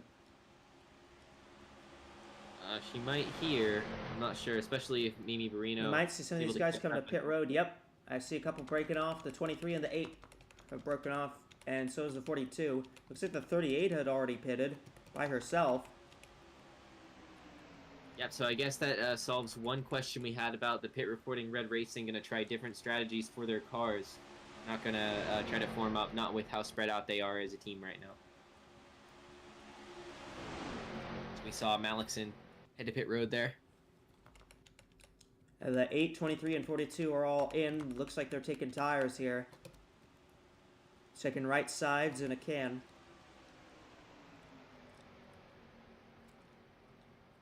Sky and Jetta getting a run on the 22 of Davison. And we'll see if she's able to make the move. No, and Jetta is going to head to pit road. So is Harina. A bunch of these cars got slowed up. 34 and 9 are also in. A bunch of these cars really got slowed up because they were trying to avoid some of those cars. Some of those cars were trying to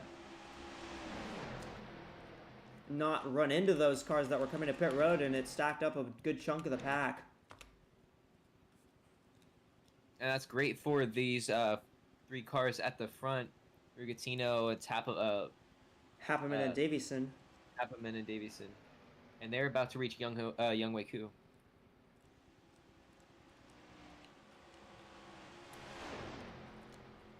Youngwei Ku obviously already pit, was the first car to pit, and pit alone, and this is what happened. 31 and 96 are in. Here comes basically everyone back here. 72 is going to stay out on track. But that's a lot of cars that have come down pit road. But the 22 and the 72. Uh-oh, the 72. I don't hear anything from that engine. Is that car out of fuel? Janet Parkings, a massive blunder. Strategy fumble here. Team Fleurvant having a very bad weekend so far here at the Duels. That car does not sound like it is moving at all. We'll see if she can make it back. The engine is not going. If not, this might be a masterful strategy call from the 22 if the caution comes out. I think the 22's got a pit, though. Yeah, 22's coming in. 72 is trying to coast it around back to the pit road, but we'll see if she ends up making it back. Looks like the 31's going to be the first out of these cars. Some of these cars that already came in.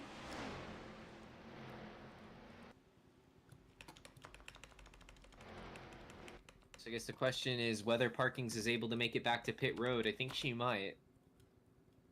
She's very slow, but we'll see if she can make it back. Obviously, we know the 72 can keep with the draft, so even if she gets lapped, even if she falls a lap down,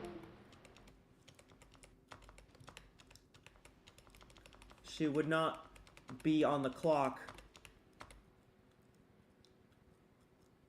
Alright, there she's trying. made it at least to pit road's entrance. 22 cars coming out now. I think Happerman is going to be able to take the lead here. 22 will have a little bit of peace of mind. Yeah, but the 22 pitted by themselves. It looks like the 72 will make it onto pit road. So whether or not that car makes it back, they should be able to stay green. Yeah, we will be able to stay green.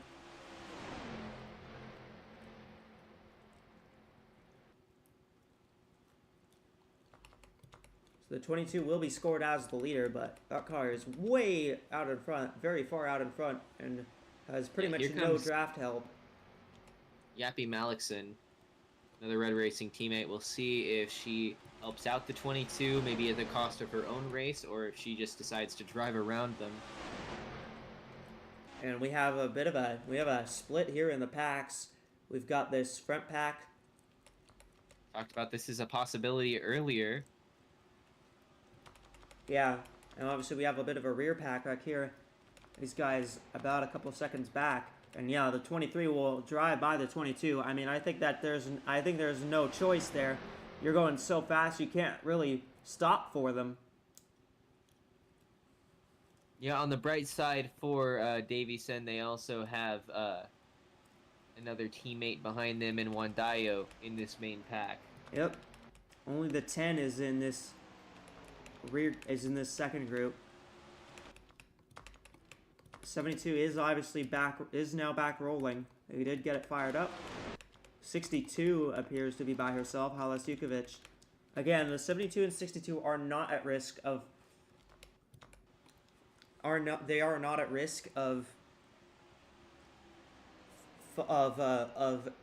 being minimum speed, because we know for a fact that they can keep the draft, and nothing has happened to those two aside from they've just fallen out because of pit cycle, because of the pit cycle. Now your leader here. North Star Honda. I wonder if this second pack will be able to make up the distance. They have more cars. Yeah, but they lost time that lap. I don't think they're going to be able to do it. Unless we see a caution, which is possible. There is enough cars on the track for that to happen. And see what happened to Janet Parking. She's back out on the racing surface now. I think this second group is more likely to be the caution than that first group, although I guess we could see something very strange happen here. 9 cars in this front pack. Alright, well, I think I'm going to try to reach out to Eddie, our pit reporter, see how the teams are feeling about their strategy calls. Eddie, do you got us? I got you. I've been focusing on Janet Parkins and what happened with her nearly running out of fuel. It sounds like, from what I can tell, Gabriella talked to Parkins, as I mentioned earlier during Duel 3, and he may have said something that was similar to staying out as long as you can, just in terms of like fighting for the race. I don't know if there was also something similarly communicated by the owner, but that may have contributed to Janet staying out that extra lap, probably to catch the leader, and ending up nearly run out of fuel. That may have been a split-second decision, but sounds like it was solely on Janet. I believe I said Janice. Solely on Janet and not on the crew chief or the spotter. Other than that, again, you said it, stuff about Red Racing. I'm a bit surprised about Youngwei Koo coming in early. It sounds like he was trying to work with the Red Racing cars and then ended up being left out to dry as the only person to come in that lap. We may have expected a few Red Racing drivers to go with. That's all I've got so far. All right, thank you so much, Eddie. That is pretty interesting. Up front, we do see Red Racing once again taking the lead. Yappy Malikson finding herself at the front. Janet Parking is, of course, a lap down and back on track, but not part of any pack. Youngwei Koo as well, missing out a little bit. I think Koo is in the second pack. For Parking's, if we were to get a caution, that 72 would get the free pass, so she would be able to get her lap back. 72 definitely hoping for a caution. Yeah. That's going to be something she really needs to actually hope for. I think that is Wandayo up to second place. Battling for second with Rachel Cole, yeah. If we see that Red Racing 1-2 kind of form up once again, this has been a trend so far. Yeah, it looks like it's going to form up. And if the 22 can Jetta, get up there, it'd be a 1-2-3. Ooh. Blocked by the 21 of Wandayo, who is yet to lead a lap today. The only Red Racing car to not lead a lap. Sky and Jetta has been quietly consistent and competitive. Basically all race, staying with this lead pack, of course. Quite impressive. And we're starting to see a bit more out of her as this race goes on. The aggression certainly starting to turn up as we near the end, and now that there are no pit stops left, nobody's waiting for anything. 21 the looks to the Oregonian inside driver here. for South Racing. Wandayo trying to lead that lap for Red Racing in the 21. They're going to cross the line side by side. 23 is going to have it here. But the 21 is going to get the push from the 16. 23's just been hung out here. Marina. And Jetta going to jump to the inside, 3 wide for the lead here. Leaves neither of those Red Racing cars with help. I think these guys know it's go time, and it's time to. You don't got any more friends anymore. Yeah, no more playing nice from these guys. You also see Arena down there and Rachel Cole right behind the Hondas. We're working together. Cole now moving to the middle line. Apperman, oh, look at this shuffle that's starting to happen throughout the field. Arena to the inside of Injetta. They are 3 wide, all over the place in this group. They might be 4 wide here. There's Schliesenbach. Yeah. Ow. And Taylor Happerman there.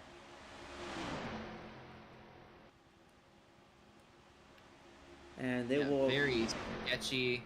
Wandayo going to back out of that one. That is a wise move with how much time they have left. Yeah, they managed to get out of that one. We have been green. Up to help Davison on the inside, pushing Schliesenbach. Gets underneath Arena. They've been green the entire way so far in duel number 4. Quite a contrast to the previous duel, for sure. Yeah. And now, obviously the field has been split up a good bit now, but... still very interesting to watch these cars. And look at the lead that Sky and Jetta has built for herself. Wow. Yeah, I don't know if that's the kind of lead you want, though. All the red racing cars, look at that, look at that. They've all lined up on the bottom lane now. Look at the team, the excellent teamwork from these guys. Obviously, I'm sure they'd love to have Happerman in that group to really round out all the Chevys, but Happerman hasn't really been very friendly with them all race either, so not surprised to see that. Davison trying to block the middle line, kind of keep them from forming any kind of run. Let me see, and Now Joe. Malikson going to jump to the inside. I think Davison is going to side draft 31, and that's going to allow Malikson to jump to the inside and up to 3rd place.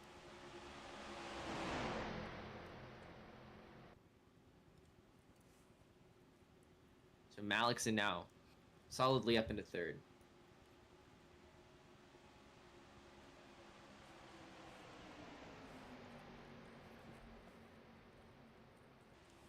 And now Malikson to the inside of Schliesenbach. Wow, 23 has been getting some big runs. They're going to catch the 72, but remember the 72 is on pace. She just had an issue with getting filled up on that last stop.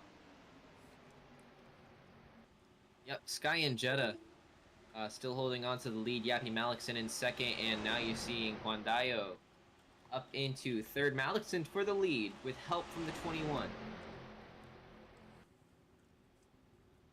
They are going to catch they the might 72. be able to use Janet Parkings as a pick here. We'll see what happens. One of the Red Racing cars dropping back. We see them lose a lot of speed. That's Davison. And Rugatino jumping to the inside of Wandayo. That might be a good move here. Yeah, it is definitely going to be. Parkings has nowhere to go as they're 3 wide. And just remember the 72 is on pace, so that's why she's not being told to pull off the track. And here comes Rugatino in the 96 for the race lead. The only Ford in this lead pack finds yourself at the front.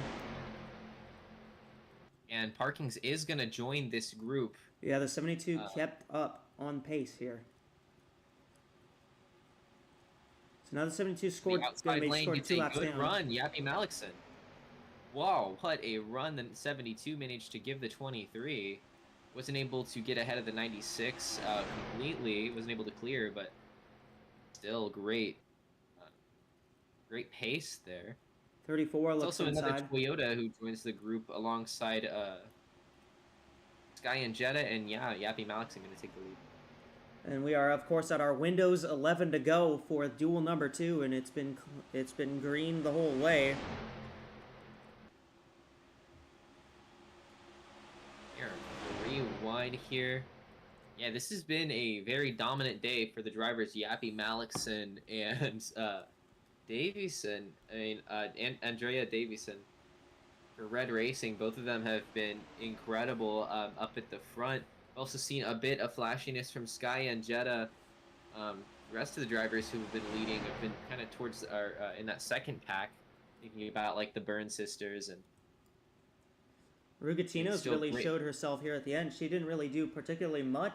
We didn't really see a lot of that 96 until this last little bit here. So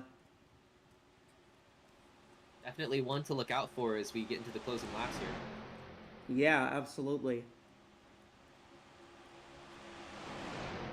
So Red Racing has turned this first pack into a sandwich as the 23 runs at the front and the 22 is hiding out in the back. See Rachel Cole now up into second alongside Rugatino, and then it's 3 wide in that 4th place battle between Arena, Schliesenbach, and Happeman. Hey, just remember for Rachel Cole, she has a win here in the former Xfinity series. Rachel Cole knows how to run these plate tracks. She's a good plate racer. She knows what she's doing. So we're at 9 to go now. Definitely showing up at the right time. Yappy Malikson, though, has been dominant all day. 23 continuously finding 52. himself at the front. This is bound to be a great battle here. Cole to the inside. Well, any of them push the 23. The 96 goes with the 23 here. 31, though, with the 52. No manufacturer loyalty now. And Jetta gonna jump to the inside. What a run and Jetta managed to get. Blocked by Happeman, but still a lot of speed generated by that 16. They're 2 wide. The inside, though, a bit stronger. Honda trying to sweep the duels. Inside a bit stronger in the corners, and you might see the inside be a little stronger here in the tri-oval as well. But the outside is gonna pull on the straightaways. Happeman to the inside of Cole. 3 wide. Cole wasn't able to secure the line. Now Taylor Happeman. With a push from Sky and Jetta, I think Jetta might be the car to beat here. Definitely one to watch. That car is developing runs I haven't seen from any other driver. And Jetta gonna lean back a little bit on her Toyota teammate here. And they're go gonna be 4 4 wide wide. for the lead. And Jetta, what a run. Some Toyota teamwork there. Oh, this can't end well. Happeman needs to stay off of Cole. There's still 4. Managing it, I think this is not going to end well unless Malikson or somebody drops out. They have time. Cole and Happeman are 23 trading just paint. 23 backed out of it. Yeah, that is a wise move from Yappy Malikson. And now the leader actually is the 8 of Schliesenbach. The 72, technically out in front of this pack, but the 72 is multiple laps down, so actually is at the tail end of 1 lap down, so the 72's position here, inconsequential. Here comes the 34 of Harina. Once again, Honda trying to sweep the duels. See Andrea Davison right there getting a push from the 96. 34 going to block. Remember, Davison led a good chunk of the of this duel earlier, but we haven't seen much of the 22. I think you're going to see it a little bit here. Harina's probably going to get pushed to the middle lane. They'll be 3 by 3. Schliesenbach on the outside getting freight trained a little bit. Yappy Malikson behind. You look on the inside lane, Malikson pushing the 96 and the 22. Wandaya wasn't able to get to the inside. There's Taylor Happeman, though. FanDuel car.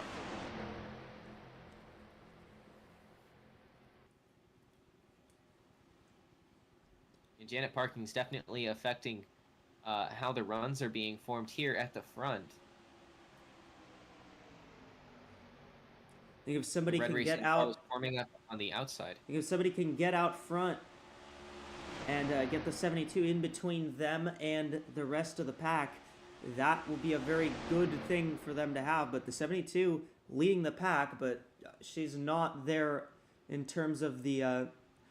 She's not actually there in terms of actual track position. Now the 34. There's Arena to the inside. She's trying to do exactly what I just mentioned. Get the 72 in between the rest, you and the rest of the field. I think Wandayo is going to try to move to the inside of. Yeah, Wandayo's parking not going to as let. well. Wandayo's not going to let the 72 slot in. She's going to try to keep this battle right where it is. 4 to go as they cross the line. Arena leading. Once again, we've been green this whole time. I believe they're going to catch the 62. Again, the 62.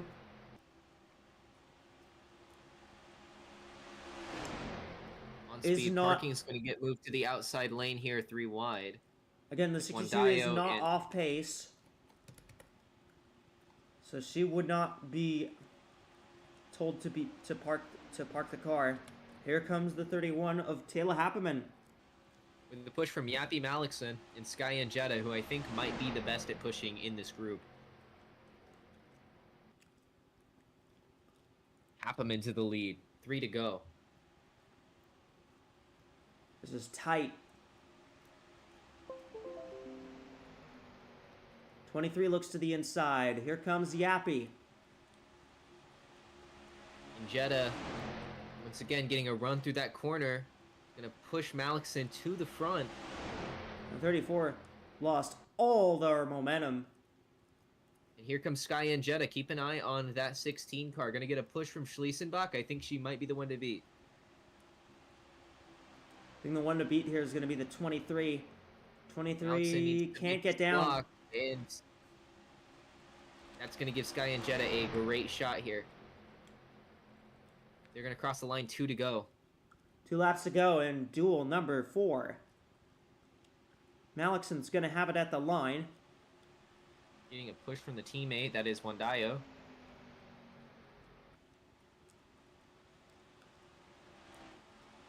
And Jetta, though, into the corner. Holding on to it. And here comes the 62. That can shake things up. They're going to they Quite are a catching the bit. 62 here. Obviously going to try to support her Honda teammates however she can. And there is Rachel Cole lurking there in 4th. And Jetta can't build up the run. Malikson has a chance to block here. We'll see if she does. Yappy Malikson. Going to take a commanding lead here. There's going to be one more time around. They're going to Malikson catch needs to the get around the 62 right here, probably at the line. White flag, one to go. Malikson. Getting a bit of a draft from the 62. Needs to get past her quickly, though. We'll see if the 62 tries to hold up the 23. And Oh, no, I think yes, the she 62 did. is going to let her by. And that might be all she wrote, unless Jetta can build up quite a run. Yappy Malikson has had a very impressive day. Only 2 more corners now. Yeah, but here comes the 16. Big run for Njetta. Here she goes. Looks to the inside. Sky Njetta's got the run. Sky and Jetta. What a build-up of a run for the 16, and she's going to grab it. And Told you no one was putting Njetta, up runs like that 16 car. Njetta off of turn 4. She's going to win duel number 4. Njetta takes it, and she will start on row number 2 for the Daytona 500. What a pass. Sky and Jetta. The 23 just had to check up just a bit for the 62 there, and that gave the 16 just enough momentum to get to her.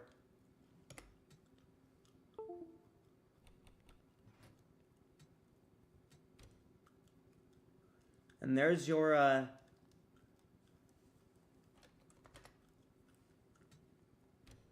there's your finishing results. And Uberman probably going to feel pretty pleased with Laura Schliesenbach, who will start in row 3. Absolutely. What a finish. All green through that entire duel, and Sky and Jetta was able to pull it off on a last corner move. Yeah, that was a really good race. Very respectful. I think that's a good contrast to the first duel, which saw a lot of destruction. But I think you saw like some of the best of the best race here and really show what this track has to offer when the competition is at its best. Sky and Jetta with an incredible pass in the last couple corners. Lori Schliesenbach also taking advantage of that, pushing the 16 to the front. Yappy Malikson and Andrea Davison still come home with a top 5. Very dominant all day. Amani Wandayo did not lead a lap, but still finishes 6th in this duel. Going to start in the top 20 for the main event. It's just very good. Mimi Barino, of course, didn't have to race at all, but ended up finishing 17th.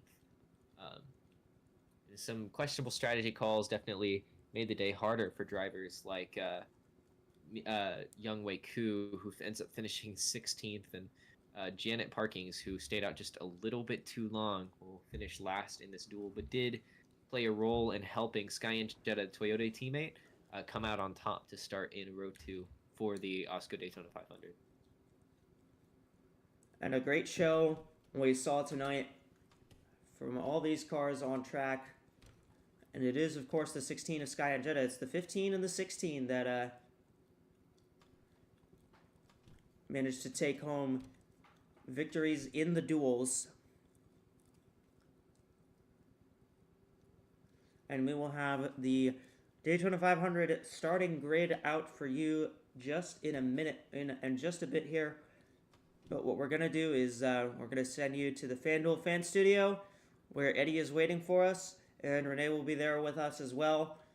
And you guys can sign us off after a little bit here. So, Eddie, why don't you take it away for a bit here? Thank you, Echo. Oh boy, it was Duel 4. Quite an interesting one. We had Red Racing having their drivers all over the place in terms of pit cycle and in terms of finishing position. We had a interesting strategic decision by Janet Parkins that absolutely did not pay off in any way whatsoever. And of course, a last lap pass by Sky and Jetta on Yappy.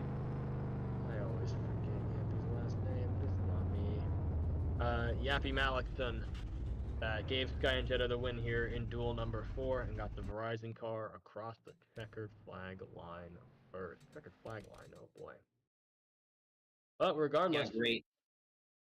Duel 4 was definitely, I don't want to say what we expected, but after insane Duel 3 and after Duels 1 and 2 being a lot more recklessness, this race, outside of one little moment, was pretty clean, and we got, I think, what we wanted, which was some proof that there are some teams with, I guess, a very good chance of winning the Daytona 500 in terms of what Red Racing just did today. Yeah, I think that definitely is going to affect the betting odds when we get to the FanDuel part of the show. I think this was a great race. I think this was an example of some of the best that this kind of racing has to offer. Obviously, we don't do it as much here in AWSCO as they do over in America with NASCAR, but definitely some of the best we've seen from these drivers in this second duel. Very, very different to the first one, which saw a lot of wrecking. And Honda will not sweep the duels. We actually see rival manufacturer Toyota come home with the finish. Sky and Jetta just biding her time and taking the move at the right moment. Some very, very good racing from Jetta at this kind of racetrack. You know, you can call it a bit funny that a Honda car ended up, as you guys talked about in the booth at the end of it, may have cost the Chevrolet driver. Give me a second. Yappy's a Chevy driver. Honda driver might have cost a Chevy driver and instead allowed Toyota to get into the first spot out of duel number 4. That's something we can look into, see if any manufacturing battles are going up. But yeah, if you want to take us to the FanDuel part of this show, I'm not exactly sports betting man myself. That's why they put me in pit road. I'd like to say, if you're looking at trying to make either parlay or or betting on who's going to win, or perhaps just manufacture a team. What do you think of people who are going to be starting at the top? What do you think are people who are going to be starting with the highest odds? And I don't know, who do you think might be a good bet in the end? Someone who could, get you a good bit of money if they do end up winning. Well, right now, looking at Vegas as things start to update here in the studio, as people are placing bets following the conclusion of the duels. Currently, the favorite is Sky and Jetta. She is like slowly racing up through the ranks. But a very close second is actually Andrea Davison, um, and then Malikson. The red racing cars are definitely up there. Personally, though, I think one of the best bets that's available on the market for the win is Mika Harina, who is quietly extremely like disciplined and kept her nose clean. I think she might be a real competition, especially knowing that the Hondas have been so good here this weekend. So if you are personally looking for a kind of jackpot pick, someone to look forward to, especially if you don't have a horse in the race yourself, I would take a look at Mika Harina, the Japanese driver for Atlantic Racing, in the 34 car. Other than that, a real true dark horse pick that I think might get kind of passed over given the fact that she didn't really make it very far in her duel. Look at Mikali Yatica. Um, that is a Finnish driver for Inverness Racing. Didn't make it very far, but there's like a nagging in the back of my head that says the 92 is probably going to do pretty good in the Daytona 500. If I you had to mean, pick well, a driver to win this race, Eddie, who do you think you'd go with? you know, Team Fleurvent, you're right, had basically the worst day out of anyone here, but I'd say give me Abriella simply because, you start from third and you means you can qualify good and your car blows up on lap 2. I mean, I don't know how much that's your fault.